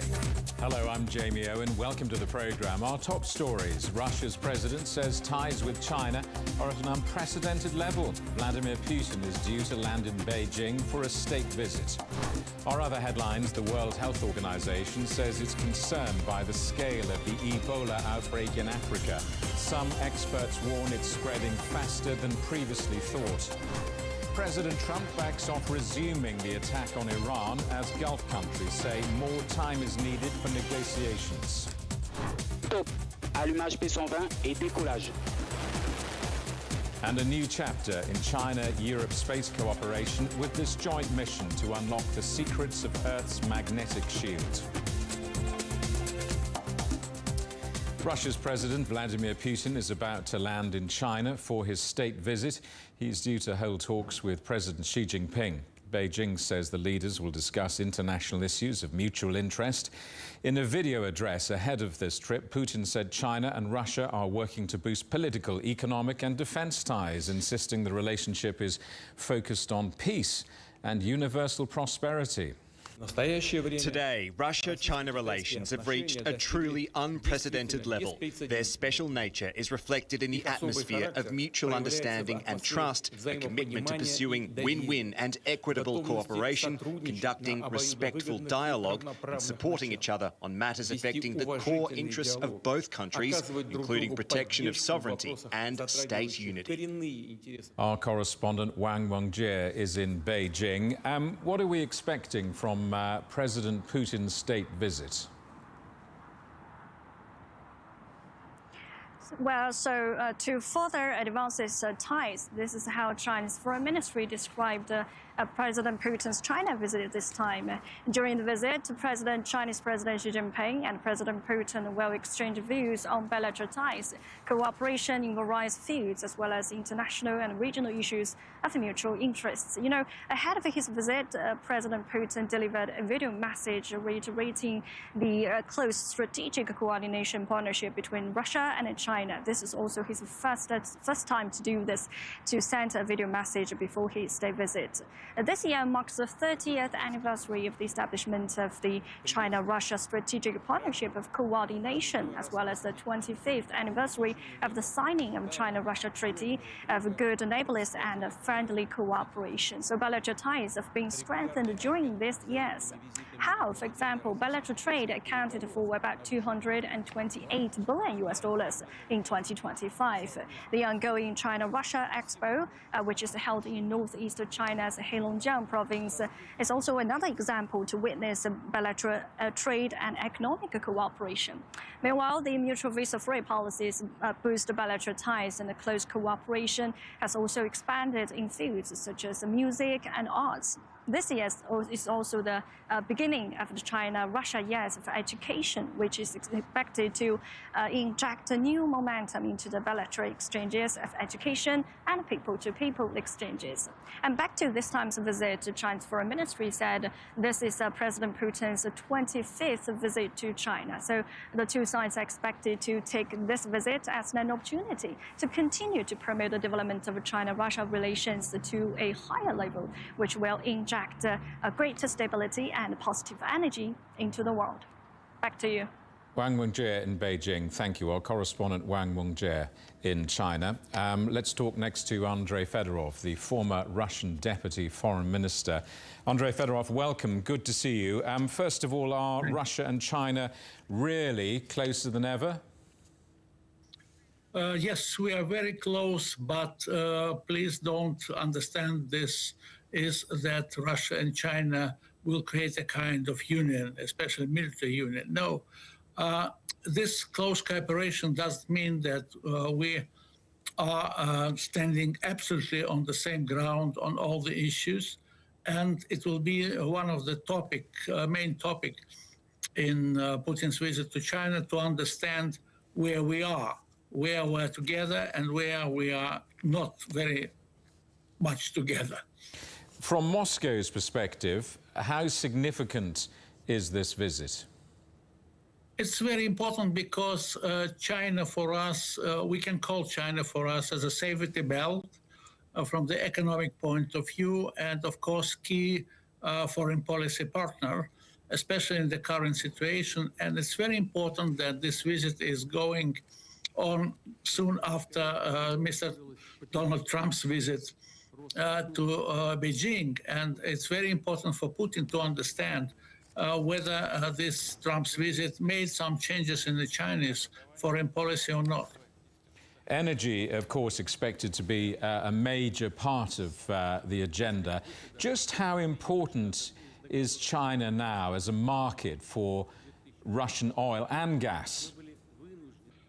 It's a main market now because there are pipelines, first of all, and Russia wants very much to get agreement on a new gas pipeline, Power of Siberia 2, which can compensate huge losses in our previous gas cooperation with Europe.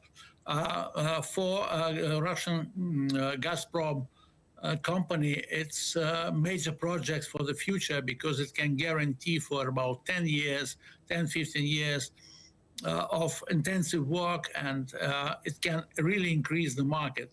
And also it's quite possible that some of the gas that we will deliver to China could be later on from China delivered to other countries in the region. What do you think would count as a successful visit from Moscow's perspective? First of all, to confirm that we are on the same ground, and expected joint political statement by Putin and Xi will be an example of it. And altogether, about 40 documents will be signed during this visit, and 21 of them will be signed personally by Putin and Xi Jinping. Andrei Fedorov, thank you so much for coming on the program. Good to talk to you, Andrei Fedorov, the former Russian deputy foreign minister. Well, as Beijing and Moscow continue to strengthen their relationship, there's growing appetite in Russia for learning Chinese. Some start very early. Kindergartens now teach children their first words in Mandarin. Our correspondent Dasha Chernyshova reports. From songs to games, even snack time, everything here is designed to immerse toddlers in two languages at once. Teachers, only native speakers, use play-based learning to introduce vocabulary naturally through repetition and daily routines. It's very challenging, but because we're all native Chinese speaker, so we just keep talking Chinese to them. And it's very difficult at first because this case, they didn't know anything about Chinese in Chinese. So you have to be very expressive and physical when you talk to them. Like, no, you can't do this, or like, good job. Like, you have to let them actually see what you're talking about and what you're saying. I think I can see the results in 1 week, just 1 week, 5 days after I got a new bunch of kids. They'll say 上厕所, that means go to the bathroom in Chinese to us. And they'll say 喝水, that means drink water to us in Chinese. Across Russia, demand for Asian languages, especially Chinese, is rising fast. As ties between Moscow and Beijing deepen, many parents see bilingualism not as a bonus, but as a necessity. Initially, we thought that the demand would only be for English, but over time we learned that people bring children to us from afar, not only from the nearest homes, because of Chinese. Perhaps such parents expect that it will help their children in the future. And that should help, because teaching a child from early age to use brain intensively, giving them Chinese, we open a whole universe. Learning one thing, they get interest in another. Culture, cuisine, places in China. Our magical teachers begin to talk about places, events, holidays in China, even fairy tales. All this develops interest and clings the child to the future. Such children don't have time to be bored or wasted on their phones. Programs like these are also preparing children for a future where academic exchanges and professional links with China are more common. In a city thousands of kilometers from Beijing, these children are growing up with China already part of their everyday lives. And from classrooms like this, that connection could shape their future, one word at a time. Dasha Chernyshova, CGTN, Moscow. China's Foreign Minister Wang Yi has met his counterpart from the Seychelles in Beijing. This comes as China and the Seychelles mark 50 years of diplomatic relations. Wang Yi said the countries have supported each other over the decades, while the Seychelles Foreign Minister thanked China for implementing the zero tariff policy on African countries that have diplomatic ties with China. The World Health Organization says it's deeply concerned about the scale of the Ebola outbreak in the Democratic Republic of Congo. At least 131 people are suspected to have died from this current strain, with over 500 other cases suspected. At least one health worker has tested positive, and another death has been reported in neighboring Uganda. This epidemic is caused by Bundibujo virus, a species of Ebola virus for which there are no vaccines or therapeutics. In the absence of a vaccine, there are many other measures countries, of course, can take to stop the spread of this virus and save lives. Our correspondent Chris Okamringa reports now from Kinshasa. Racing against time to stop the spread of the Ebola virus. UN agencies are scaling up the delivery of medical supplies to Ituri province following the confirmation of the infectious disease on Friday. The WHO has prompted global partners to aid the DRC government. This is a local challenge needing leadership on the front lines, and we're going to have it and we're going to support it. But this local challenge can go global in an instant. And those are the stakes that we're all aware of, pushing a pandemic to where it belongs and ending it. The outbreak caused by the Bundibujo strain has been reported in Uganda. Authorities have also confirmed a case in the Congolese capital, Kinshasa. In both cases, patients are believed to have traveled from Ituri. International health organizations have mobilized more than 600 kilograms of medical supplies to support the DRC government to treat Ebola patients and stop the spread of the contagious disease that has occurred in a region affected by conflict. Officials fear that displacement of populations and cross-border trade may hinder response efforts. I think that the main challenge we are going to face in Ituri is the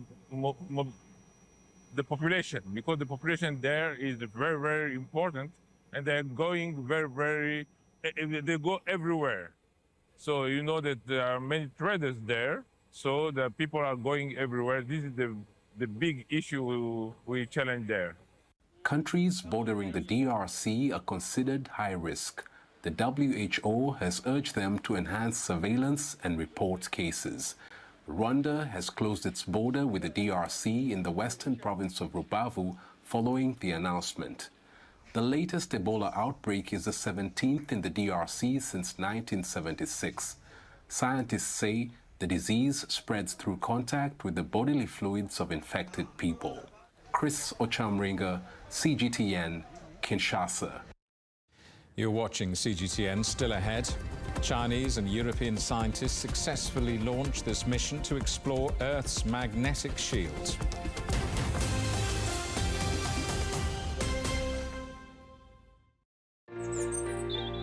Ever wondered what's the difference between a bear and a bull market? Where are the cash cows? And who are the lame ducks? And what exactly are black swans? Grey rhinos? And unicorn companies? Make sense of it all with Global Business, only on CGTN. I think it should be more global cooperation. I would like to hear more the voice of the developing countries. Globalization has lifted more than 1 billion people out of poverty. The green transition has to happen. It's a necessity. Well, China and the United States are important powers in the world. What unites us is much more than what divides us. And I believe China is committed to this agenda. Join me, Juliet Mann, to set the agenda at these times every weekend on CGTN.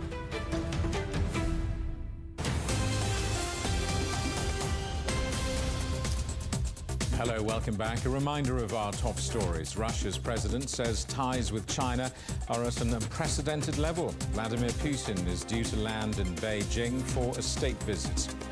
Our other headlines, the World Health Organization says it's concerned by the scale of the Ebola outbreak in Africa. Some experts warn it's spreading faster than previously thought.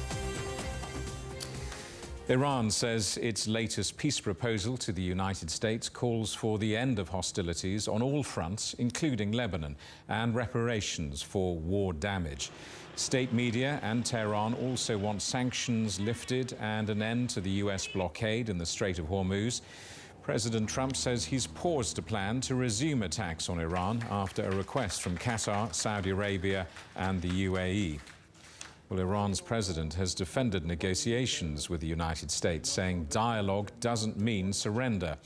In a rare admission, Masoud Pezeshkian also acknowledged the country's economic challenges, including sanctions and war damage.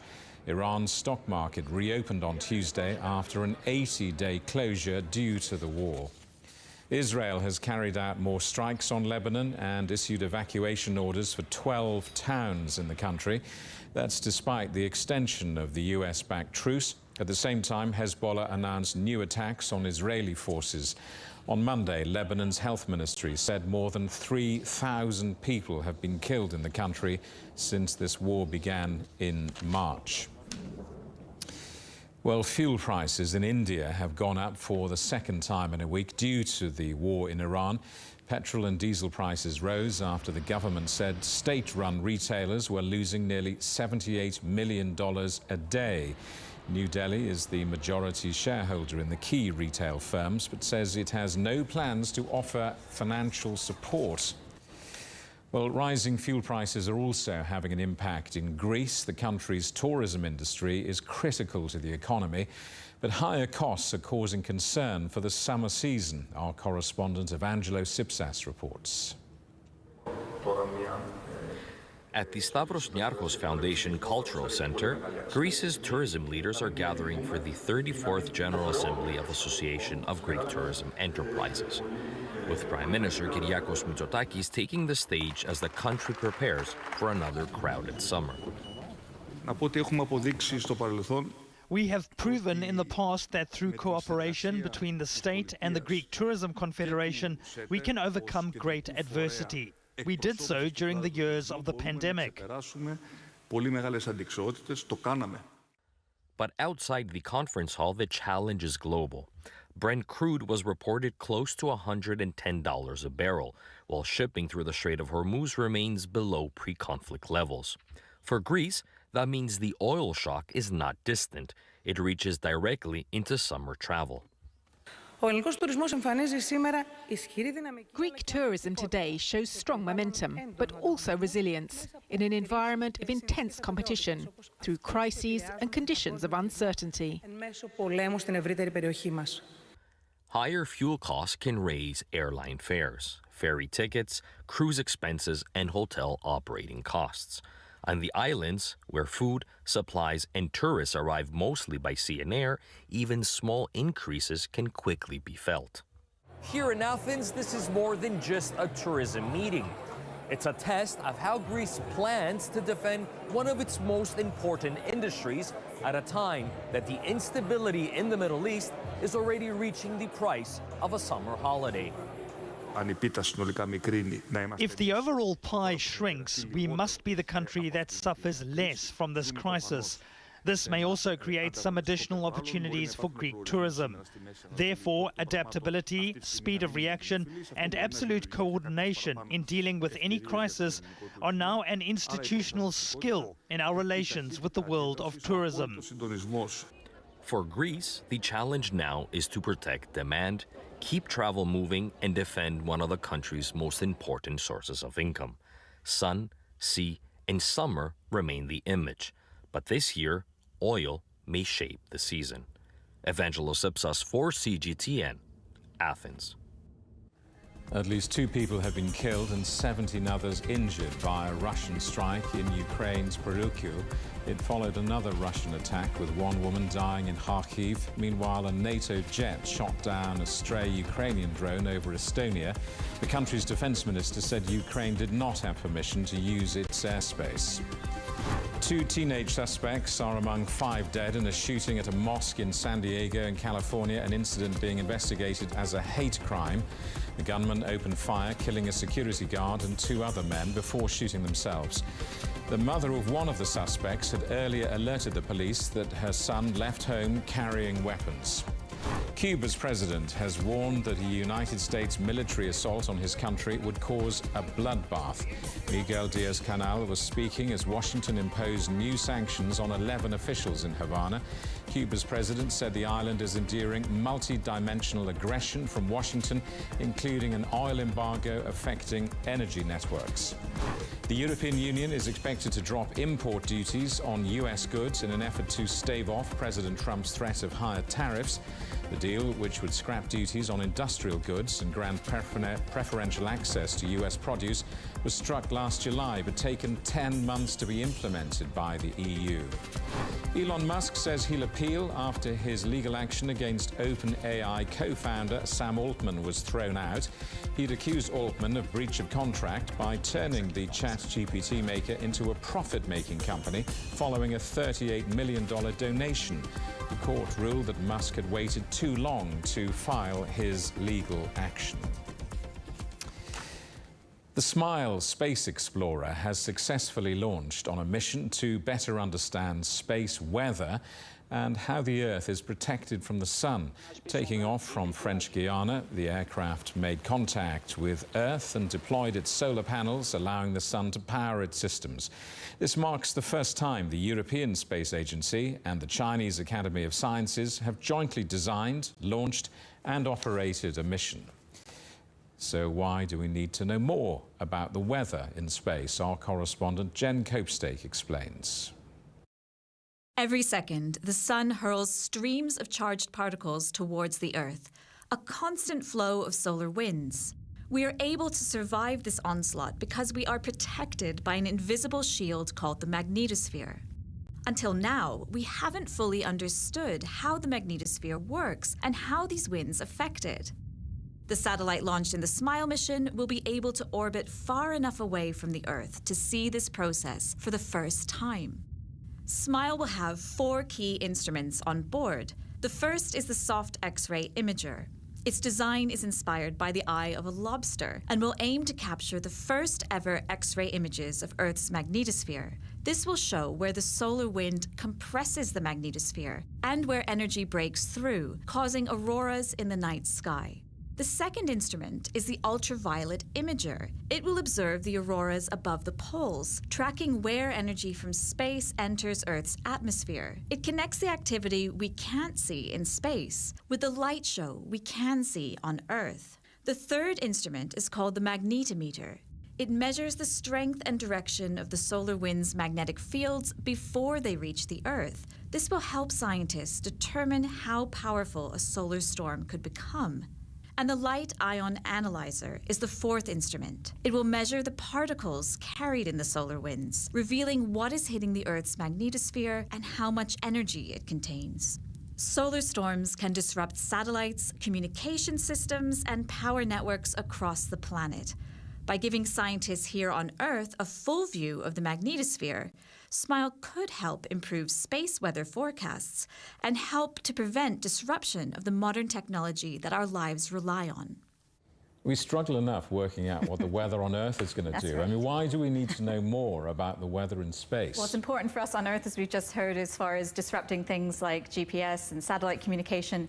But for the astronauts who are going to be traveling in space in the future, this is even more critical. So we have the International Space Station, which is in low Earth orbit, and that is within the magnetosphere. That offers a degree of protection. But future missions may not be there, and it is where this is really going to provide essential research to astronauts all around the world. Outside of the protection of the Earth's atmosphere and magnetic field, astronauts can be exposed to much higher levels of radiation, and that can damage equipment but also pose serious health risks. Now, we're going through a new era of space exploration. People are even talking about missions to Mars, about missions, manned missions returning to the moon. So astronauts traveling outside of this low Earth orbit, outside of the magnetosphere, won't have these natural protections that we receive on Earth. So it's very important to study this. SMILE is going to give scientists a chance to get a much clearer picture about how these solar flares, these solar storms affect those astronauts and also our telecommunications on Earth. This is going to be the first time that we see all of this in action, and this will improve, hopefully, the space forecasting. It will also create perhaps an early warning for space activity that people can use in the future. Jen, thank you. Our correspondent, Jen Copestake.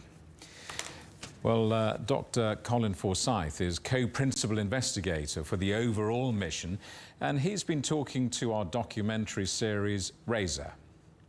So by understanding how these coronal mass ejections and these interactions with the solar wind might bring the magnetopause in, we can understand when that radiation environment might be improving, and we can start to model that.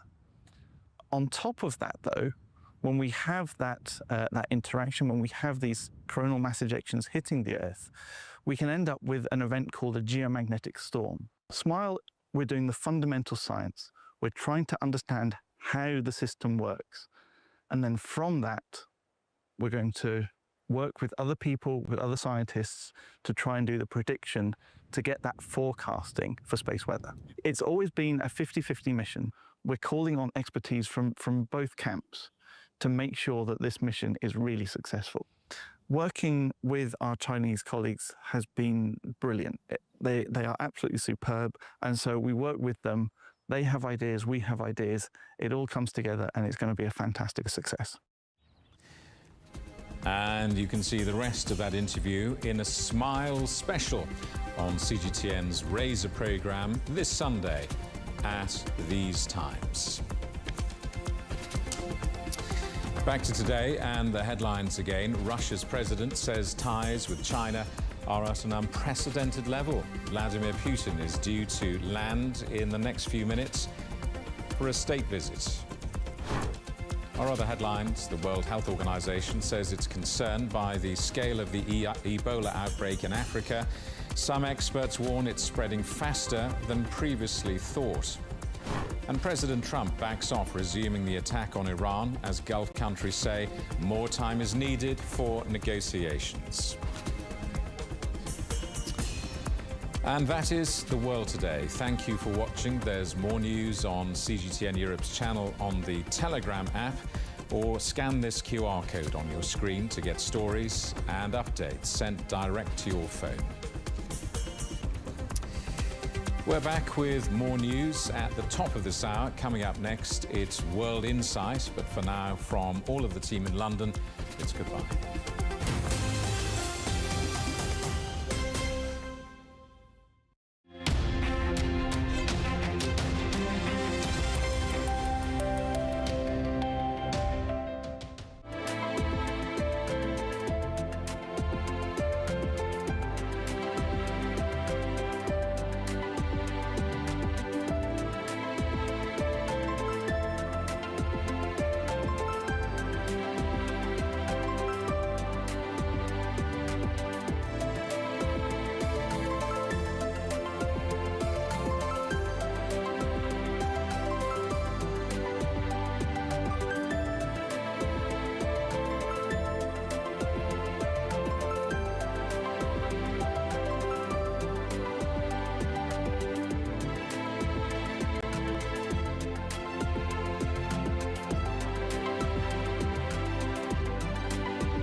wish politicians will learn how to hear each other.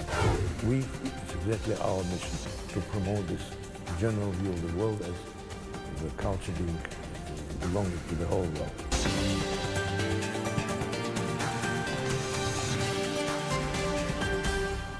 Hello and welcome to World Insight with me, Tian Wei.